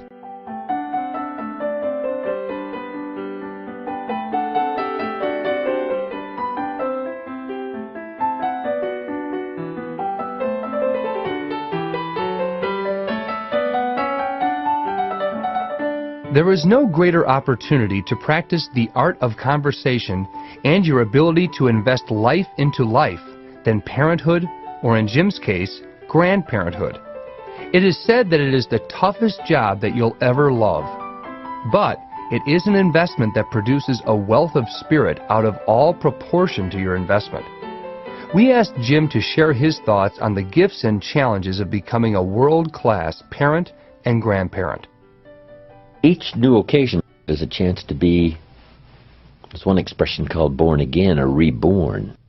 We have a father for the first time, as well as a new baby, we have a new father. So it's the new baby's life to work out. Now it's also the new father's life. And probably as a father, best instruction would be to study and practice and work hard at seeing if you couldn't be a Class A father. If it's the mother's first time, we have a brand new baby but a brand new mother. Now that she has a chance to live a brand new life, different life experience than ever before, shouldn't she study and practice and learn and listen, try to find ways to become a Class A mother? About 16 years ago, I became a grandfather, and I have practiced diligently now the last 16 years of being a 5-star grandfather to my 2 grandchildren, Nathaniel and Natalie. They're exceptional, highly talented, I just published a book of my granddaughter's poems that she wrote when she was 12, and the art illustration by her brother Nathaniel. I Love What I See is the title, by Natalie Pangrazio. Now she's 15, and she's written now a collection of 10 stories for children. And her brother, Nathaniel, is an accomplished classical pianist. He writes music, sends it off for competition. These are talented kids, artists and writers and musicians at such a young age. So what I've done is try to specialize, helping my granddaughter publish this book when she was, 14. The poem she wrote when she was 12. It's really good. I've got to read you something. I told you about my granddaughter, Natalie. She wrote these poems, and we're publishing them, and here's one. When she was 12. It's called Metaphors of Flowers. From those whose imaginations love to take flight, they will use even a flower to determine wrong from right. An iris is like wisdom, the deep color like the depth of knowledge, and the yellow like the bright ideas one receives. The knowledge spreads upwards, as do the iris's leaves. A lily is simplicity like the whiteness of its flower, but in simplicity there is beauty like the yellow stamen's tower. Truth is like a dandelion, which is bold and has not sinned, and truth is spread far and wide like dandelion seeds upon the wind. They soon find a place to rest and grow in someone's heart, and the cycle begins again just as it did start. A daisy is like happiness and spreads its face to the sun. It loves everything around it, and in everything finds fun. Hate is like a thistle, which is awful and sharp to the touch. It combines envy, anger, and most of all, disgust. And finally, best of all, love represents a rose. Love is sweet to your heart as a rose is to your nose. Love combines trust, hope, faith, and integrity. There are good paths and bad paths, and no matter which one you chose, love is just as sweet as the loveliest rose. My granddaughter. Wow. Thank you. Incredible. Everything you can think of to dazzle your grandchildren and have them think you're the greatest and the best ever. But it's pure joy, and you have to pay attention. It's some work involved, of course, and making a good relationship like that work, but the payoff is incredible for the small price to pay. One of my dear friends asked me, he said, I've got teenagers now. What else can I do to influence their life? And I said, maybe not that much. But here's 2 good words to consider. Now that they're teenagers, the key is to be available and capable. Capable of good answers when they need them, capable of counsel when they need it, available when they need to make a call, but trying to daily influence somebody's life, after they've become, especially teenagers, right? It's a tough job to do. But if you settled for that, being available and capable. I want to be well-read and have good command of language and be able to translate my own feelings and experiences into useful conversation so that when the need arises, I'll have something valuable and wise to say, however short or long it may be. It's like fishing. You can't jerk too hard or you lose them. And you can't leave too much slack, let them off the line, they're gone. So it's called pull, pull, pull, easy, easy, pull, pull, easy, easy. To learn how to fish, to catch fish. It's kind of the same with communication, strong enough but not too strong. It can't be weak or the point doesn't get across. It has to be strong. Strong without being rude, I say, in one sense. That's more a presence. But in communication as well, well-chosen words mixed with measured emotion, not too much, not too little. When the actor gives a performance, if the script is well written, that's part of the structure. The rest is delivery, part of it is style, but part of it is enough emotion for the point, not too much. And I think parents have to do the same.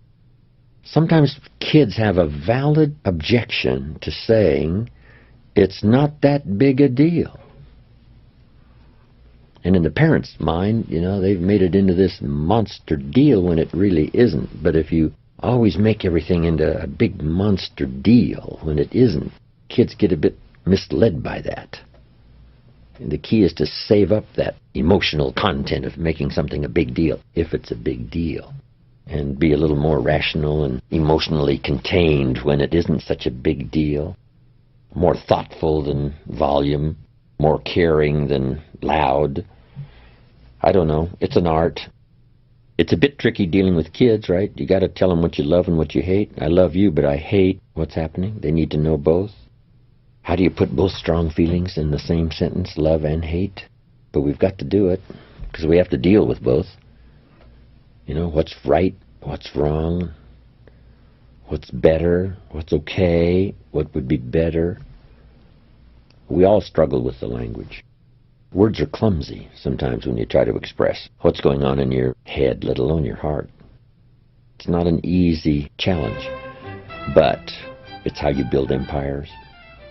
It's how you create great societies. It's how you share the intricacies of philosophy that can change somebody's life.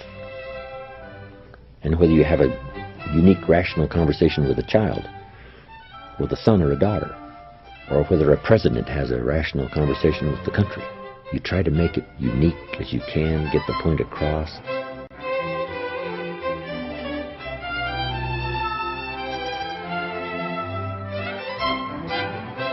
If you're married and you have children, I got some great advice for you.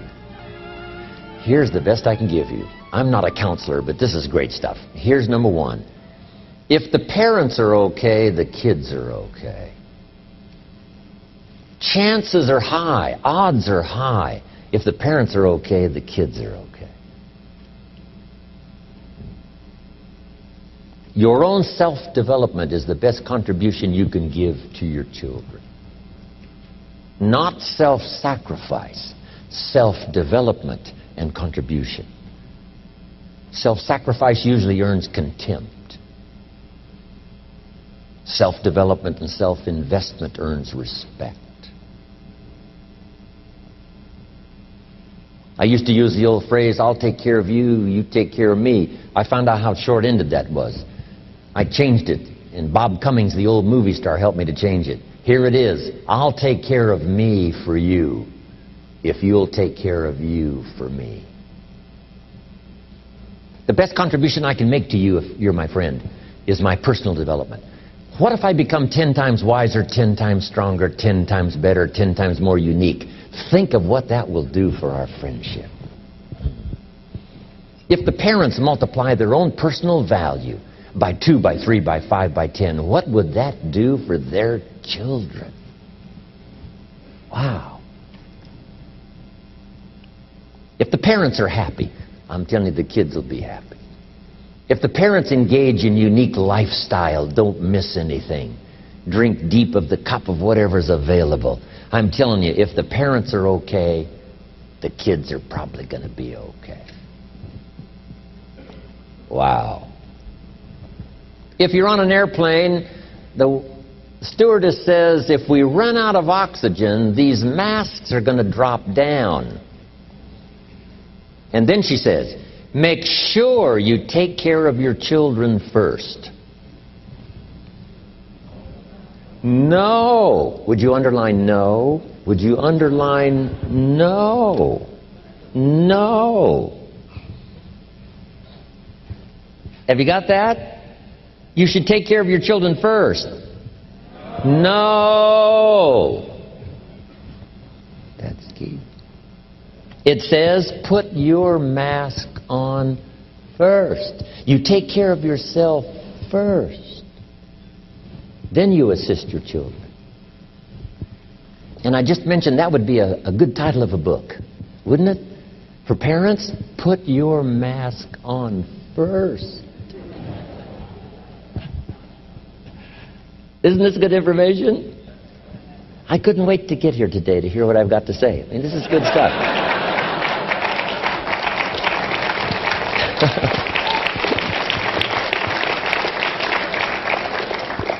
The best contribution to your company is your self-development. The best contribution to your husband or your wife is your personal development. To become all you can become, as wise as you can and as kind as you can and as unique as you can, that's the best contribution. Not self-sacrifice, self-development and self-investment. Key. Here's one more on that. With your family or whatever decisions you have to make, if you've made the decision, best decision you can, but it's going to cause some pain, here's what you must learn to do. Accept the pain, but not the guilt. There's part of our head sometimes that tries to make us feel guilty if we've made a decision that's been painful, not just for us, but maybe even for other people. But it had to be made. So here's the key: to accept the pain, but not the guilt. Because it's not pain that destroys you. It's guilt.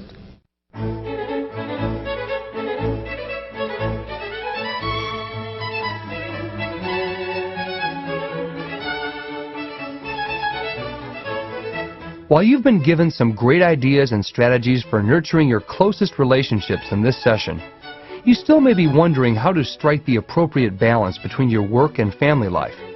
This is a hot issue in our modern age, a topic on which everyone seems to have a strong opinion. Since everyone's personal situation is unique, Jim resists easy answers to this dilemma and instead encourages you to embrace the challenge itself. While no perfect balance can ever be achieved, it is a battle we should fight until our dying day.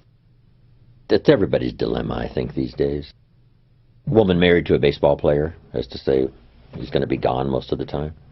Would that be the ideal marriage? And the answer is certainly not. But should a man follow his talent and his unusual skills? He probably says yes. She says, well, at times I wish he was a banker and not a home run hitter. You know, it's a dilemma for all of us. How to balance it all, make sure we don't sacrifice some values for others. It's difficult for two people to grow at the same rate. One becomes ambitious and one is a little more, let's say, at home. How do you balance that out and make it work? It's never ending in terms of its challenge.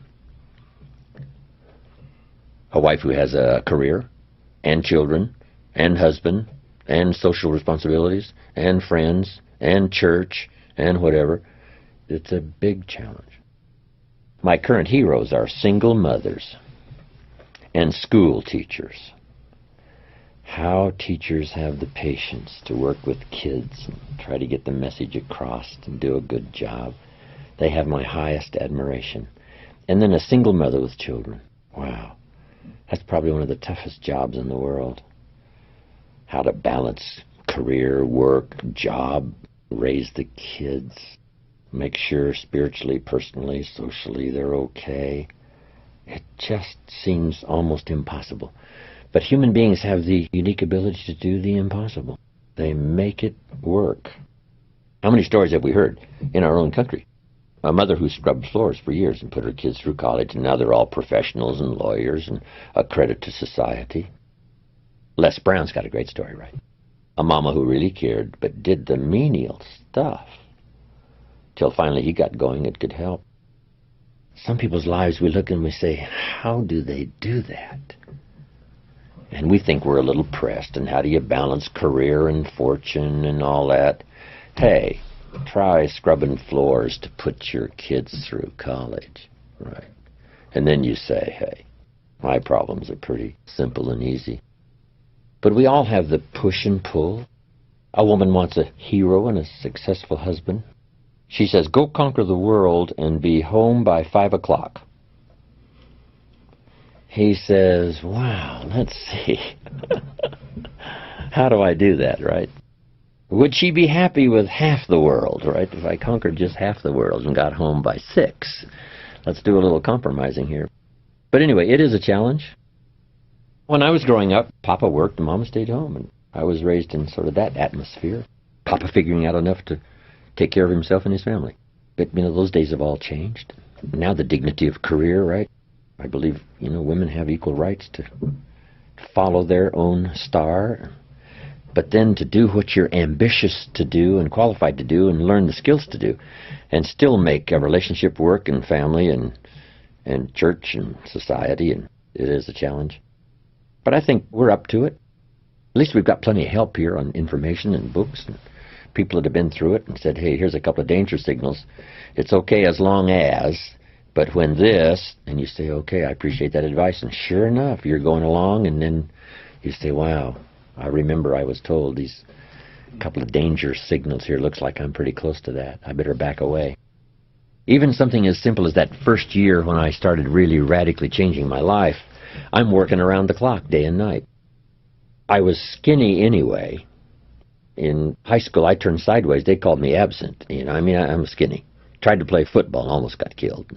Settled for basketball, less violent sports, but I've been skinny all my life. But that first year, I'm thin anyway. I lost some more weight. I'm a walking shadow. I was so caught up in changing my life.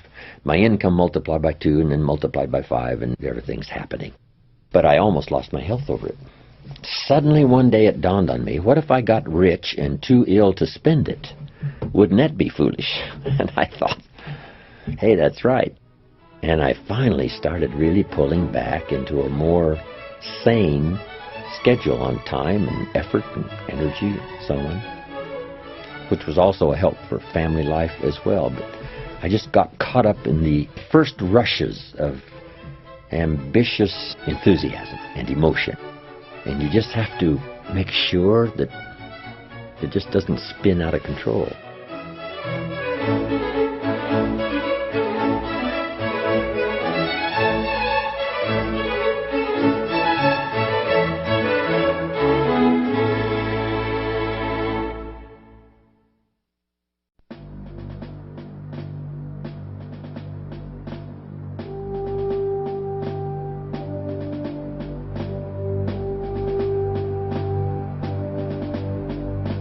Now that Jim has presented all of his foundational philosophies and principles for turning any area of your life around, and given you strategies for 3 specific areas of your life, you are ready to begin designing your future, what Jim calls his goal-setting workshop.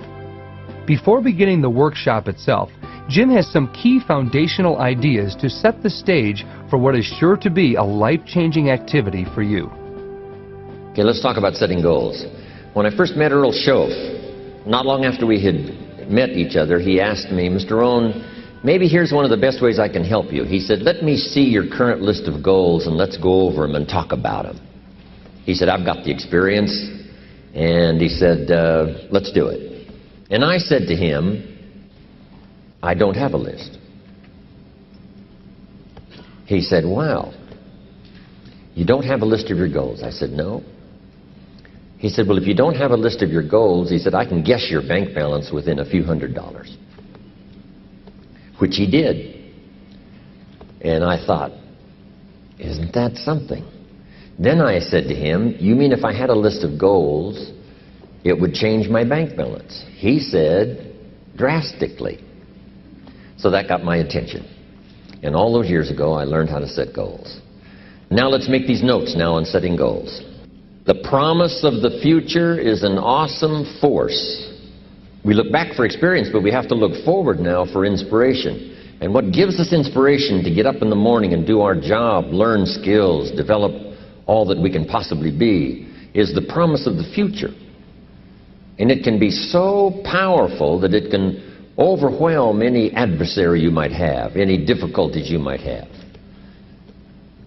Here's a key phrase. Reasons make the difference in how your life works out. Reasons make the difference in your appetite and zest for taking on the challenge, doing the job, becoming successful. Mr. Schoaf said, if you have enough reasons, you can do the most incredible things. You can get through the most difficult day. You can overcome the most unbelievable challenges if you have enough reasons. And so he said to me, if you haven't got a list of your goals, Mr. Rohn, it's probably because you don't have enough reasons. He said, I'm sure since I've met you, you have enough intelligence. And he said, you have enough good health. And he said, you have all of those things working for you, but here's what you must work on now is to have enough reasons. Looking into the future, developing reasons. So now make these notes. We're primarily affected by 5 things. Number 1 is the environment, the political environment, the social environment, the physical environment. Whatever surrounds us affects us. The city, the country, the countryside, the village, the office, the people. We're constantly affected and shaped by our reaction and decision making. A lot of it depends on the environment. And for the physical environment, we all need to pay attention to that. Make every contribution you can. It's one little small planet. Remember those first pictures from space? Looking back on Earth? It looked so fragile. It looked so small. We thought, wow, so many people live there. How can that be? We must take care of it. It's, right now, it's the only planet we got. Do everything we can. First, we're affected by the environment. Next, we're affected by events. Some events affect us all. Some affect the world regionally, nationally, or by the state, or by the community. But some events affect us all. Now here's the next one. We're affected by what we know. What you know, what you don't know. The accumulation of knowledge or the lack of knowledge affects your dreams, affects your future, affects your income, affects your bank account, affects your associations, affects everything. You've got to really be a student, study, so you can learn how to make wise decisions that'll give you the best chance to build for the future. Okay, here's what's next. We're affected by results. Whatever your current economic results, whatever projects you've launched, the results up until now, that affects you. The results you've had in the past, up until now, that's affected you. Now here's number 5. We're affected by our dreams. Our dreams meaning our view of the future for ourselves. Now here's a note to make. It's important to make sure that the greatest pull on your life is the pull of the future. Some people let the past pull them back, pull them back. The past can be like gravity if you let it to pull you back. Not just to think about it to get advice from mistakes to carry on for the future. But some people live in the past. They live in the darkness of the past. They live in the mistakes of the past. They live in the discouragement of the past. They didn't make it, and that affects them for the rest of their life, living in the past. So we don't want the past to pull us back, to live in the past. And all other kinds of things that affect us. It's going to affect us to some extent, but not to the extent that we should be affected by the future. So make this note. Dreams and goals can become magnets. Dreams and goals can become magnets.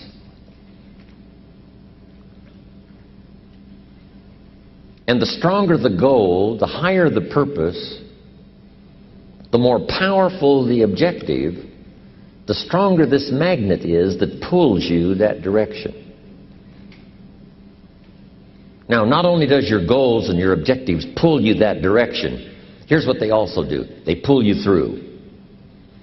They pull you through all kinds of down days. They pull you through a difficult time.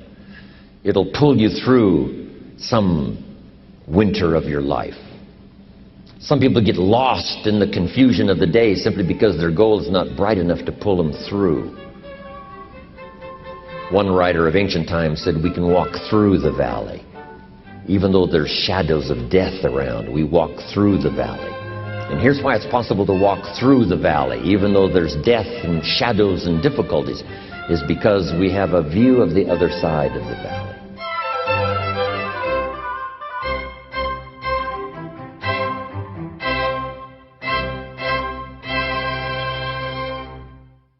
Over the next 25 minutes or so, Jim will guide you through the same goal-setting workshop that he presents at his most exclusive weekend seminars.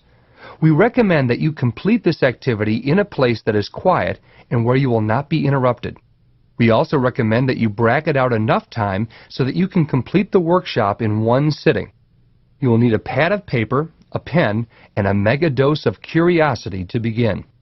So if you're ready, here's Jim Rohn to begin the workshop. Entitled this part of it now, Workshop. And under the workshop, I'm going to ask a series of questions, and it's going to serve as a model so that you can teach this to your children, you can teach it in classes, you can teach it anywhere. And I'm going to give you the question first and then give you time to work the exercise, okay? So you jot down the question and then work the exercise. And if for lack of time, we have to cut you working the exercise a little bit short, it's something you can continue after you've gotten home or whatever. You can continue doing the exercise. But I want to make sure I get through it all so that you have this format to follow on setting goals, because I think it's so valuable. Under the workshop, now here's the first question. What 5 things have you already accomplished that you're proud of? Let's take some credit before we go to work on the future. We've accomplished some things in the past. Let's give ourselves credit for that. When you're working with kids, this is important.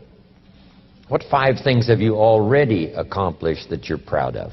So I want you to make a note of that question, and then I want you to do the exercise. Make a list of 5 things that you can think of that you've already accomplished that you're proud of. Please pause the program and begin the exercise that Jim just described. When you have completed the exercise, resume listening to the program.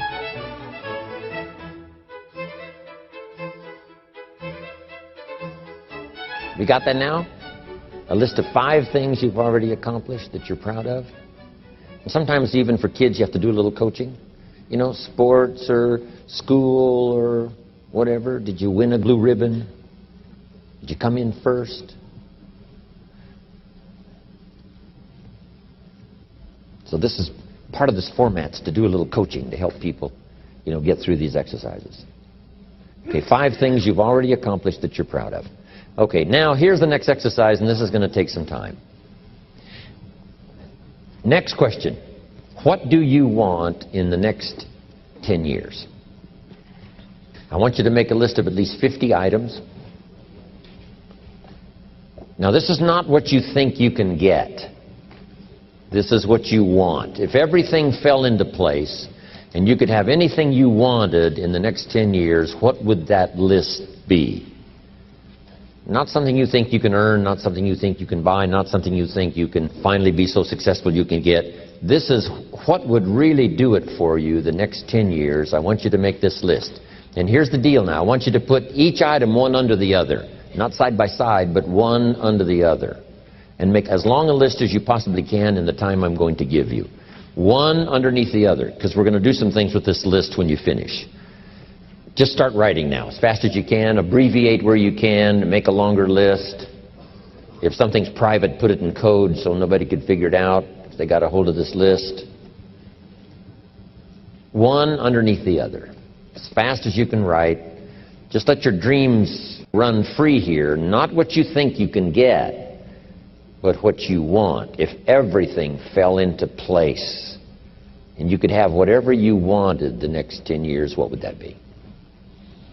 Little things, major things, insignificant things, doesn't matter. Just make the list.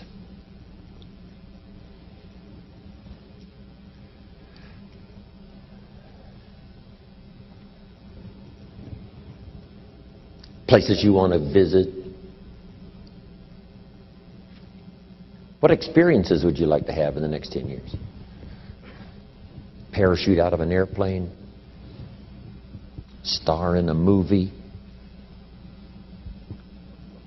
Play in a rock and roll band? Win a gold medal in the Olympics?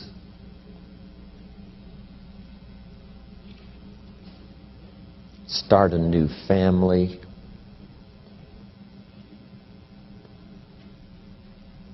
Some changes you'd like to make, some habits you'd like to drop, some new ones you'd like to acquire?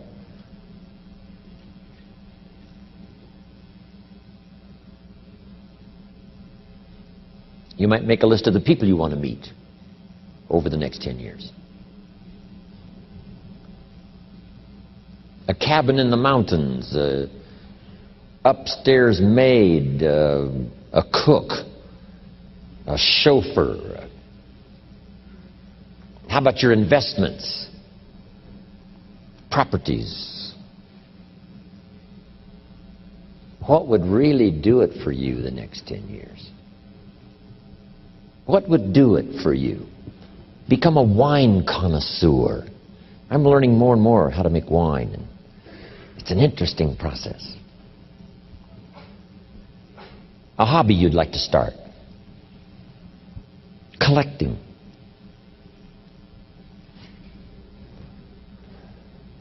New car. Become a race driver.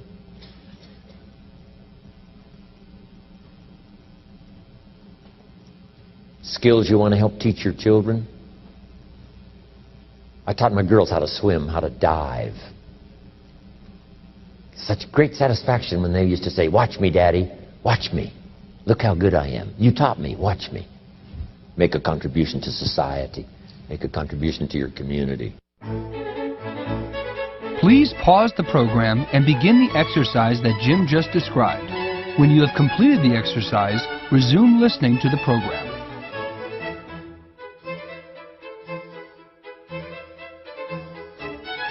Does most everybody have a list of 50 now? Now we're going to do some things with this list. Here's the next exercise. I want you to look at each item on this list you've made and give each item a number. The number being a 1, 3, 5, or 10. And this is why. I want you to look at an item and say, I think that would take about 1 year. Another item you say, I think that would take about 3 years. Another item, I think that would take 5. And another item, looks like that's going to take 10. Give each item now a number of what you think it might take to achieve that goal. A 1, a 3, a 5, or a 10.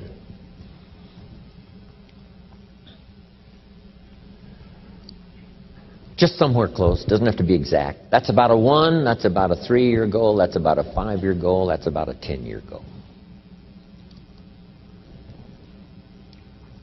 If it's less than 1 year, just make it a year. If it's more than 10, just make it 10.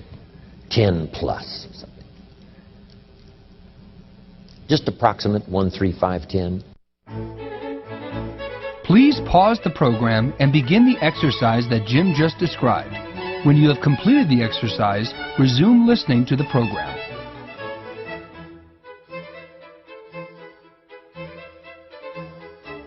Now, as soon as you've given each item a number, I want you to now go through and count them. How many 1s, how many 3s, how many 5s, how many 10s? And then just make a little list of those numbers. How many 1s, 3s, 5s, 10s? Please pause the program and begin the exercise that Jim just described. When you have completed the exercise, resume listening to the program.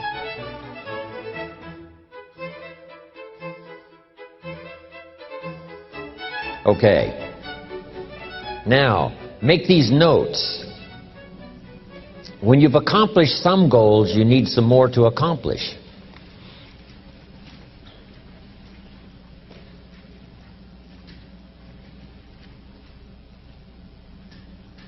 Next, it's very important when you reach a goal that's significant or important to you to celebrate. So just jot that down. Celebrate a significant accomplishment. Or it doesn't have to be that significant. If it's important to you, it doesn't have to be world-changing or life-changing. If it's just a goal that's really important to you, you finally reached it. Celebrate. Now, hopefully on your list of goals you had some family goals. And if the family together finally reaches a goal, jot this down. Celebrate with the family.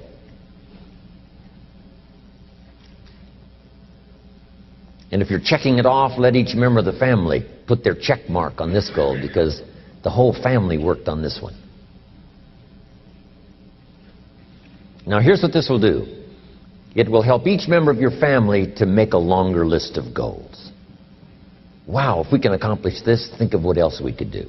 The same is true of you individually. When you accomplish something, check it off, celebrate. It'll help you to grab your list, wherever it is, and say, hey, if I can get here, I can double that original list. So celebration creates excitement to develop a longer list. You also need goals ongoing. When the early astronauts went to the moon, some of them, when they came back from the moon, had psychological problems. Some of them drank too much, got into other difficulties. And one of the reasons is, where do you go now that you've been to the moon? So here's what they did later. They made sure that the astronauts later, who came back from the moon, had plenty of projects to keep them busy after they had been to the moon. And the same is true of you and me. Goals, after you've reached them, another list. After you've reached those, another list.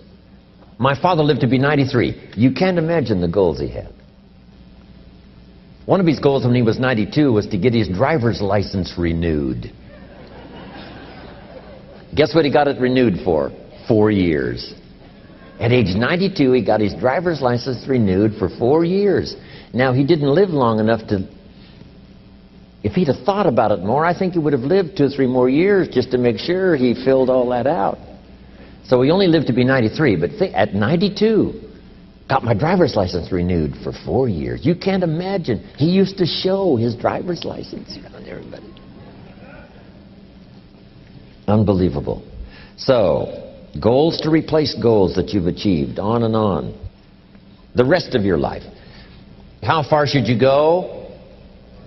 As far as you can. How many books should you read? As many as you can. How many friends should you make? As many as you can. How much should you earn? As much as you can. That's it. What should you try to be? All you possibly can. The purpose of this exercise is just to stretch you, get you to think, get you to wonder, get you to ponder. I wonder what might be possible. If I could get everything I wanted, what would that be? Now here's the next exercise. Okay, jot down the question. On your list of one-year goals, which are the 4 most important? Of your one-year goals, which are the 4 most important? So now I want you to go back over your one-year goals and pick out the 4 most important. You know, if you've only got 4 now, this is an easy exercise.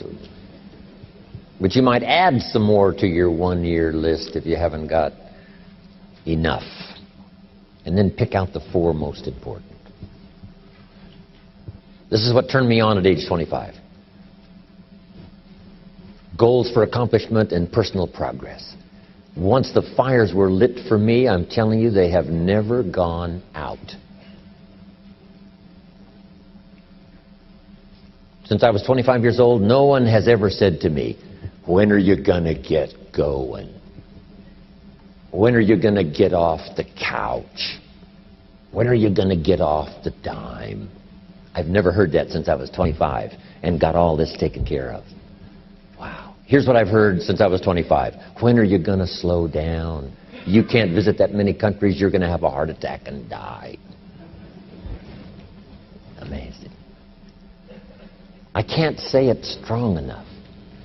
It's easy to get lazy in designing the day and designing the year and designing the future and designing what you want to accomplish and just cross your fingers and hope it'll all work out, that the favorable winds will blow it all your way. I'm telling you, it's not going to happen. Keep this up. And one of the best ways to keep it up, teach it. The key is to teach it. You don't need recognition. Just go give everybody you can think of that deserves it recognition. And your own self-satisfaction is recognition enough. If they never put a crown on your head, who cares? Okay, the 4 most important one-year goals. Please pause the program and begin the exercise that Jim just described. When you have completed the exercise, resume listening to the program.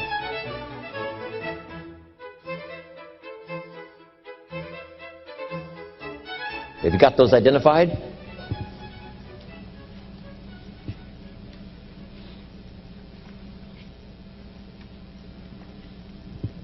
Okay, now here's the next exercise. This will take now just a little bit of time. And the question is why? Why are those 4 goals important to you? Because the why is very important. And I'm going to give you some notes on that a little bit later. So just start a little paragraph. Why those 4 goals are important to you. A couple of more minutes for this one. Please pause the program and begin the exercise that Jim just described.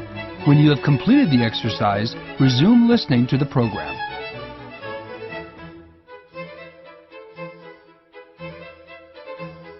So make these notes now. Here's the first one. When the why gets stronger, the how gets easier.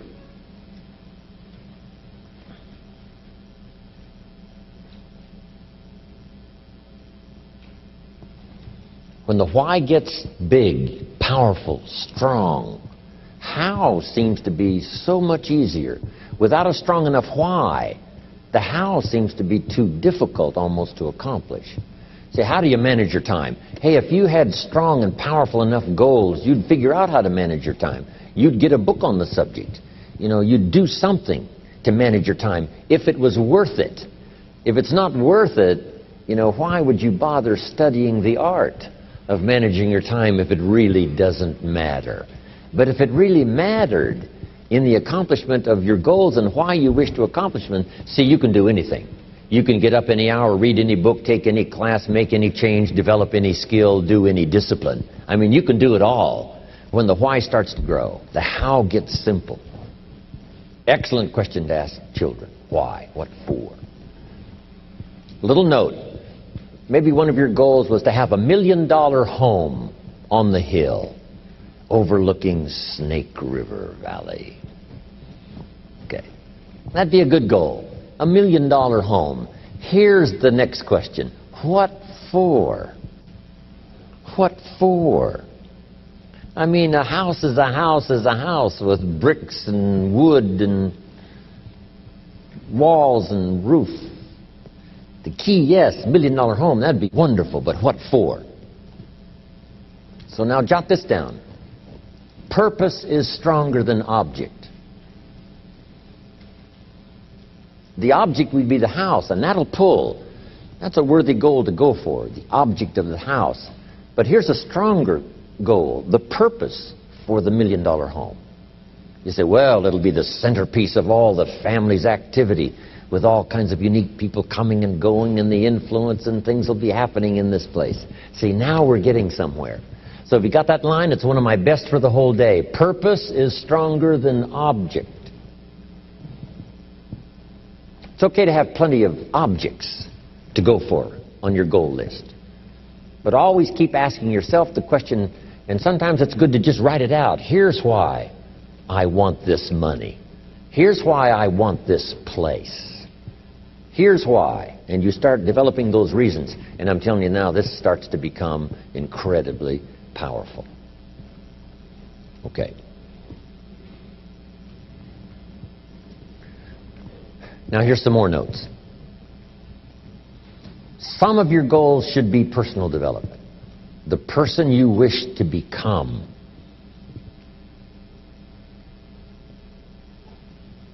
Develop skills that make you attractive to the marketplace. Develop the temperament and the attitude that makes you attractive to the business world. The attitude and the temperament that makes you a splendid father, studying the art. Because here's what's important. It's not what you get that makes you valuable. It's what you become that makes you valuable. I keep saying this year after year. It's the person you become. I admired my friend Mark Hughes for the fortune he made and the company he built. Guess what I admired more? The person he became in a short 44 years. He was unique. He bought the idea at age 19 of personal development and worked on it daily from that day until the time he died. The idea of becoming an attractive person, a skillful person, a good friend, a good colleague, a good partner, a good member of the round table, a contributor. See, that's the key, the person you become.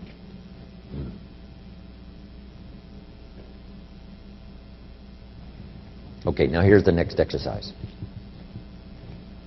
Isn't this good stuff? I mean, I'm telling you, this stuff changed my life, altered the course of my life. From milking cows to sitting on this stool. Incredible. What a journey. Now, here's the next exercise. I want you to look now at the whole list that you've written and the exercises we've done. Now I want you to answer this question. What kind of person must I become to achieve all I want? And I'll give you time to write that down now. What kind of person must I become to achieve all I want? Please pause the program and begin the exercise that Jim just described. When you have completed the exercise, resume listening to the program.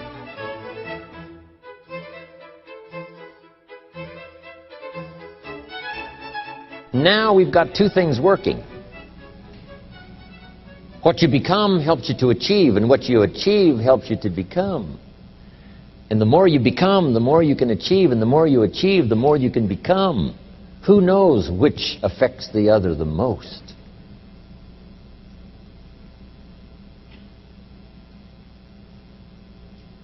So now just write this exercise. Start with a few sentences. We won't have time for you to, take a lot of time, but just start with a few sentences.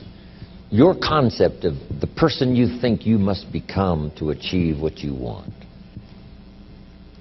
This is time for a little truth here. Maybe you need to become much wiser than you are at the moment. You need to become stronger. You need to have better health. Maybe you need a little coaching. To really become the person I want to become, I'm going to have some coaching.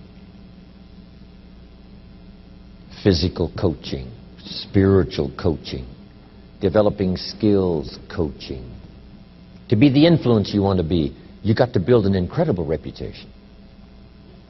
What kind of person must I be to attract all that I want in my life and the people that I want and the opportunities that I want? When you knock on the door and opportunity opens, you must stand there as a very attractive person, or you may not be invited in.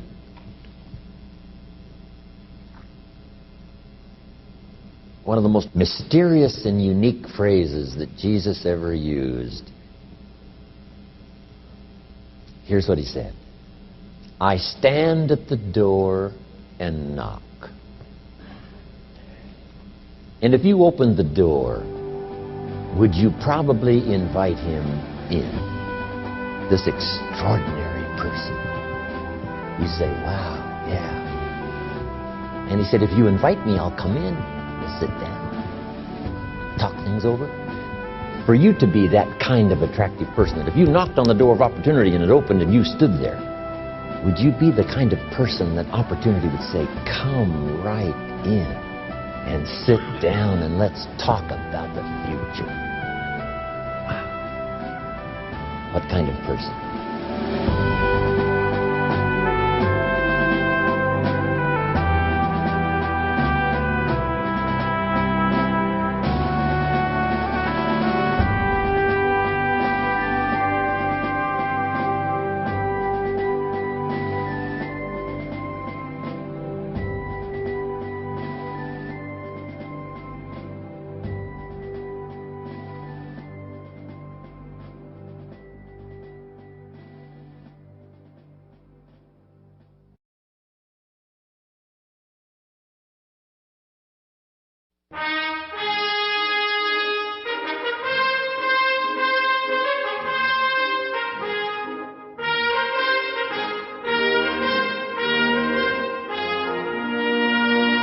Now that you have set your goals for the future, you have a blueprint for your life.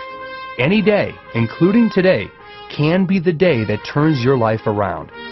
To accomplish your goals as quickly as possible, Jim recommends that you simplify your life and your thinking as much as possible. That's what this session is all about. While there seems to be no end to the stream of success approaches and systems available, Jim urges you to resist complex, new answers to age-old problems. Save your hard thinking for your goal achievement and take the simple approach to success. I usually take the simple approach to life in trying to figure it out or trying to comprehend it. You know, the guy says, this happens to me, this happens to me, and all this stuff happens to me. How come it all happens to me? And I say, I don't know. Best I've been able to figure out, those kind of things always happen to people like you. Go ahead. I think the simple approach is the best, or the witty approach. You know, I come along 16 years ago to do some things for Herbalife, and one of my friends says, I heard that some people died using that Herbalife product, and I said, not that many.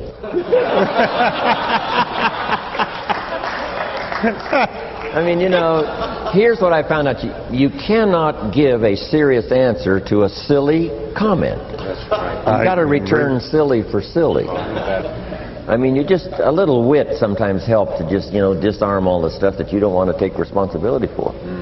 Lady Astor in the English Parliament was exasperated with Churchill. And she said, Winston Churchill, if you were my husband, I would put poison in your coffee. And Winston said, Lady Astor, if you were my wife, I would drink it.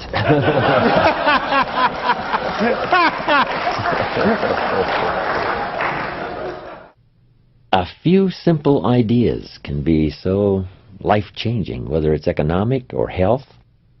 My mama said, you don't have to radically change. She recommended an apple a day. And I said, well, can I have some candy? She said, yes, if you have the candy and the apple, but not the candy as the substitute for the apple. See, that made sense to me. Okay. I can have candy if I've made sure I've had the apple, but not as a substitute for the apple. And she said it in such a simple way, I got it. Schoaf, my mentor in business, had the same unique style. When I said, hey, things cost too much, he said, no, you can't afford them. I thought, that's the new way to look at it. And he showed me these alternate ways to look at something. He said, how come you're not doing well? I showed him my paycheck. I said, this is all the company pays. He said, well, that's not true. I said, no, this is my check. He says, no, Mr. Rohn, this is all that the company pays you. This is not all that the company pays. Just in 2 or 3 sentences opened up a whole new world of consciousness to think about. He says, doesn't some people in the same company earn 4 or 5 times this amount that you're getting? I said, well, yes. He said, well, then this is not all that the company pays. And if you were 4 or 5 times more valuable than you are now, do you think this would multiply by 4 or 5? And I said, yes, I guess it would. He said, why don't we go to work on that? So you don't have to work on the company to pay you more money. You only have to work on yourself to become more valuable. Simple ways of saying things so simply. Doesn't have to be radical. The key is just to start. If you start making 3 presentations a day in a year, it's 1,000. The 1,000 seems like too many to do. But starting is easy. Then continuing and not yielding to the temptation to be careless and let it slide and go back to old habits.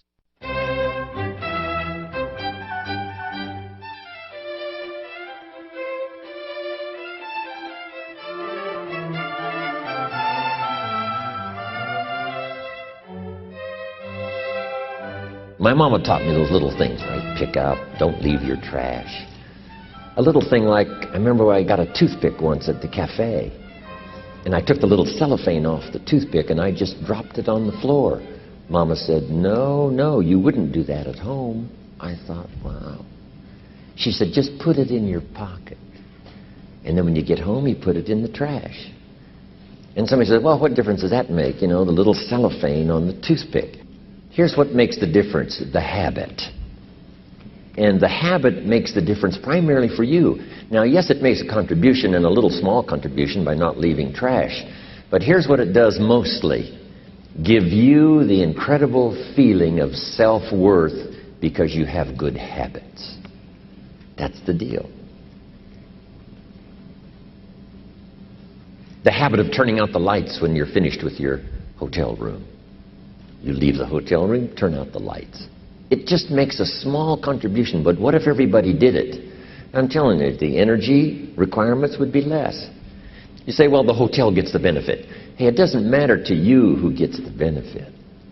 Guess what's the greatest benefit? Being a person of unique habits. Habits that not only make you perform as far as skills are concerned, but habits that make you feel good about yourself. And then sometimes we get the question, why do it? And I got the best answer to that. Why not do it? If it's so easy to do, why not do all the easy things that make a contribution?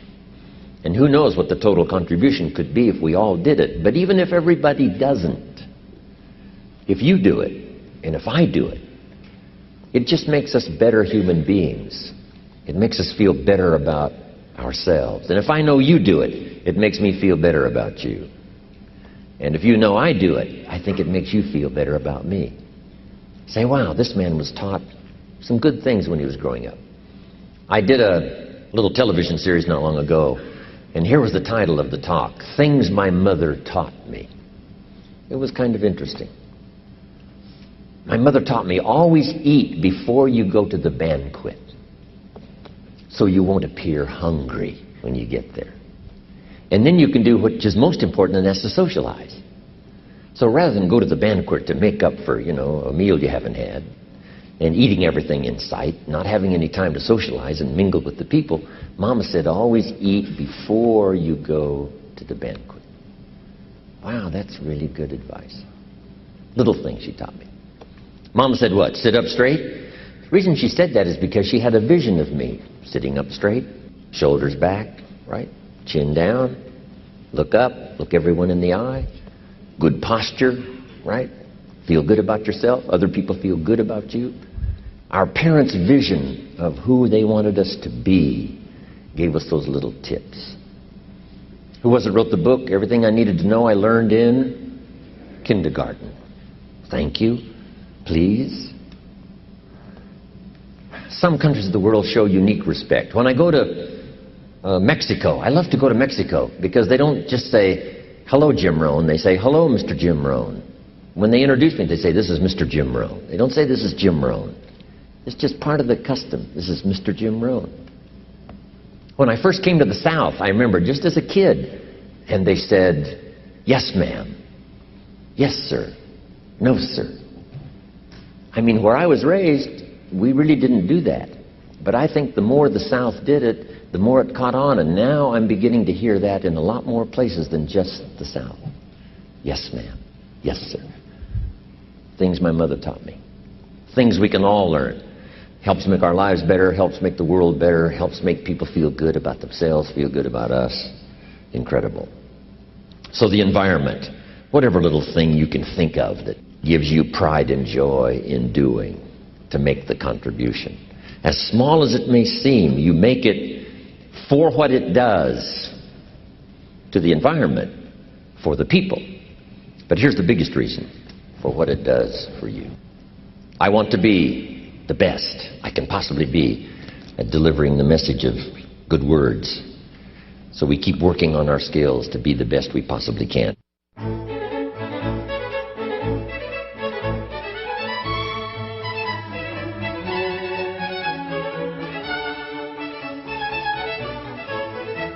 The same simple approach that Jim's mother and his mentor Earl Shove modeled for him has spilled over into his entire success philosophy.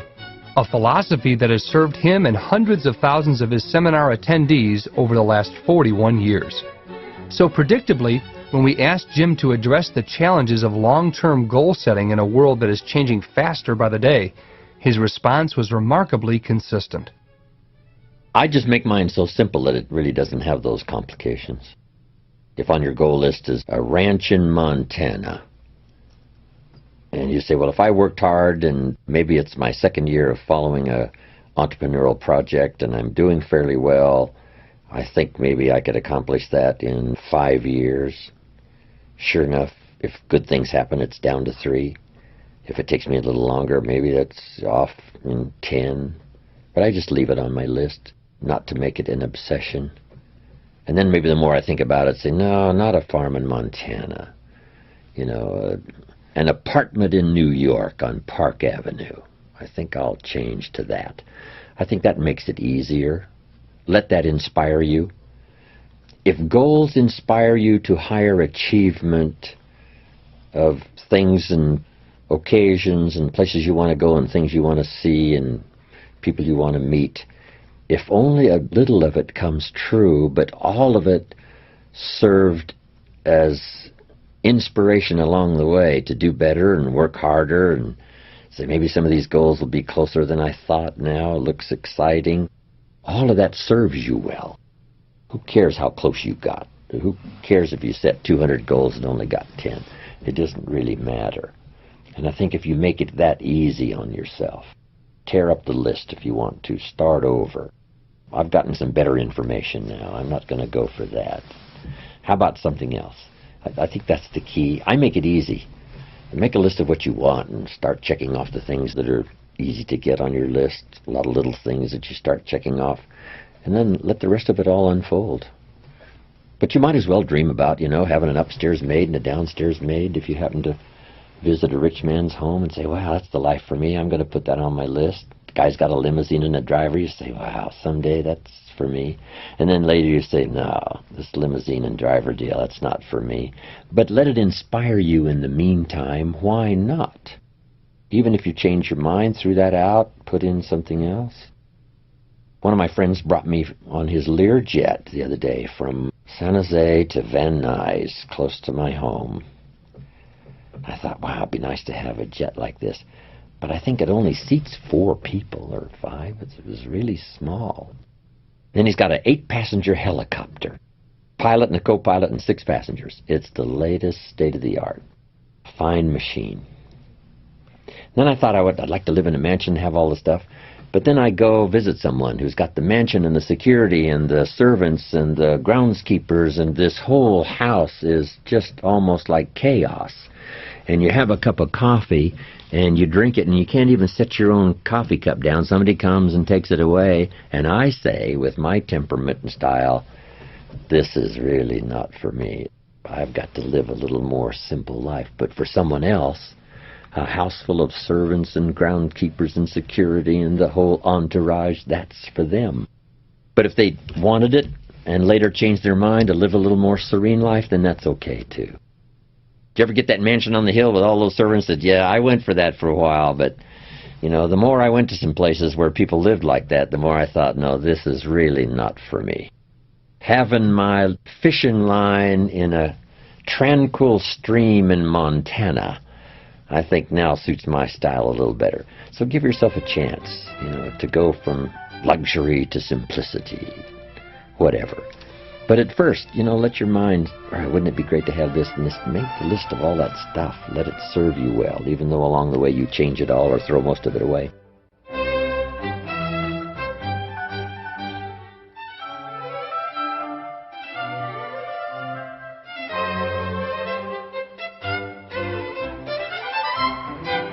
At the peak of my giving seminars back in the 70s, early 80s, I had 13 offices. Tony Robbins ran one of my offices, started working for me when he was 17, ran one of my offices when he was 20. I had 13 of those offices in 13 cities in California. I did a seminar in each city in 13 cities a month. I had the elaborate entourage. It was unbelievable. One day I decided, someday I shall have no office, I shall have no secretary, I shall be free. And sure enough, that day finally arrived. People ask me now, what is your email address? And I say, I do not have one. I do have a website that someone else runs, but I have really simplified my life. A company that I do a lot of business with around the world asked me, do you want an office? I said, no. I said, do you want a secretary? I said, no.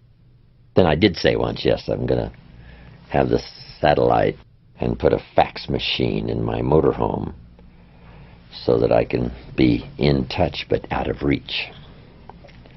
I want somebody to say, yes, you can contact him, but you can't find him for a while.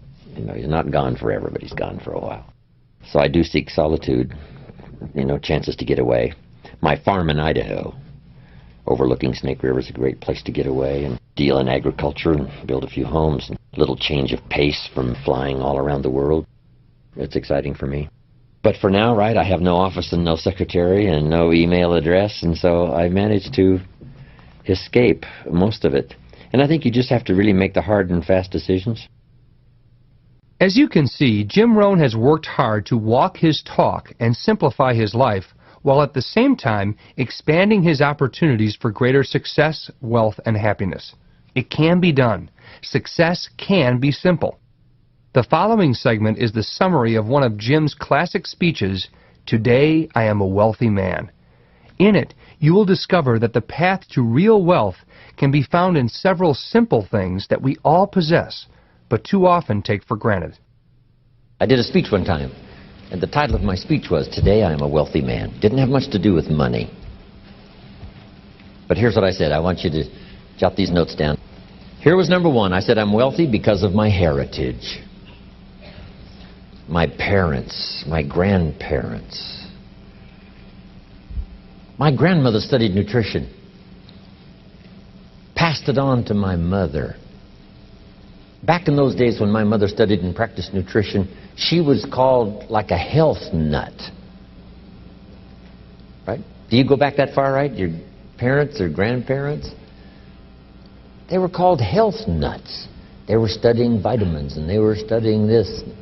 Mama used to mix up some of this stuff for me and Papa and said, if this don't kill us, I think it'll help. And we're, gagging this stuff down. My mother, with the practice and study of better nutrition, extended her life at least, the doctor said, at least 20 years. Said if your mother hadn't have done that, she wouldn't have lived that extra 20 years. He said when your mother died, the walls of her heart were paper thin. He said how she lived this last 20 years is incomprehensible. And then I told him, Mama used to do all the juices, had the distiller to distill the water, all the stuff that was considered kind of kooky, right, back in the 40s and the 50s and 60s. Herbs and twigs, I mean, something to smoke, but Mama did all that stuff, extended her life over 20 years. My father lived to be 93, never had a major illness. I've never had one. Passed it on to my children, my grandchildren. Unbelievable. My heritage, what's that worth? It's worth a fortune. So you got to contemplate every once in a while your blessings, and part of your blessing is your heritage. Next is the heritage of your country. We that come from the free countries, engaging in enterprise to start with $1 and make a fortune, become a millionaire. What value is that heritage? It's unbelievable. We enjoy the benefit of courts we didn't start. We enjoy the benefit of laws we didn't create. We enjoy the benefit of learning institutions we didn't found. We enjoy the benefit of medicine we didn't discover. Wow. Heritage. Next, I said, I'm a wealthy man because of my experiences. Experience makes you rich. Here's what you must treat your experiences as: commodity. You must treat your experiences as high value. You must treat your experiences as capital so that you can invest in the future what you've learned in the past. My experiences now have taken me around the world. A birthday celebration last year, right, in 16 cities. It was one of the most unbelievable experiences of my life.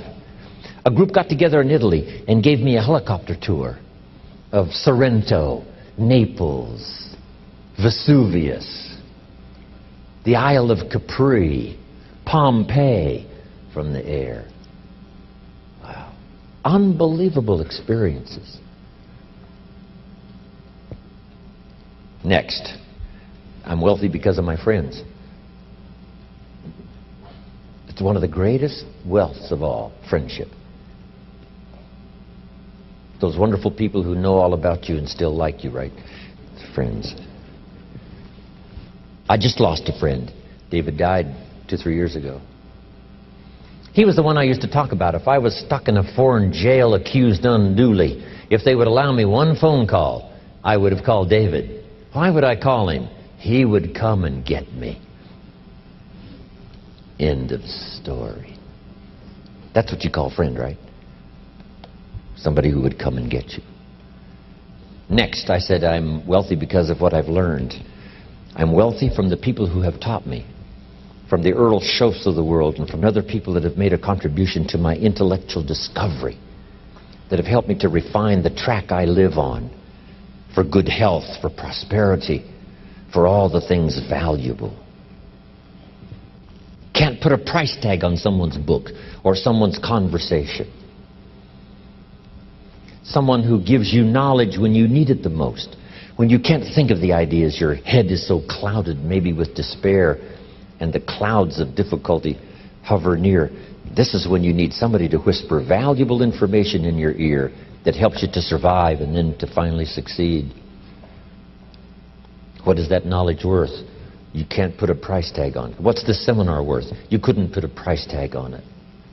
The cost of the seminar pays for the lights and the room and somebody like me to come, and the staff and all the other things. But the price of the seminar can't be the ideas.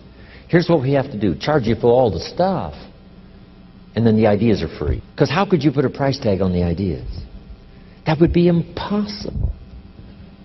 If you read a book that spared you from having a heart attack, what would it be worth? Someone says, $19.95. Say, no. No. That's what it cost. That's what it cost for the cover and the ink and the pages and the words and getting it to you and the brokers and all the stuff in between. That's the $20. You couldn't pay for the ideas. They're free.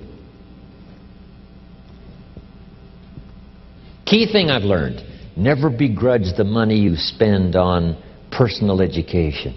Because if you can keep developing your mind and your perception and your awareness and your ability to discover, the fortune is yours. The health is yours, the promise is yours, a good family relationship is yours, friendship is yours, everything is yours. If you keep accelerating your education, it's the best money you can invest in your personal self-education. Next I said, I'm a wealthy man because of my future. You can't believe the people who say to me, Jim Rohn, what do you want to do in the future? We've got the wealth and the resources to do anything you want to do. What do you want to do? Do you know how unbelievable that is? What do you want to do? Incredible.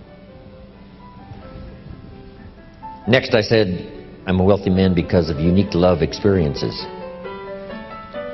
I told you about Judy. That was a unique experience for me, even when we parted. You know, her two sons that I inherited as stepsons are now part of my family. And my two daughters and these two sons are very close. Her ex-husband and I are best friends. That's kind of unique. But it was one of the great experiences of my life. A major share of what I am today came from that unique experience of a love affair unmatched. Wow.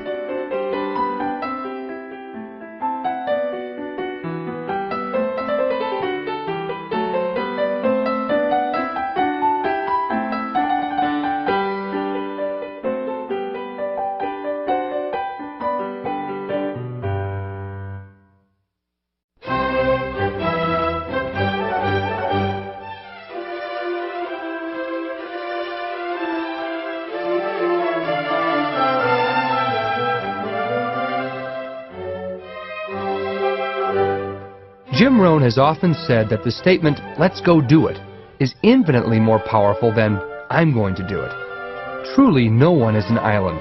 We are all interdependent and can dramatically increase our chances for personal transformation by utilizing the wisdom and guidance of others who have been down the path before us. That's what this concept of mentoring is all about. Since mentors played such a big role in the day that turned Jim Rohn's life around, we asked him to discuss his major mentors and the incredible personal qualities they possessed. These ideas can be helpful for you as you either search for your own mentor or as you mentor others. Well, I was lucky. I wasn't searching for a mentor, but one just sort of fell in my lap. A friend of mine said, you've got to meet this guy I've gone to work for, Earl Schoaf. He's rich, but he's easy to talk to. He's got a unique philosophy of life and business. I said, okay, yeah, I got to meet this guy. And then I met him. He invited me to join him in his business and became my mentor. I got the sense right away he delighted just as much in other people's success as he did his own. So that caught my attention right away. Then he had the ability to look into the future and see the possibilities that I couldn't see. I can't remember how often he said, trust me. I'm telling you, trust me. Here's how it will go if you'll stay steady and do it right. See, that was great mentoring. Then Bill Bailey. We've been associated in business and projects for many, many years. Bill's unique. Bill can read a 200-page book in about 20 minutes. and then tell you about this book and make it more interesting than if you read it yourself. And from his Shakespeare acting to his boxing career and in the Navy and his business career of wealth and productivity. Years ago, of course, he was the big game hunter, the larger-than-life character. It's just been my good fortune to know him all these years.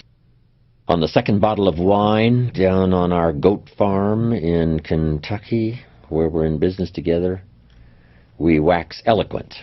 He's a great conversationalist, and I ask a question and he poses some possibilities that I never thought of, and I'm sure I do the same for him. It's great to have that kind of interchange where you kind of wonder together about things. Say, this could be a possibility, this could be an answer, who knows? Then he's written his own poetry that's unique, and his studies and his concepts are valuable for me. But best of all is simply the friendship. Chance to get together, not just share ideas, but just enjoy unique life experiences.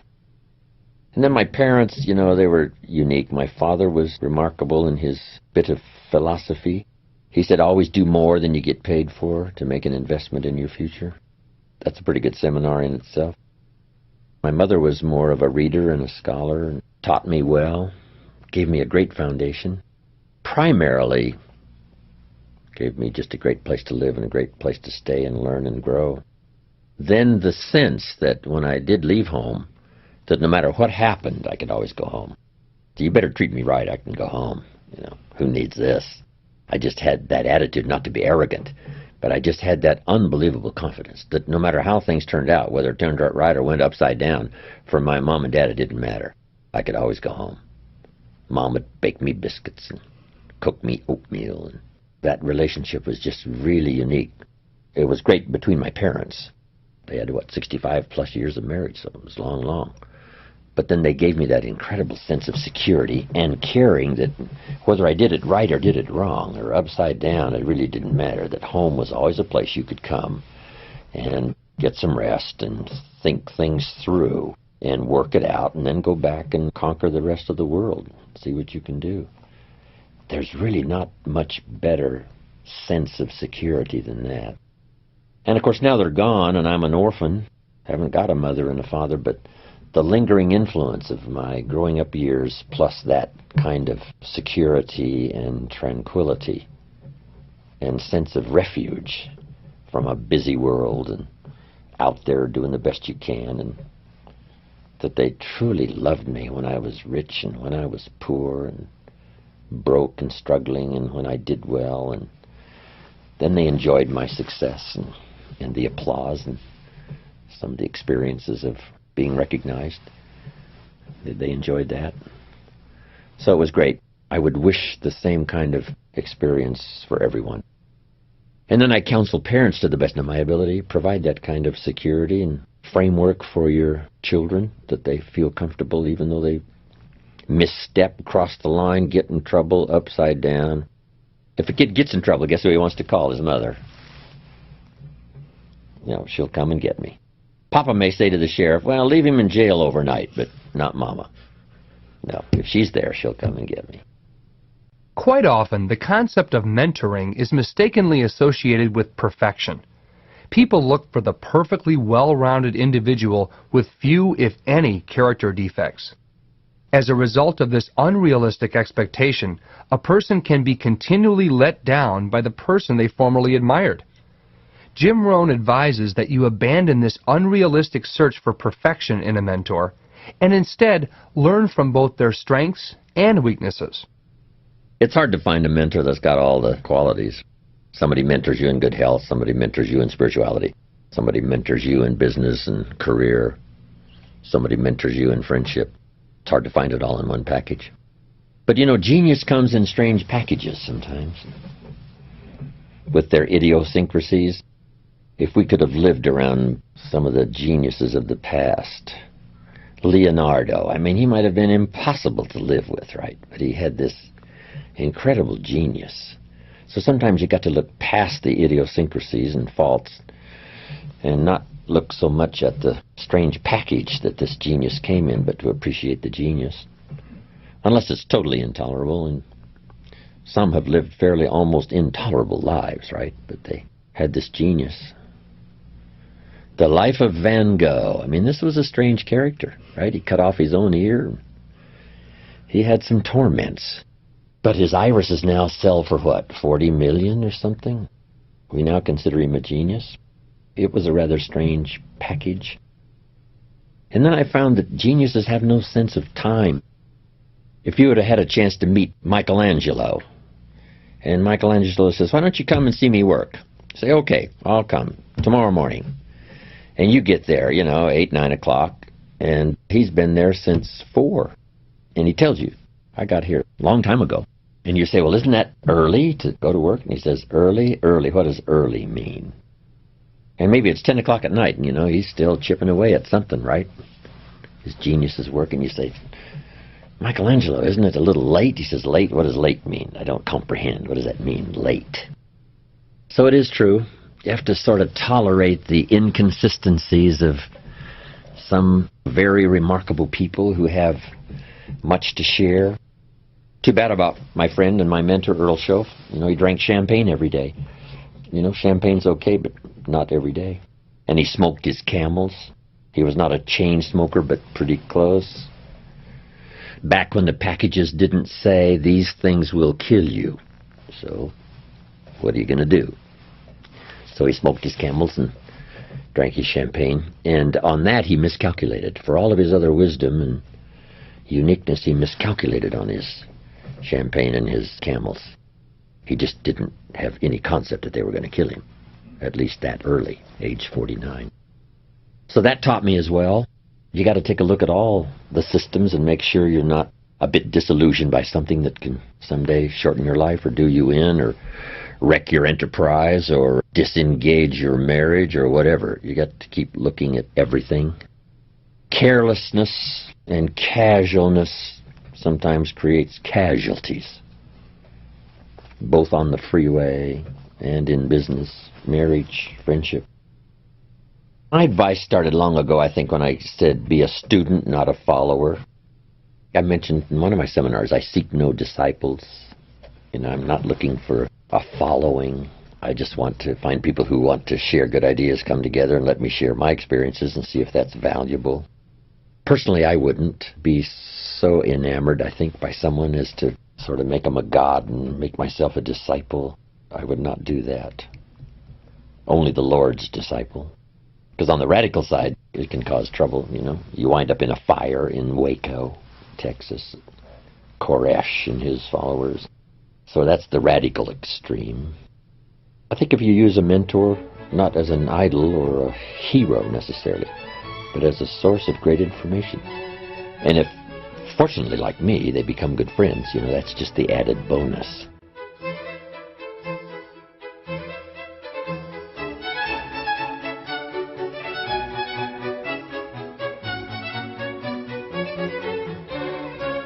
In the next segment, Jim will share the specific skills that he developed to mentor others and become one of the most successful people in his network marketing business.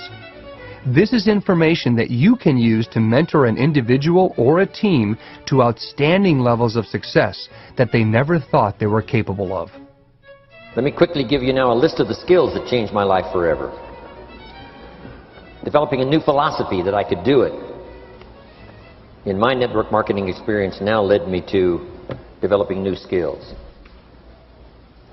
Right, I knew how to milk cows, but didn't pay well. Here's the first skill I learned that changed my life. Getting a customer. Making a sale. If you share a unique product, talk about its merits, persuade someone that it's the best, they agree to buy, that's the simple art of sales. So we're not talking like high-powered spacecraft technical skills here.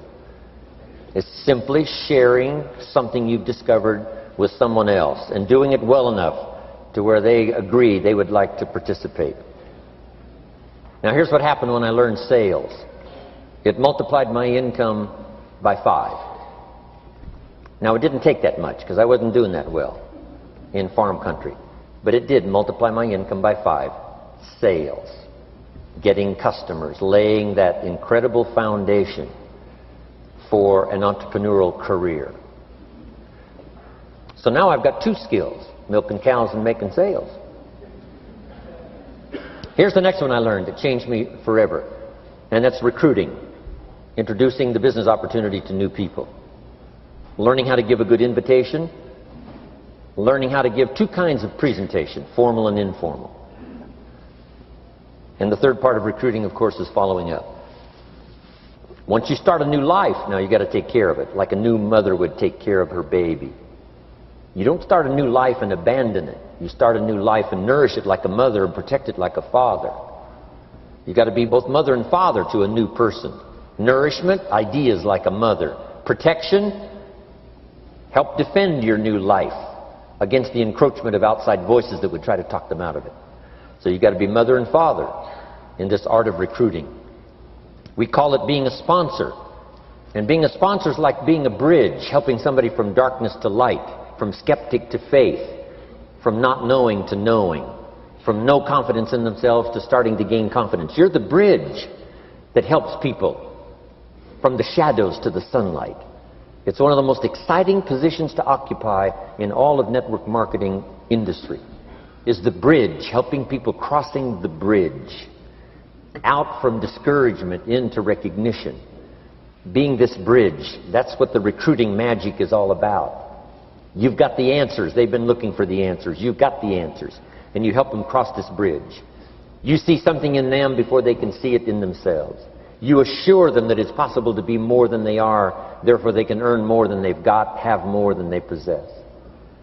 This is one of the great arts in the world. And here's what's exciting about this art. It pays big money. Because now you operate a unique philosophy taught first in the Bible. Because the question was asked, how can we achieve greatness, great wealth, great power, great influence, great recognition, great self-esteem? How can we achieve greatness? The master teacher was asked. And here was his formula for achieving personal greatness. He said, find a way to serve the many. For service to many leads to greatness. For those that are interested. Some people aren't interested, but for those that are, service to many leads to greatness. Someone says, well, best I can do is just take care of myself, which is okay, but it doesn't lead to greatness. Somebody says, I got enough bills of my own, I can't worry about someone else's bills. That's okay, but it doesn't lead to greatness. Greatness is helping people pay their bills, you forget about yours. Because if you help enough people pay theirs, yours disappear. Help people with problems, your problems disappear.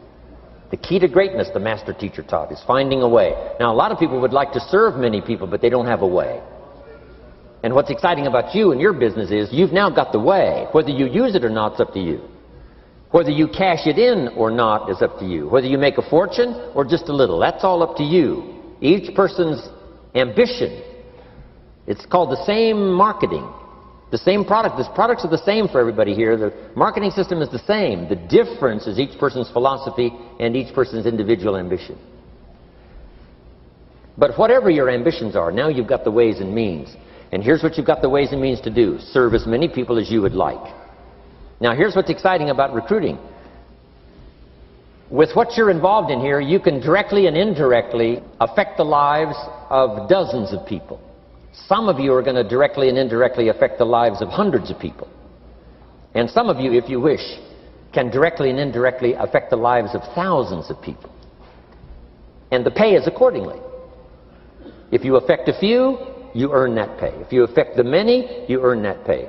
But the secret is found in the Bible. Service to many leads to greatness. Now, John Kennedy said it in his inaugural speech. Here's what he said. Don't ask. Don't we wish that was the current political philosophy? John Kennedy said, don't ask. That's important if you understand philosophy. He said, don't ask what the people can do for you. Don't ask what the country can do for you. Don't ask what the government can do for you. That's not how you get rich. That's not how you have high self-esteem. That's not how you get trophies to put on the mantle above the fireplace, asking what the people can do for you. Don't ask, he said, what the people can do for you, but ask, what could I do for my country? And the country means the people. What could I do for the people?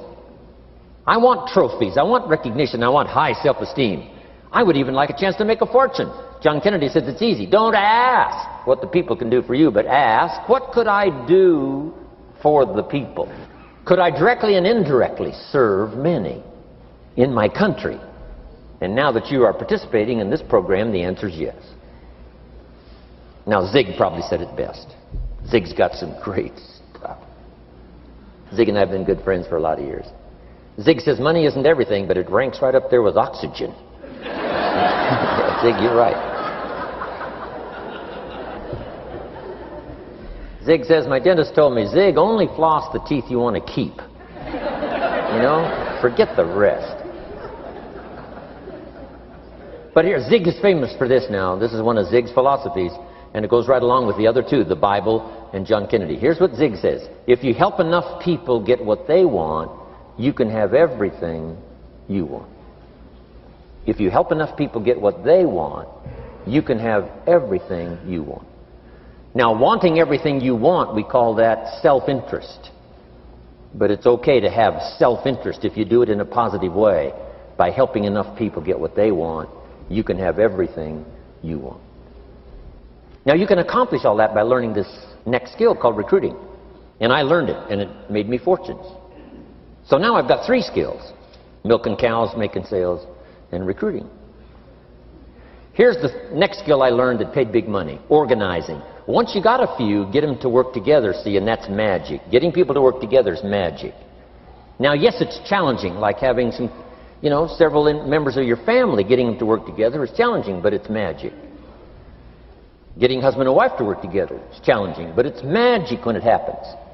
But everything magic is challenging. You just got to jot that down. Everything magic is challenging. But once you figure out the challenge and go for it, then the magic occurs. Let me tell you how magical people working together is. Let me quote the Bible again. It says, if 2 or 3 agree on a common purpose, nothing is impossible. Just try that on for your mental size. If 2 or 3 agree on a common purpose, nothing's impossible. Everybody's looking for a challenge. Here's what I teach, especially the kids. Here's the best challenge in the world. Let's go do it. Not you go do it. Let's go do it. If 2 or 3 of us decide on a common purpose to do it, nothing's impossible. Incredible. Working together, organizing. Now, when everybody's an independent, now it's a little more challenging. Like having kids, they've each got their own opinions. They've each got their own ambitions and desires. It's challenging. You've got a variety. But that's what makes life, the variety. Getting people to work together. It's like herding cats.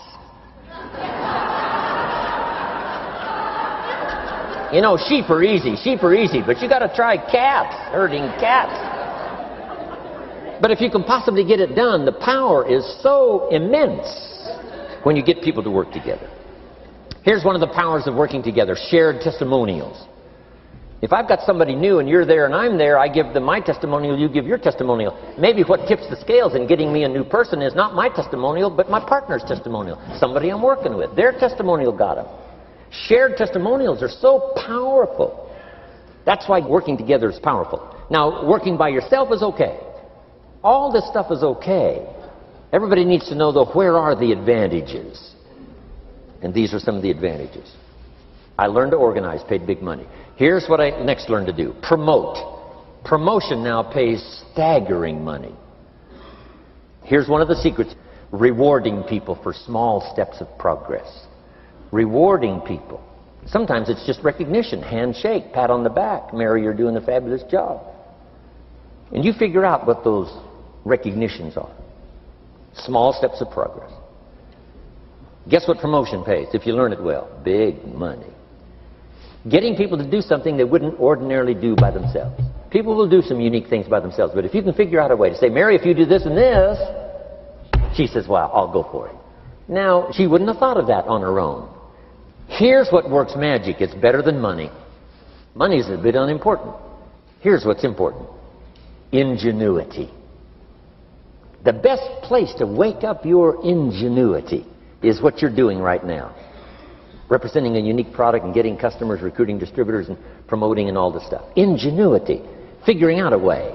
If it doesn't work this way, we'll work another way. I used my ingenuity, made a fortune. My ingenuity worked on doing all these campaigns, the spring campaign and the summer campaign and the winter campaign. This week we're going to recruit school teachers. How many of you got? How many of you got? This is school teacher week, school teacher month. I'd pick out a little category and say, let's go for it. And it doesn't matter what it is, just dream up something so that somebody's got a little more objective to go for than just their own. Key phrase, we all need to belong to something bigger than ourselves. Because we furnish inspiration for what's bigger, and the bigger furnishes inspiration for us. I learned promotion and it paid big money. Here's next I learned, communication. How to conduct a meeting. I learned identification, logic and reason, attack and confess, solution. Simple deals on communication. Wasn't easy for me at first. I stood up to give my first presentation, my mind sat back down. Right? Y'all been through that? Opened my mouth, nothing came out for a while. But here's what I did. I did it again. Just jot that phrase down. I did it again. That's the secret to how I got here. 35, 40 years later, it's how I got here. I did it once, it was uncomfortable. That first presentation was so lousy, if I hadn't have been doing it, I'd have gone home. It was not that good. But here's the secret to how I got here. I did it again, and then I did it again, and then I did it again, and I did it again. I remember when I first decided to be a little more animated, right? And walk out away from the podium, right? Get out from just behind the podium. So I got out there, and then I thought, how do you get back? Whoa, I'm stranded out here. Remember those times? Doing something for the first time? But you learn quickly in your business, right? In your business, the guy stands up to give his first testimonial, and he's so nervous he forgets his own name, right? And 30 days later, he wants to give a 3-hour testimonial, right? You hardly get him off the stage. So, learn communication. How to affect other people with words. That's the greatest art in the world to learn. How to affect other people with words. Key phrase, don't be lazy in language. If you learn to use the gift of your own language wisely, it can make you a fortune and build an incredible life. Here's 3 other things I learned. One is to train. Training people how the business works. And then I've used another word called teach. Train and teach. And only to say this. Training people how the business works. Teaching is how life works. Because here's what all of us need for the 21st century. Business skills and life skills. The life skills are leadership skills. The life skills are learning how to set goals. Now here's the ultimate skill to learn that can transform your life and the life of whoever will listen. The ability to inspire. Inspire means help people to look up a little higher than where they are and wish they could get there. And inspire them that it's possible. Here's how we inspire, by our own testimonial. If I can do it, you can do it. Here's how else we inspire, by others' testimonial. If they can do it, Mary, you can do it. Getting people to see themselves better than they are. Getting people to see themselves richer than they are.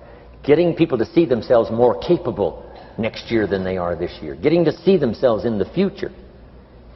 To help both your kids and your people. Here's what you must learn to do. Number 1, help people to see themselves as they are. If people have made mistakes, they got to know it. You can't go on making mistakes and hope to achieve. Mistakes have to be corrected. And you've got to do it with your children. Help them to see themselves as they are. If they've messed up, here's what you've got to say. You've messed up. But here's what's important as a parent. Don't leave them in the mess. Some parents tell their kids they've messed up and then they leave them in the mess. They don't paint a better picture. Here's what you could become with just a couple of more changes. Rather than this, here's what you could be. So we must help our children see themselves as they are, but here's the greatest gift. To help our children see themselves better than they are. To transport them not only past to see their mistakes, but transport them to the future to see their opportunity. To see the person they can become. My mentor had that greatest gift to help me to see myself better than I was. At first it was difficult to see. Then I started to believe. And that's how I got here today. He said, one of these days, Mr. Rohn, you'll walk into a room full of people and you will hear some of them say, that's him, that's the famous man. I said, well, that could never happen to me. He said, trust me. If you keep working hard on the disciplines like you're doing right now, that'll happen. You'll walk into a room full of people and you'll hear one say, that's him, that's the famous man. He saw it and he tried to get me to see it. And now finally it's happened. I think when I walked in here today, I think I heard someone say, that's him, that's the famous man. It happened for me.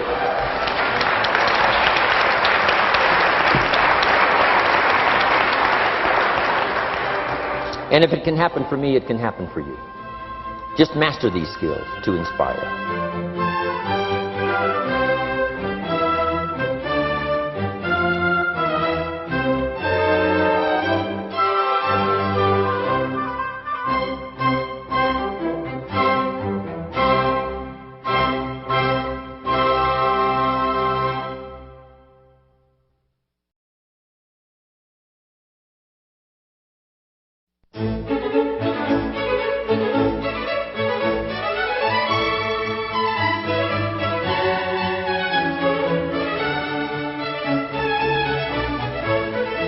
We've reached the final session of our journey, leadership skills for the 21st century, and in many ways, we've come full circle.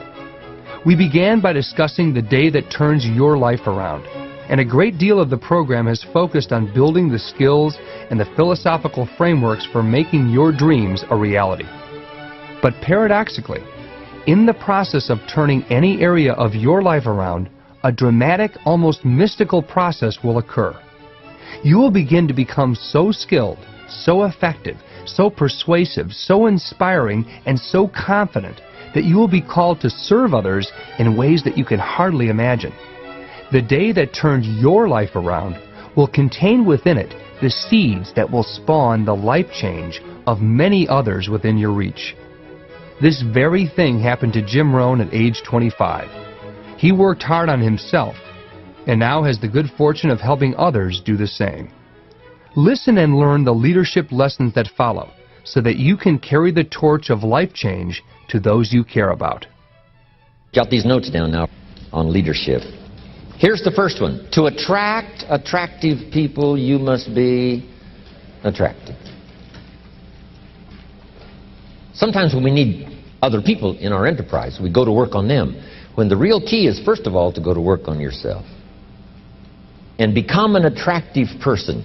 Now, it's not a bad idea to ponder and think, what would make me an attractive person? Here's one, a refinement of philosophy, so that you really understand life and challenge to the best of your ability. Your philosophy about the marketplace and politics and government and the work ethic. Your philosophy of values and contributions. Your philosophy that understands each of us need all of us, and all of us need each of us. Each value is important. The miracle of America is all the gifts that have been flowing in here for the last 300-400 years, especially the last 200 years. No country in the last 6,000 years has become such a depository of the gifts of the world like America has the last 200 years. There's been nothing like it in recorded history. So many of the gifts of the whole world deposited in one country. My grandparents came from Odessa, Russia. They were German, but you know, when Peter married Catherine all those years back, it opened up the door for a lot of the Germans to move to Russia. And they moved and taught the Russians farming methods. And my grandparents moved to the Ukraine, Odessa. When I lectured in Moscow, some came all the way from Odessa up to Moscow. Now they want me to come from Moscow down to Odessa. And my grandparents came from Odessa, came to America, settled in a place in central Washington where a lot of the Germans came, and they called it Odessa, Washington, named after Odessa, Ukraine. My grandfather served in the Tsar's army long time ago. In the Tsar's army, they had this deal, based on your deportment, you got certain points. And if you accumulated enough of these points, you got to put your name into a lottery. And my grandfather accumulated enough of these points based on his deportment in the Tsar's army and got to participate in a lottery. Guess what happened to those who won these lotteries that they held every once in a while? You got to pick up your family and go to America. And my grandfather won one of these lotteries in the Tsar's army, picked up his one son and his wife and moved to America. Odessa, Washington. And my father was born in Odessa, Washington. Interesting, huh? Wow. The gifts that we have in this country are so multiplied. People from all over the world have come here, and they didn't come empty-handed. They brought their recipes. They brought the work ethic. They brought the gift of language. They brought the gift of law. They brought the gift of music, the gift of medicine, the gift of healing. Wow. America is such a composite of all the gifts of the world. The ethnic streams that have been flowing in here have made us great. Ethnic cleansing. Where would we start?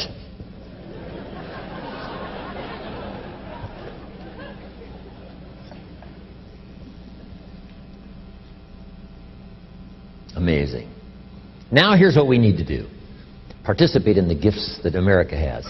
Now here's the joy I have, to go back where these gifts came from. That's why I love to go back to Italy, and I love to go to Poland, and I love to go to Czechoslovakia, and I love to go to Israel, and I love to go to all the places around the world to see where America came from. And then the gifts they brought here helped me to develop my gifts. Now I'm taking some of my gifts back to where it came from. Can you imagine the feeling of now making that transcontinental contribution? Because they came here, now I go there.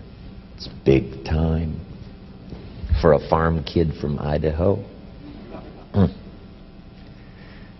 But to attract attractive people, you must be attractive now, working hard on yourself. Jot this down. Leadership is really the challenge to be something better than mediocre, something better than average. The step above, not just to be above from ego standpoint, but the step above so you can help someone else. What speaker was it that said, in order to lift someone up, you must be on higher ground? How true. And the challenge of leadership to be something more than average or mediocre has these components. Make this list. This is a good list. Learn to be strong but not rude. Strength we need, rudeness we don't need. Here's where it's important to learn the graces, not just the skills.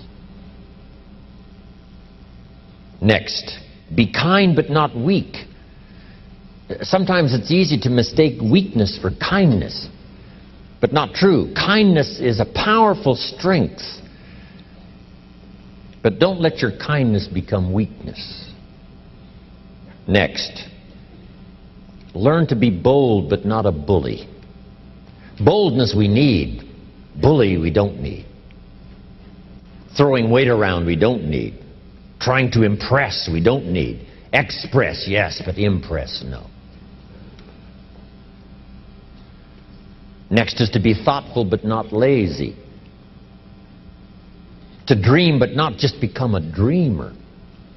To think but not just become a thinker. To have a philosophy but not to become just a philosopher. I know they call me, the great business philosopher, which I like the title, it's okay. But my philosophy says, jot it down, results is the name of the game. The name of the game is not philosophy. Philosophy is just a useful tool to set you on a good track so that a year from now you'll be in a better place than you would have on the old track. Hopefully most everybody here, maybe everybody here, is going to set a new track for your health and for your family and for your future and for your activity and for your productivity and for your spirituality and all the rest of good values. So be thoughtful but not lazy. Here's the next one. Be proud but not arrogant. Pride we need. Team pride and community pride and state pride and country pride and personal pride and family pride. But not arrogance. Don't let your pride slip into arrogance. Here's the next one. Be humble but not timid. Some people mistake timidity for humility. But humility is a virtue. Timidity is an illness, a malady that can be corrected. You can learn to drive your timidity into such a small corner, it does not now disturb the rest of the house. Here's one more. In terms of sophistication, doesn't take much to learn and practice the art of sophistication. Here's a good one. Humor without folly. Humor has its place, but just don't cross the line so that your humor becomes folly. Next, it's okay to be witty but not silly. If you want to lead as a parent and lead as a manager and lead as an entrepreneur, if you want to lead as a community leader and lead as a senator and lead as an important person of influence and power, witty yes, silly no. Next, every leader must understand the law of averages so you can use it for your benefit and for your company, anything you might be involved in. Here's what the law of averages says. If you do something often enough, you'll get a ratio of results. And anyone can create this ratio. In baseball, we simply call it batting average. If you go up to bat 10 times, get a hit, we say you're batting 100. 3 hits out of 10, you're batting 300. You don't have to be perfect going up to bat. These days, batting 250, 300, you can make $4 or $5 million a year. In sales, that's about all you got to do. You don't need to bat 1,000. Right? You don't need to bat perfect. You can get plenty of no's, but the yeses can make you rich. So don't worry about the no's. Concentrate on the yeses that make you rich. Key. Once the ratio starts, it tends to continue. If you can get 1 yes out of 10 presentations, chances are if you give 10 more presentations, you get another one. 10 more, you get another one. Next, the ratio can be improved.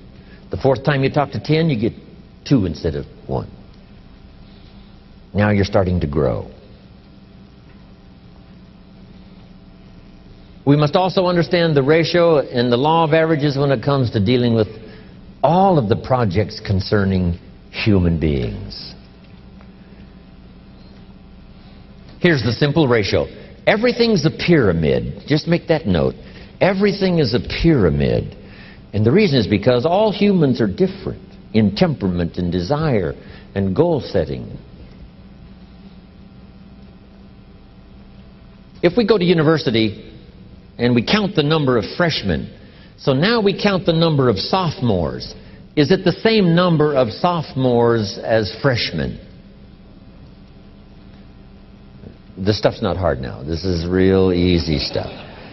If we count now the sophomores, are there just as many sophomores as freshmen? And the answer is no. Somebody says, why is that? It's just one of those things. You don't need to study this. Now, if in the university we were to now count the juniors, the junior class, count them, would there be as many juniors as sophomores? No. You say, well, shouldn't we fix this? And the answer is no. This is the way it is. Since everybody's different, everybody has different ambitions, this is not moral value now that we place on, that morally, sophomores are better than freshmen. We say no. It's just that the numbers are smaller. Are there as many seniors as juniors? No. Now here is one answer to why. Number one, life takes its inevitable toll. Some didn't make it from one class to the next simply because their life was taken. They lost their life. Next, each human being has a different set of visions for their own future. Some are willing to settle for more safety than risk. Safer to be an employee than to be an entrepreneur. So that's not a moral question between being an employee and an entrepreneur. Sometimes it's a matter of temperament.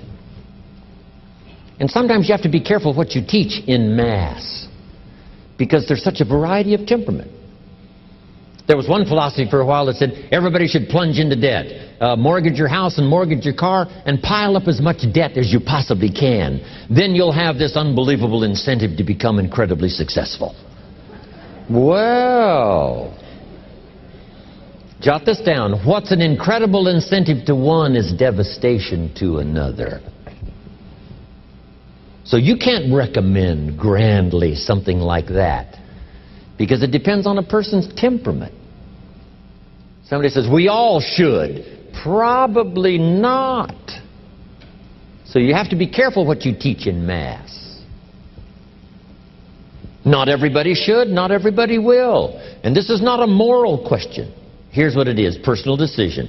And what you must learn to do is understand that each individual has dignity, because we're created by a creator and given dignity and rights. Rights to stay, rights to grow, rights to be safe rather than to risk. And you can't call one moral and one immoral. That's not true. It's just a matter of personal choice. Here's the best we can teach. Everybody should do the best they can with where they want to be. Sometimes people linger for a long time in the freshman class, and then suddenly they decide to grow. Now they graduate and become entrepreneurs and bless the world. Who knows when those things will occur? Is this helpful? I'm telling you. To understand what people want to do. I used to hope that everyone would do the same. I would hope that everyone would want to be extremely successful. I used to say, I'm going to change these people if it kills me. I almost died. I mean, you can't change them. You learn early not to send ducks to eagle school. Not a matter of morality, not a matter of demeaning, but whoever wants to do whatever they do. Our best encouragement is to do the best you can and keep learning, do the best you can and keep learning, do whatever you want to do and keep learning. Here's what I discovered. It was one of the surprising discoveries I made. People of modest means can become sophisticated because learning sophistication and practicing it is not expensive. How much is a book on unique sophistication to bless your life? $30? It's not $3,000. It's not $30,000. How much is a library card? It's free. The study and practice of sophistication is available to everyone, no matter what their modest means or wealthy means. Because jot this down. Wealth does not guarantee sophistication. Wealth doesn't guarantee the graces. I know a guy that's rich. He's a clod. This guy's a clod, eats with his elbow in his soup. I mean, he's just a clod.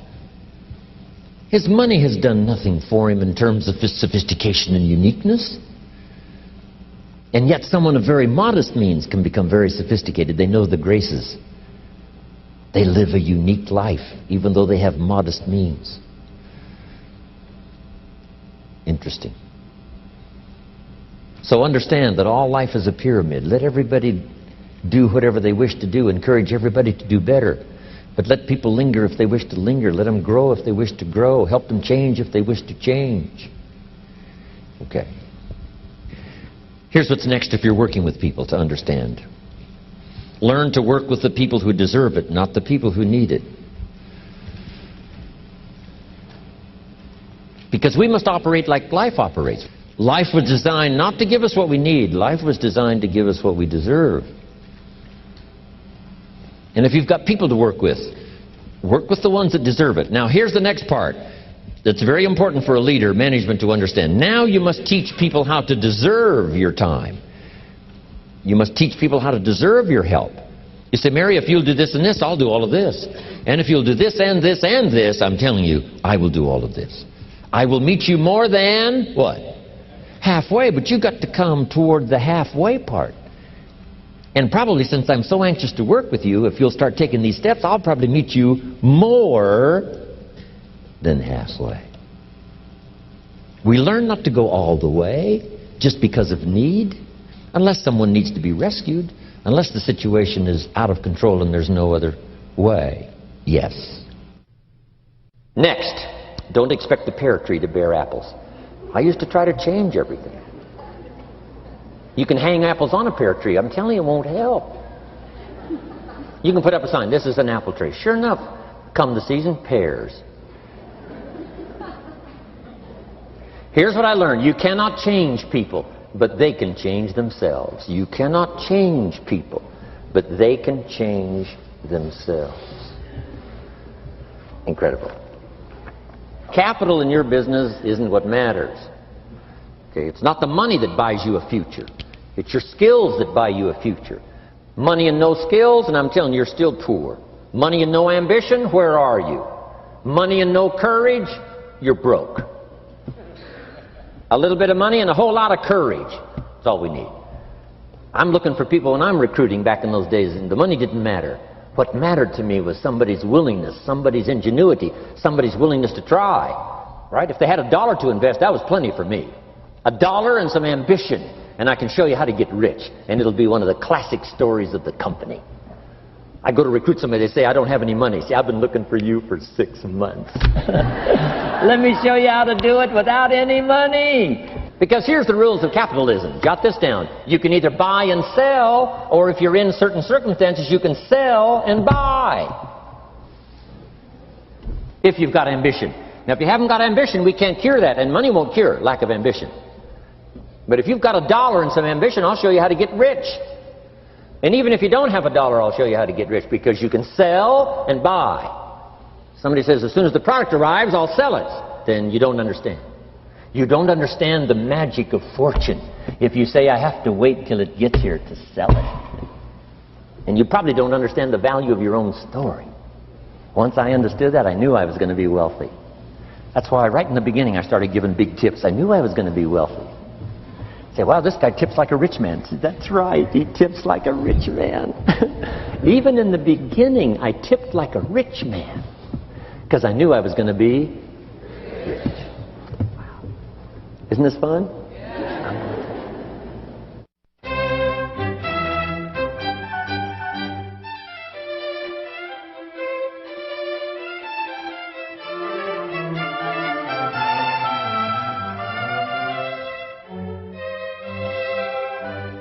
Every leader must understand the story of the frog and the scorpion, which represents good and evil.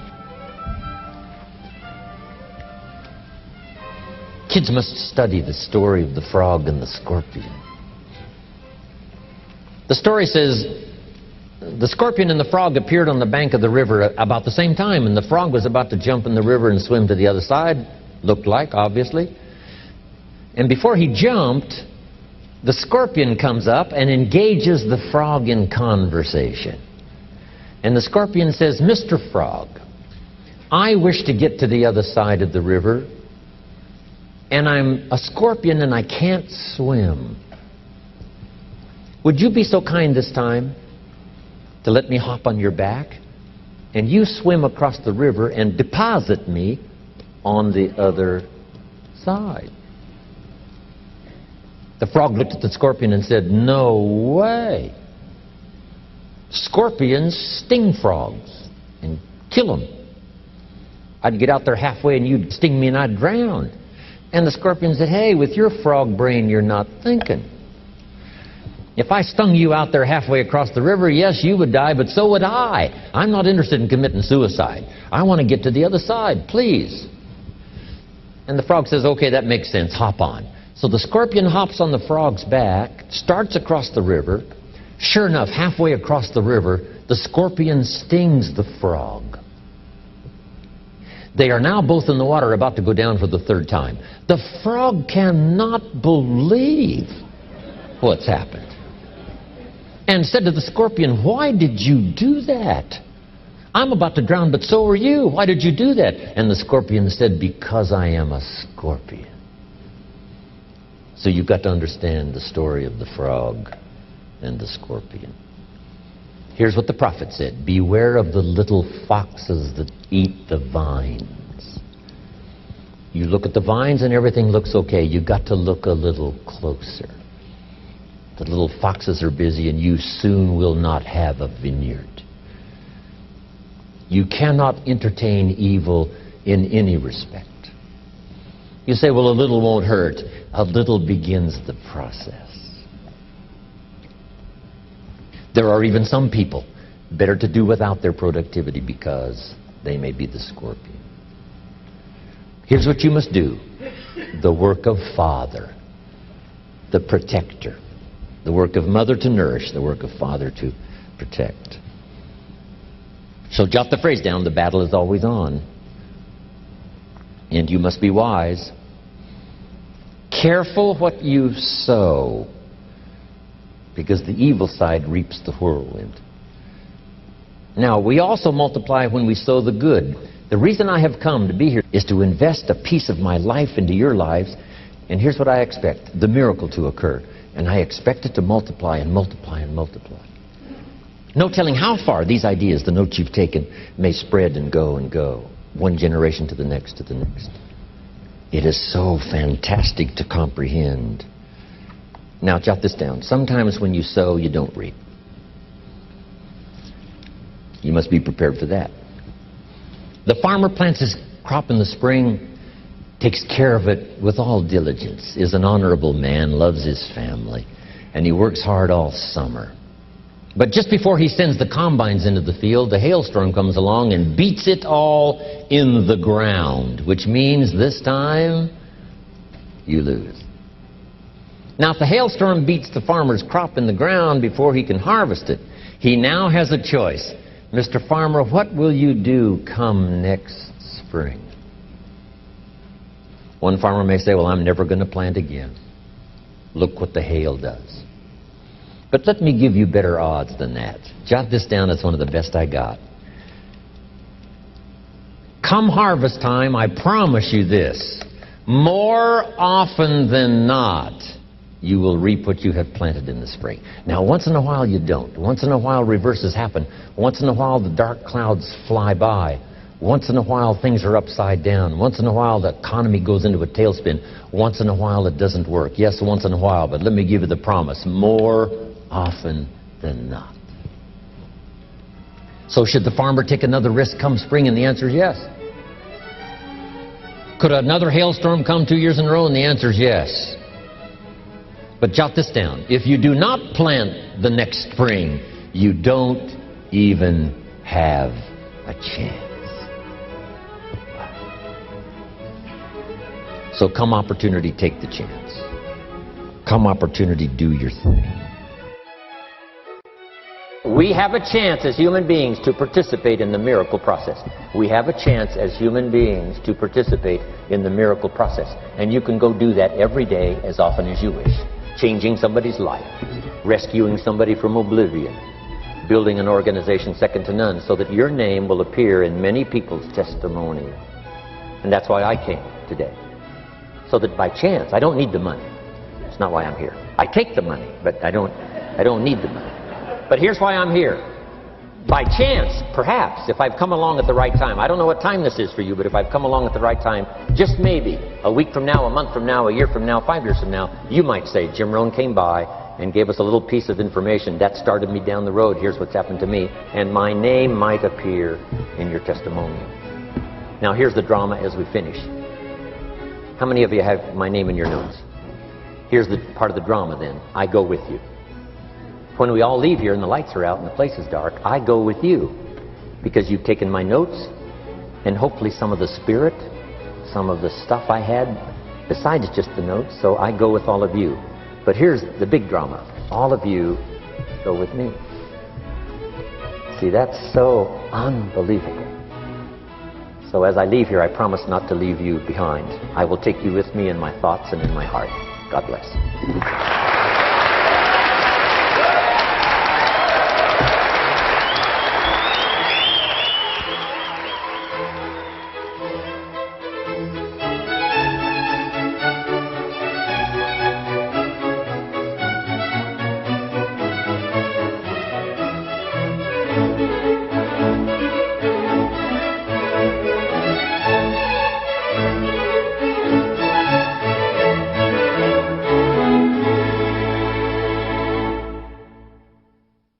What do you really want out of life? It's a big question. In many ways, it's a very personal question. But when you get right down to it, as different as we all are, the things we're searching for in life are essentially the same. You want to be happy. You want to feel good. You want to enjoy the time you've been given. You want a job you really love. You want the relationships in your life to be healthy and enriching and wonderful. You want enough money so that you don't have to worry about money.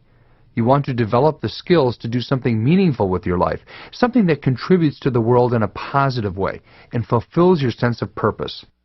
By listening to this program, you've discovered that information does exist to help you become skilled in one area of your life. Now you can get the information to become skilled in absolutely anything. Even your spirituality can be strengthened by developing the right skills. And skills, quite simply, are the secret to success. Ask anyone who has ever achieved their dreams. They'll tell you that skills are the key. Many people never learn these kinds of life skills because they're not taught in school. You have to go out and get them on your own. But where do you go? The fact that you're listening to this program now means you're already part of the way there. Why not go all the way? We are the Nightingale Conant Corporation, and for over 40 years, we have been the world's leading producer and publisher of powerful audio information for personal development. But we're much more than just a company. For tens of thousands of satisfied customers around the world, we're their partner in success, a one-stop source for ideas, information, and inspiration to create an extraordinary life. No matter what you want to accomplish in your life right now, we have a program that addresses your needs and interests. Whether you're looking to redesign your business, master powerful investing techniques, conquer procrastination, build a better vocabulary, enhance your conversational skills, or raise your consciousness spiritually. Our vast audio program library contains hundreds of titles covering every subject in the personal development spectrum. Our authors are world-renowned experts in their fields. And our information is delivered to you via the most powerful and convenient method available, audio. Audio learning is today's fastest growing media for training, education, and self-improvement. And the reason is simple. Audio programs give you the one thing you need more than anything else, time. Unlike books, classes, or even internet research, which force you to find or make time for learning, audio programs actually put more time into your life by turning the hundreds of hours a year you spend driving, commuting, or just lying around into valuable opportunities to build skills, master new ideas, and increase your knowledge. And because audio programs are able to deliver information on a powerful subconscious level, learning is almost effortless. The average person spends at least an hour a day in their car. That's at least 7 hours a week, or even more, 365 hours in a year. That's incredibly valuable time you could now spend learning, listening to a powerful Nightingale Conant program. You could literally turn your car into a university on wheels. However you happen to come to our family, you've received a great gift. Many people never discover this information, but somehow, for some reason, it did find you. Now, you can become the author of your own destiny by developing the skills that will help you create the life you want. And you can do it with the power of audio learning from the Nightingale Conant Corporation. Call us now today toll-free at 1-800-525-9000. That's 1-800-525-9000. And talk to one of our program consultants. They can help you find the perfect program for your current interests and needs. You can also visit us on the web at www.nightingale.com. That's www.nightingale.com.